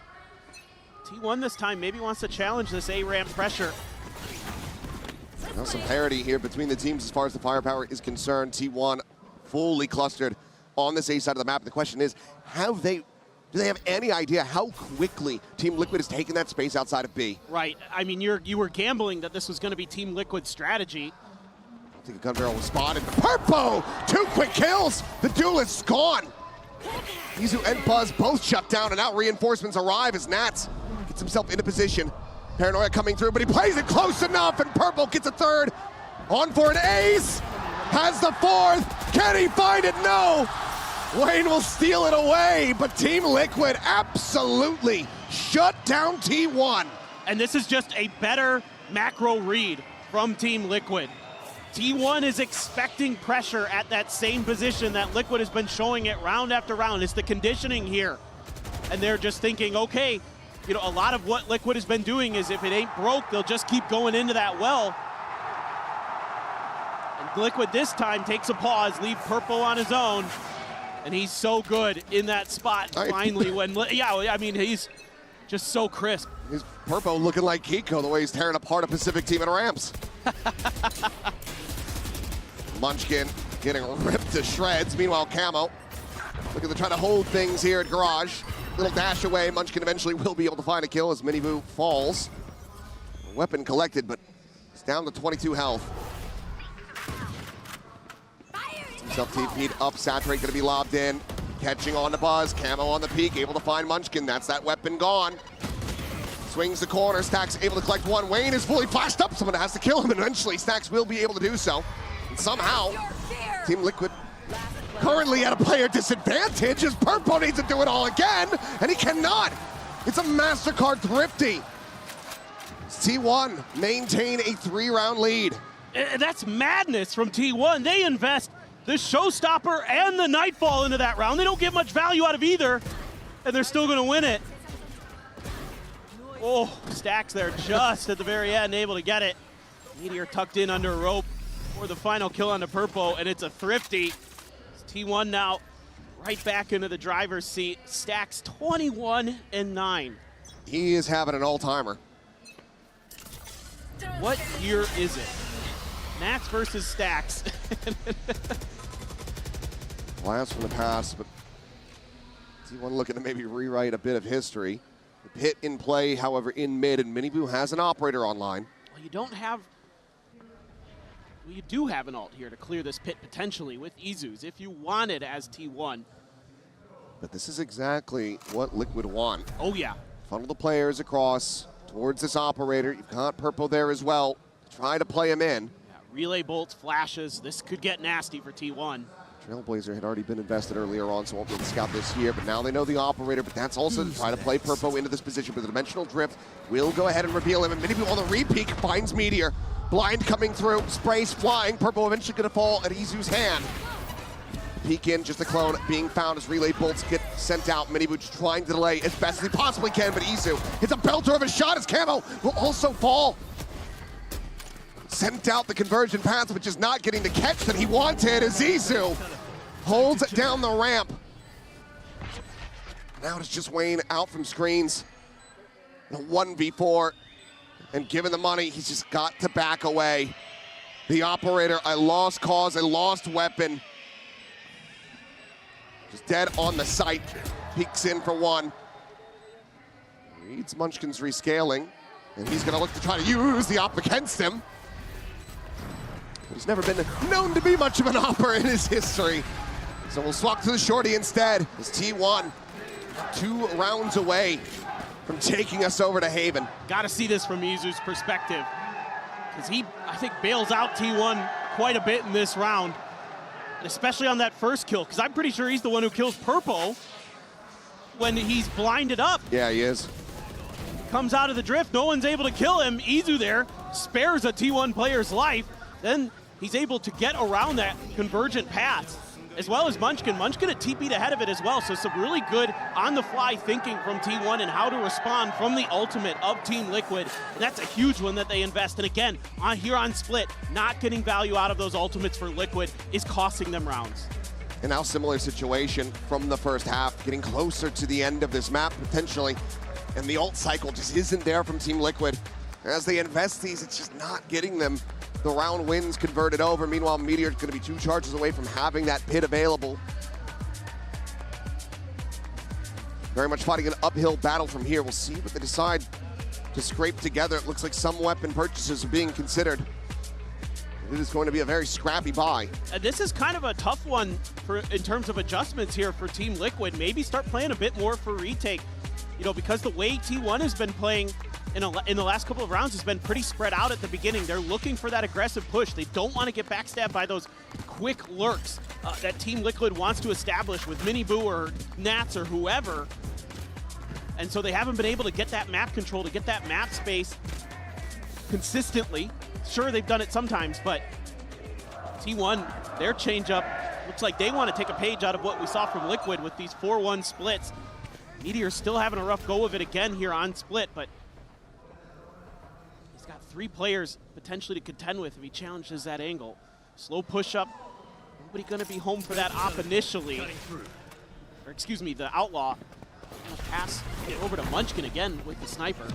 Flash lobbed in, but it's slow scaling off the back of this. But Izu planting his feet. Miniboo unable to flush out that Yor, but Wayne eventually will be able to do so. 2 kills going to be found. Exchange for the one. A weapon now going to be scooped up. Munchkin immediately TPs over to A main.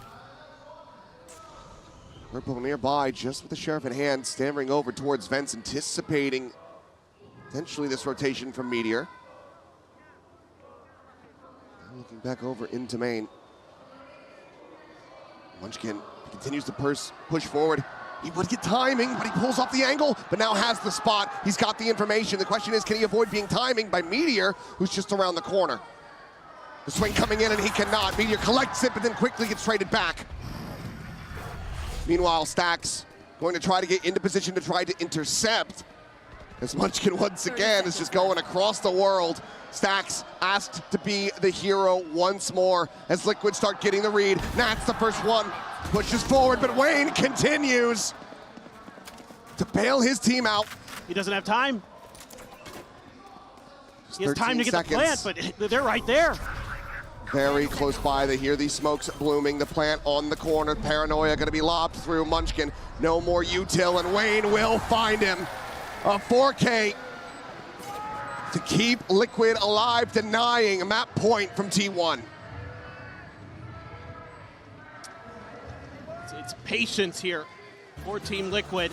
You know, with that mid control that they're able to establish, they're able to quick counter flood T1 at the beginning of that round.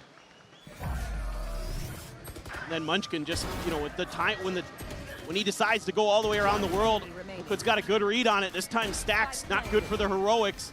It's been tremendous, but Wayne coming alive there with a big round. Now you heard it there from the man himself saying they're back. Mastercard thrifty to try to just get refocused. Eyes on the prize. This is still winnable for Team Liquid. Especially with that happening off the rip. That's your lurk. That's that A-side pressure alleviated immediately. Meteor just cannot find anything. Nats. Don't think he will have spotted anything there. Not a pixel showing, so Buzz does get slotted forward.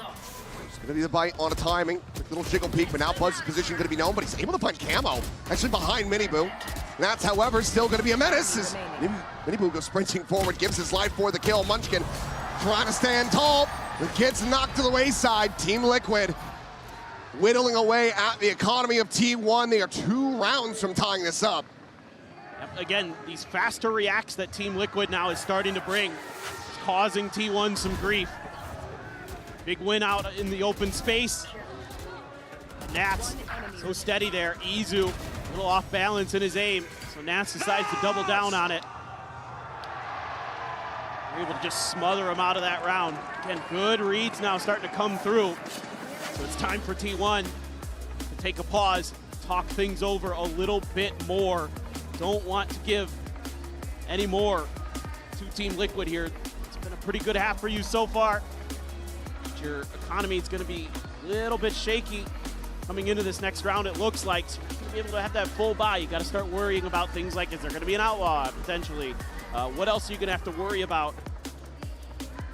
I mean, this has to be a bit of a demon on the shoulder for Munchkin. How many times did we see, last year with him on Gen G at global events? Toronto, of course, comes to mind, where they would get to this point, sometimes on this very map, where they'd hit 11, but they couldn't get over that hump. They couldn't make it to 12. They couldn't close out the maps.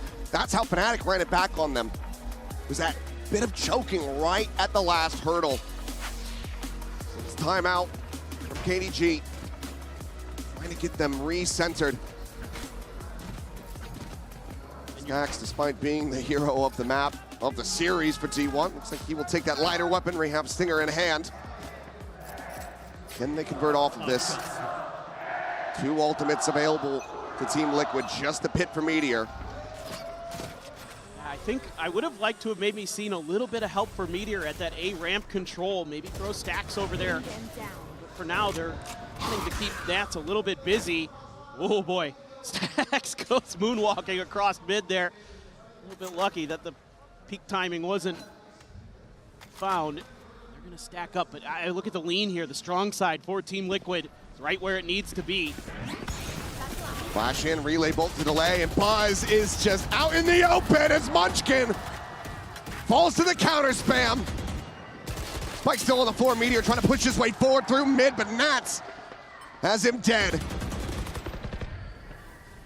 This timeout is not working a treat, not at all for T1. Stacks and Izu would have to work an absolute miracle, a 2v5 conversion. Swing in, takes him low, but cannot take him down. Nats still standing, now healed up. The raid boss stays alive, as does Team Liquid on this map. 11-10, they will be 1 away from tying this up. And this once again breaks the economy for so many players on T1. Meanwhile, they're still gonna be hunting. Stacks just cresting that corner fast enough to not be spotted out. Has to contend with Camo first, but there are so many sharks in this water. And he shall get bitten. It is a flawless Team Liquid. They want to bring this to an end 2-0.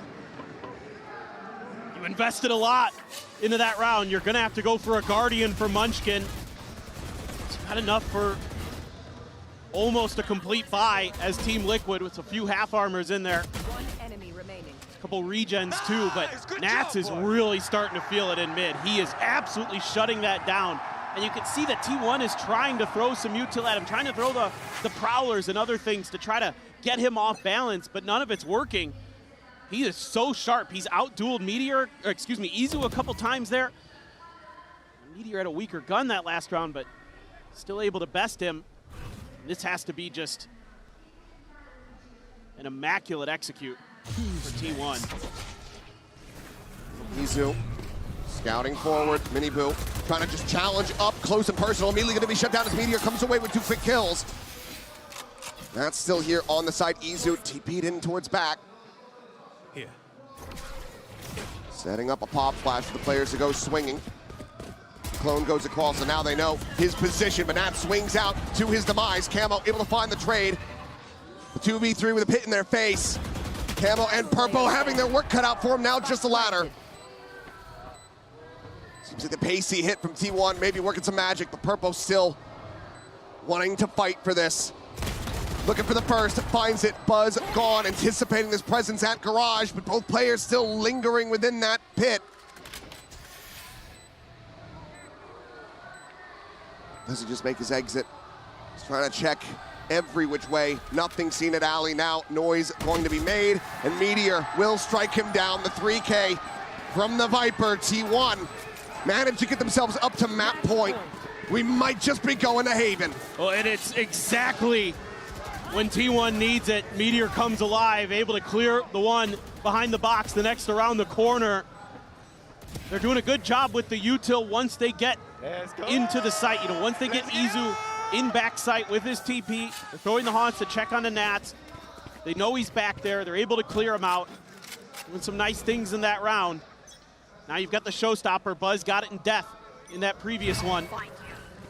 Stacks a couple away from a Nightfall, so you've got some ult cycles in your favor, but Team Liquid dangerously close. No, they really are, so they can hold on for this next round. This could be massive for them to push it into OT. Buzz looking for the entry. Wayne, however, striking from behind. Meteor gone. Showstopper will connect. Miniboo going to be taken down. 3v4. Purple down to 22 HP.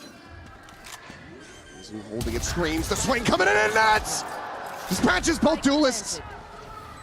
The bite layered forward. He could just drop the pit here and now if he wants to. As there's the dash in, and Stacks will be good for the 1 kill, but he cannot get the follow-up. Team Liquid continuing to fight back, continuing to persevere.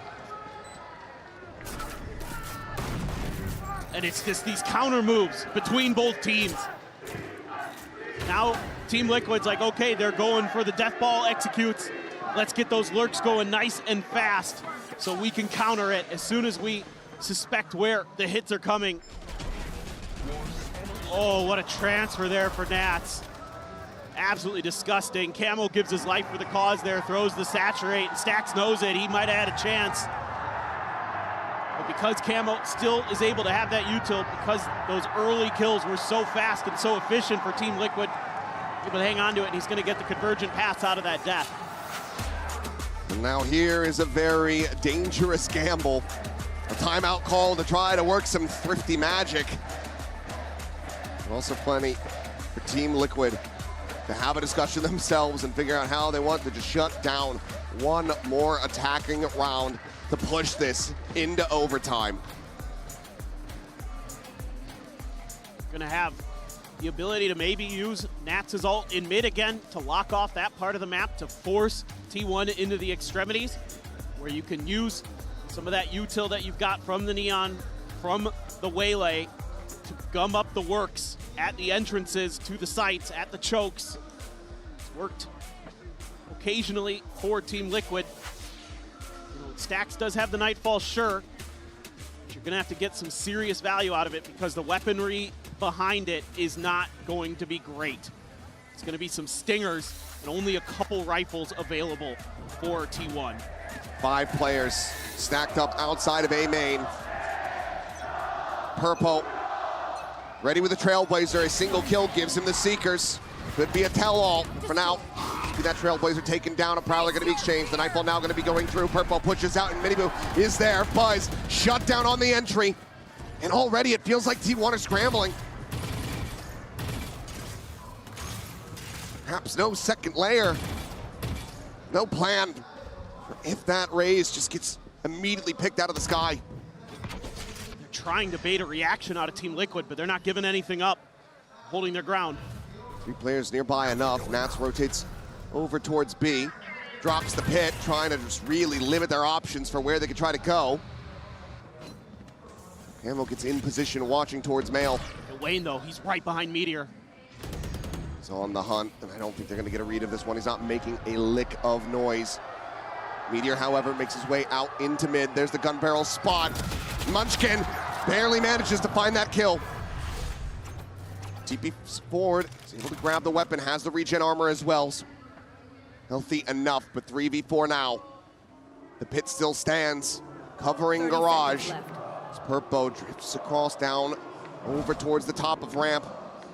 Munchkin looking for a timing, but it's going to be Purpo who is rewarded. Turns back the Seekers, immediately invested. T1 sprinting right at him.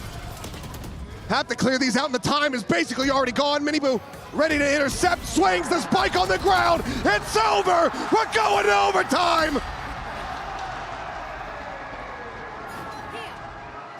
And you got to start feeling like the momentum is on Team Liquid's side.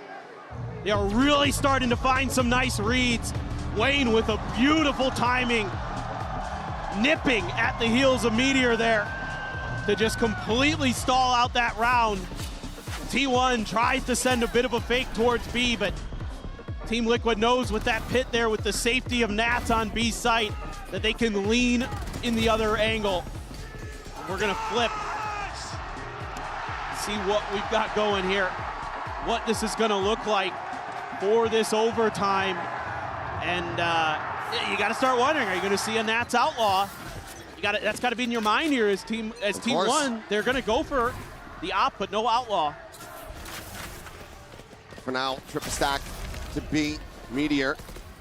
Here at Mail. Has to relocate. Trailblazer gets the scout.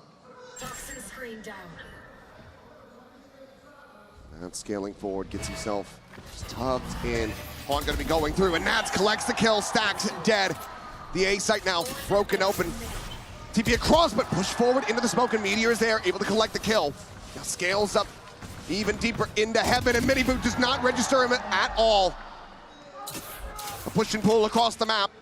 A player down, but Team Liquid now creeping their way back across towards B. Buzz watching from stairs, opening up with a spray, and Camo is the one that bites the dust.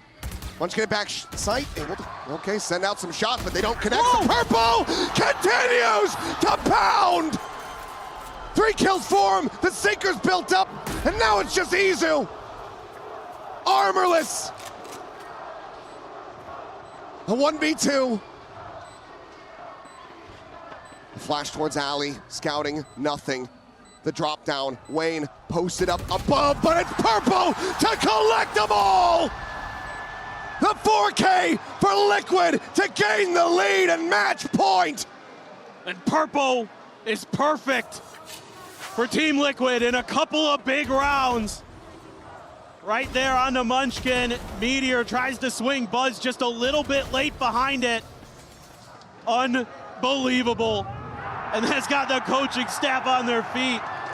And rightly so. Do we get the immediate timeout? We're right into it. The barriers are about to drop. And after it looked like Meteor was gonna bail T1 out, it's Purple stands tall. And now T1 need to manage to do what they barely were able to do at the end of regulation, which is win on this attacker's side. But that is a great way to start. He's catching Nats on a jiggle peak timing. Tries to get a snake bite out. Purple, however, he wants another round of Seekers in OT. Yeah, and T1's looking for the extra layer in that mid approach, but nobody was there. They were late. They were trying to suss out Meteor, trying to punish him. Triple peak potentially in the mid. Yeah, this delay might have thrown T1 off on their read. This could get messy very quickly as there's the spot.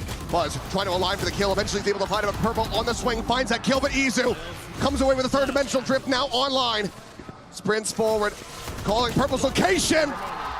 Just dances around him, drawing the attention. This Meteor gets that headshot now. Camo, the one asked to be a hero, the one asked to work a miracle to try to bring this series to a conclusion. Otherwise, T1 to find themselves reset. Spray will not connect. 13-13, we keep going. And this time it's Izu, who's been the best player for T1 so far this year, wins some big fights in mid. Little help from his counterpart duelist in Buzz, but this one as well, huge, huge, huge that he gets Nats to open up that mid space. Yes, it tries to be re-cleared, refilled. Flash. That is disgusting. It's absolutely disgusting. And we go again. This time, though, a change-up, no glass cannon. And it's going to be a triple walk down mid, but look at Liquid. They're poised to try to clean this one up, but it's going to be T1 coming away with the lion's share of the kills. Both duelists gone, just Wayne and Nats. Shadows traveling. To see if they can get a 2v3 conversion from here. The fact that you're able to come out of that with an extra player as T1 is so huge right now. You're still hanging on to a ton of util. Swing in, the spot out. Have to suspect that they're not going to be playing alone here, but they still want to check for a flank. Peek in the mid, nothing spotted now. Smokes shall bloom. Spike in play. Very much a world where TL managed to make a go of this, especially as Munchkin gives him a freebie. Feet spotted on the TP down, Nats immediately brings it now into a 2v2. Wayne still around the corner, the smoke, blooming the push in, gonna have to come in, and Izu will fall, looks for that transfer, cannot find it, stacks. Against an old nemesis, an old thorn in his side, finds himself in a 1v1 to try to get this up to map point once again. The smoke falling, and Nats stands tall!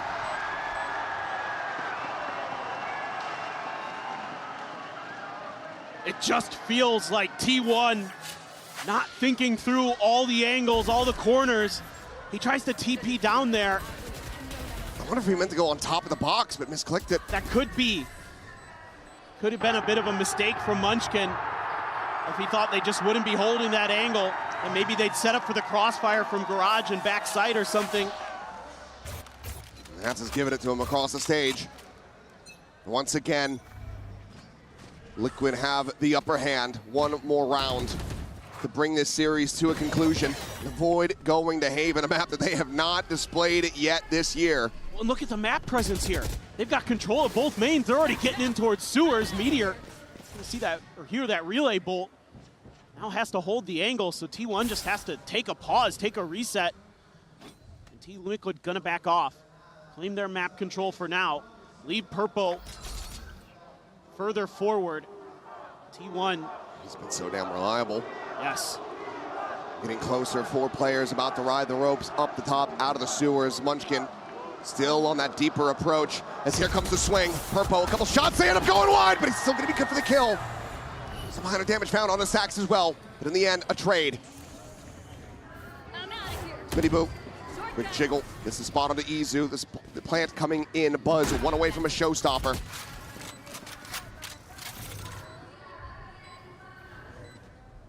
Munchkin. Screens, one at Heaven, one at Ramp. Munchkin's so deep. Trying to bait him out. Just trying to outpatient this. Izu as well, watching the main, but now the push coming through. They're making their way out onto the site, and Wayne from on high, able to find that kill. Nats from elbow, comes away with it. Showstopper gonna be thrown out, but he doesn't get the catch. Munchkin now, last one, but he cannot make it happen. 15-13, Team Liquid change up the comp, and they rattle T1, taking them down in 2-0 fashion. And this new high-speed Liquid looks fearsome. They're coming to the international stage. It worked in EMEA. Now it is working here in Chile. It doesn't matter where he is in the world, where he is on the map. Nats needs to be feared. What a player. And what a game between these two teams from the back and forth at the start of Breeze. There was some wild scenes throughout this. It got a little bit bizarre at times, but that's what's going to happen when you're running comps like Team Liquid does. You know, they're going to be running at you high speed, so things are going to get scrappy. And the fact that they're adjusting to this, coming into this event with a brand new comp on the split, and they're able to get a win against a really good split team who has experience against Neon Comp on split is massive. So far, a very good start from the EMEA squads, finding themselves slotted forward with a win here in the Swiss stage. We'll have to keep our eyes on this team because clearly there have been immense improvements from them. A lot of cooking has happened since we last saw them at kickoff, and what they're whipping up is delicious. Oh, no doubt, and you're getting such good play from your duelists. It wasn't necessarily on split. Breeze, they were great. Absolutely fantastic. Let's go ahead and hear from our winners in the Verizon post-match interview. Una vez más para Team Liquid! So 2-0 for this victory. Nats, I actually want to speak to you. You personally broke a curse. I don't know if you were conscious about that, of 5 years without winning against a Pacific team, and you just broke that curse. How are you feeling right now? Which curse did I break? 5 years without winning from a Pacific team. Actually? Yes. Oh, so this year is a curse breaker year. It's amazing. I didn't thought about it. I didn't know I have extra curse.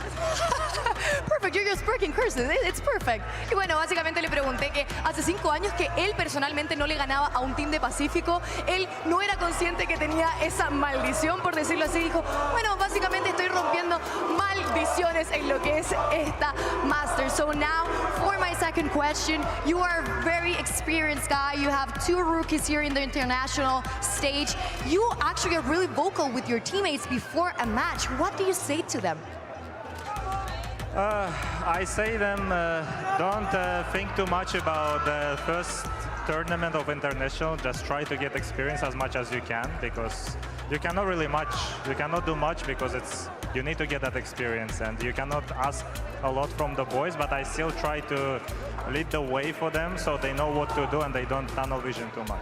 Definitely, that's why you're such a good leader. Y le pregunté que también con toda la experiencia que tiene, sintiendo y sabiendo que también tiene 2 rookies en el stage internacional, ¿qué les dijo antes de esta partida? Dijo que no se preocuparan sobre esta primera partida, que definitivamente tenían que ganar esa experiencia y efectivamente salió increíble para estos chicos. So Nats, now for my last question, I'm sorry, but are you conscious about what Munchkin said before your match? That he said that your name standed for no additional trophies. Sorry, he said that. What are your opinions about that?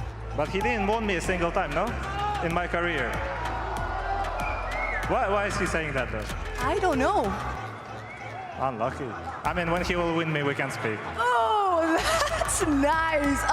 Bueno, básicamente antes de el juego, Munchkin dijo que su nombre era básicamente las siglas sin trofeos. Y ahora dice, bueno, ¿y cuándo me ha ganado Munchkin? Cuando me gane, hablemos. This is all I got for the interview. But guys, we have a draw show now because we need to discover what our next matches. Tenemos el draw show, señoras y señores, para ver cuáles van a ser nuestras siguientes partidas. And I'm here with, sorry. Nick. How are you? Good. Oh, we are with Nick Comp Ops. Estamos con Nick de Comp Ops que nos va a estar ayudando aquí a hacer este increíble draw show. So Nick, can you tell us the rules, please? All right, so we're going to be doing the draw show where we're going to start with the 1-0 teams. They're going to be facing each other in the next round. After that, we're going to move to the 1-1 teams. One reminder is for the draw show rules is that regional matchups are allowed. Perfect. So, básicamente está diciendo que matches anteriores no se pueden repetir, pero sí pueden haber matches regionales. So now, Nick, let's start with this draw show. If you can go ahead also and take from that pool that is 1-0, please, and we can discover the first team.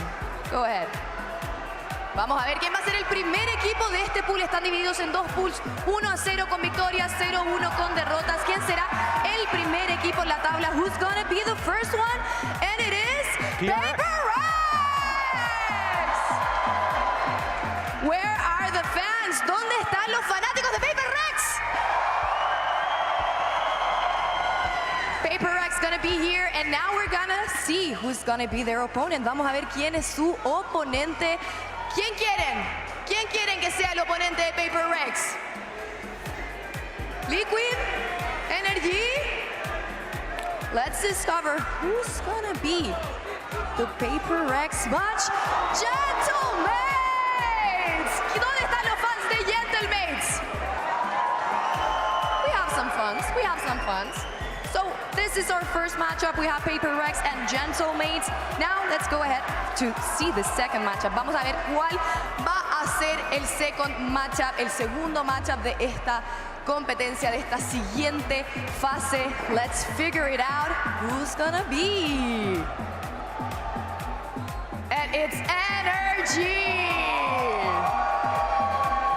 So we're gonna put Energy right here. Vamos a poner a Energy aquí en el lower bracket. Recordando que esto no es el orden que vamos a tener, así que esto va a salir un poquito más tarde contra Team Liquid.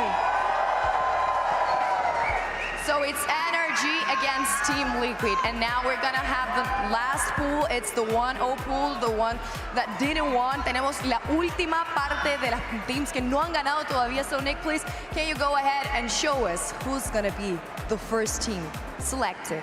Vamos a ver quién será el primer equipo de ese pool que no ha ganado hasta ahora. Let's see. EDG! Where are the EDG fans? ¿Dónde están los fans de EDG? Okay, we can go ahead and grab the opponent for EDG. Vamos a ver quién va a estar jugando contra EDG en este bracket. Por la vida, una derrota y quedan fuera. One loss and they're out. They're gonna play against G2! G2.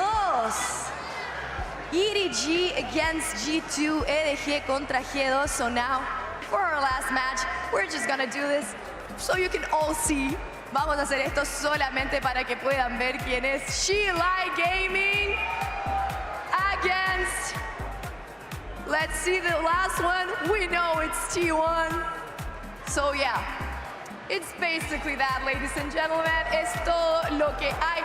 Tenemos los brackets. ¿Cómo nos sentimos con esto? The crowd is feeling pretty well, Nick. What do you think about this? Thank you. Looking forward to all the matchups. Just as a reminder, the schedule is not finalized. We'll be posting the full schedule shortly, so stay tuned to your social media. Recordando que estos no son los matchups oficiales, el horario van a estar cambiándolos, los van a estar anunciando un poquito más tarde, pero eso es todo. Muchas gracias a todos los que estuvieron aquí una vez más. Thank you very much, everyone. This is it for us, but tomorrow we have a lot of nice games, so stay tuned.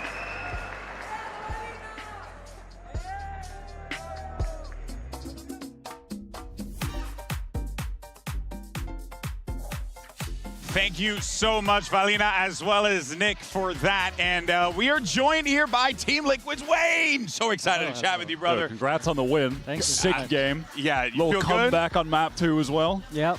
Feeling good really right now? Really good. Well, how is that?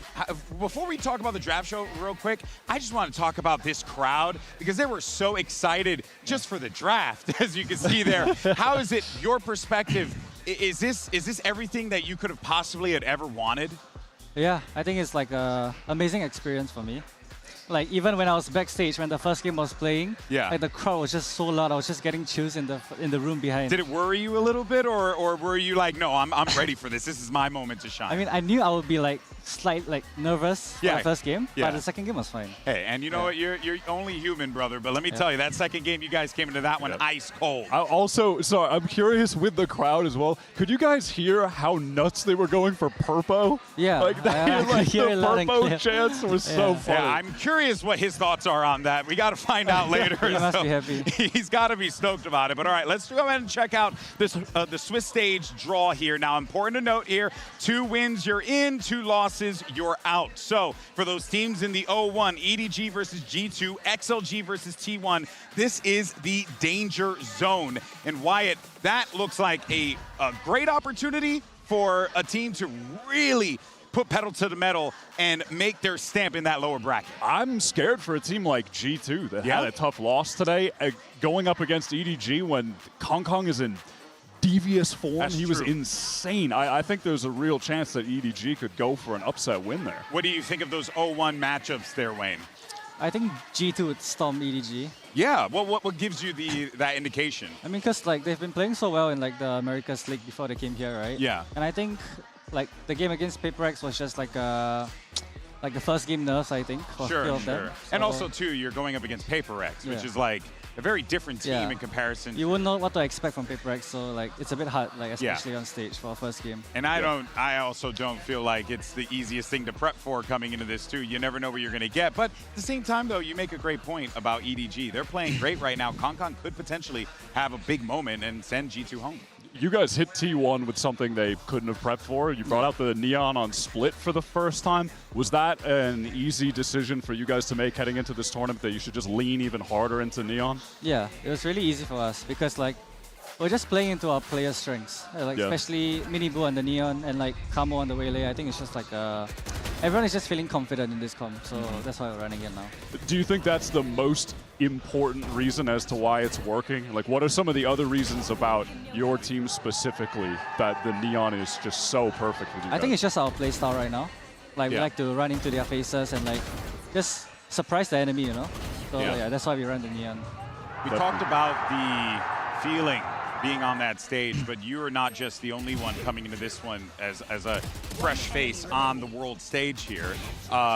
Did you feel like a sense of camaraderie with your teammates, knowing like, hey, we're all going to experience this together? And we got Nats, so that's got to feel good. How much does Nats add to your guys' confidence in this team? I mean, before every game, he would like, you know, like talk to us, give everyone like individual goals. Yeah. And like, I think from like our practices and like, you know, coming from kickoff, everyone is just feeling really confident in our like own play style and like our game.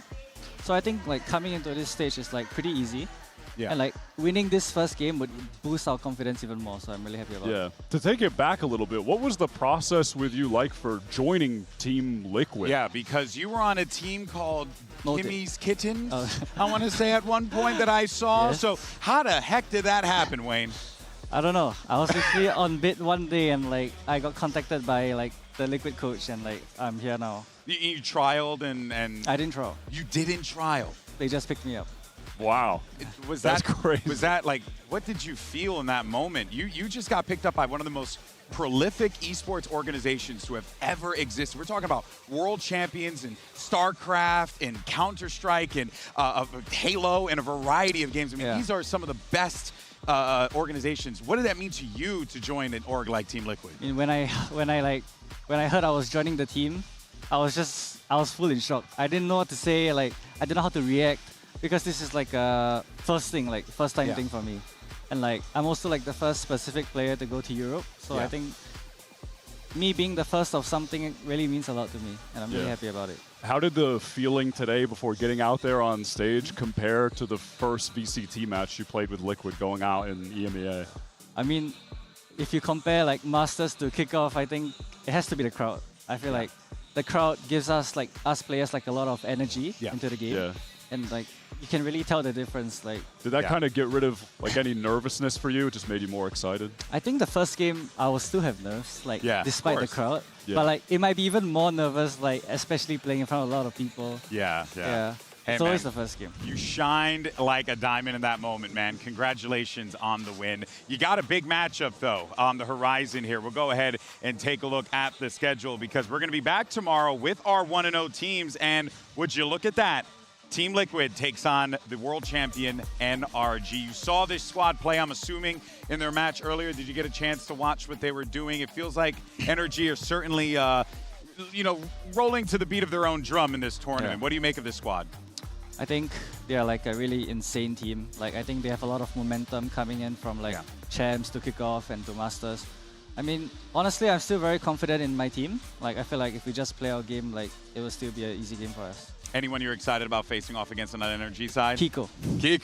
That's right. Yeah, and he was talking a lot about, wanted to go up against Team Liquid. The easy narrative for guys, us on the desk. If it's there's a one layup. thing you got it's to a rely layup on, storyline. we're going to milk that narrative dry, okay? You don't got to worry about that, Wayne. Wayne, I want to thank you so much for coming up here, brother. Yeah, thank you, man. Appreciate it. Congrats, I'm so for glad real. that we got a chance to get to know you, that the audience got a chance to get to know you, and we're looking forward to seeing all the things you do in this tournament, brother. Thank you so much. Congrats on that one. Of course, that's going to do it for us here today. We thank you so much for tuning in, and what a day it was. Yeah, and if you don't tune in tomorrow, you're crazy. Yeah, actually, we might need you to, check yourself out because what's going on here? You better be here tomorrow because if not, what are you even doing with your life? Of course, we thank you so much for tuning in. A massive shout out to the Chile crowd. Quit your job, watch Valorant instead. You don't watch, actually, Drop out of college, watch Valorant instead. Not in this economy. Okay. Never mind. In any case, though, guys, we'll see you tomorrow. Hasta mañana. Amigos, and today we'll get our first look at 4 more teams, including both of last year's Masters winners. We are ready for one hell of a matchup. But Trent and Leaf fighting back all on Envy, and Leaf has just gone nuclear. Oh, he's thinking about that. That's hang on. Baby Bay. Never tell me the odds. This team makes the impossible possible over and over again. Devi gets taken. Where's the rest though? Forsaken going to find Valen. Now the spike becomes a problem. Devi doing wonders, but Trent. No! I can't believe my eyes. Take a stand, take a bow, and take the round. Jorgamo and Valen, what are you meant to do against PRX? Often imitated, but never duplicated. PRX close out in 2.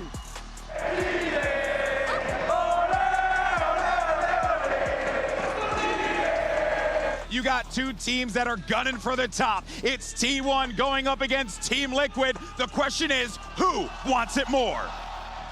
First round for that, so a bit of a change up and something that they're going to have to be concerned about. But for now, Nats holding his door, turns the pop flash, and mows them all down!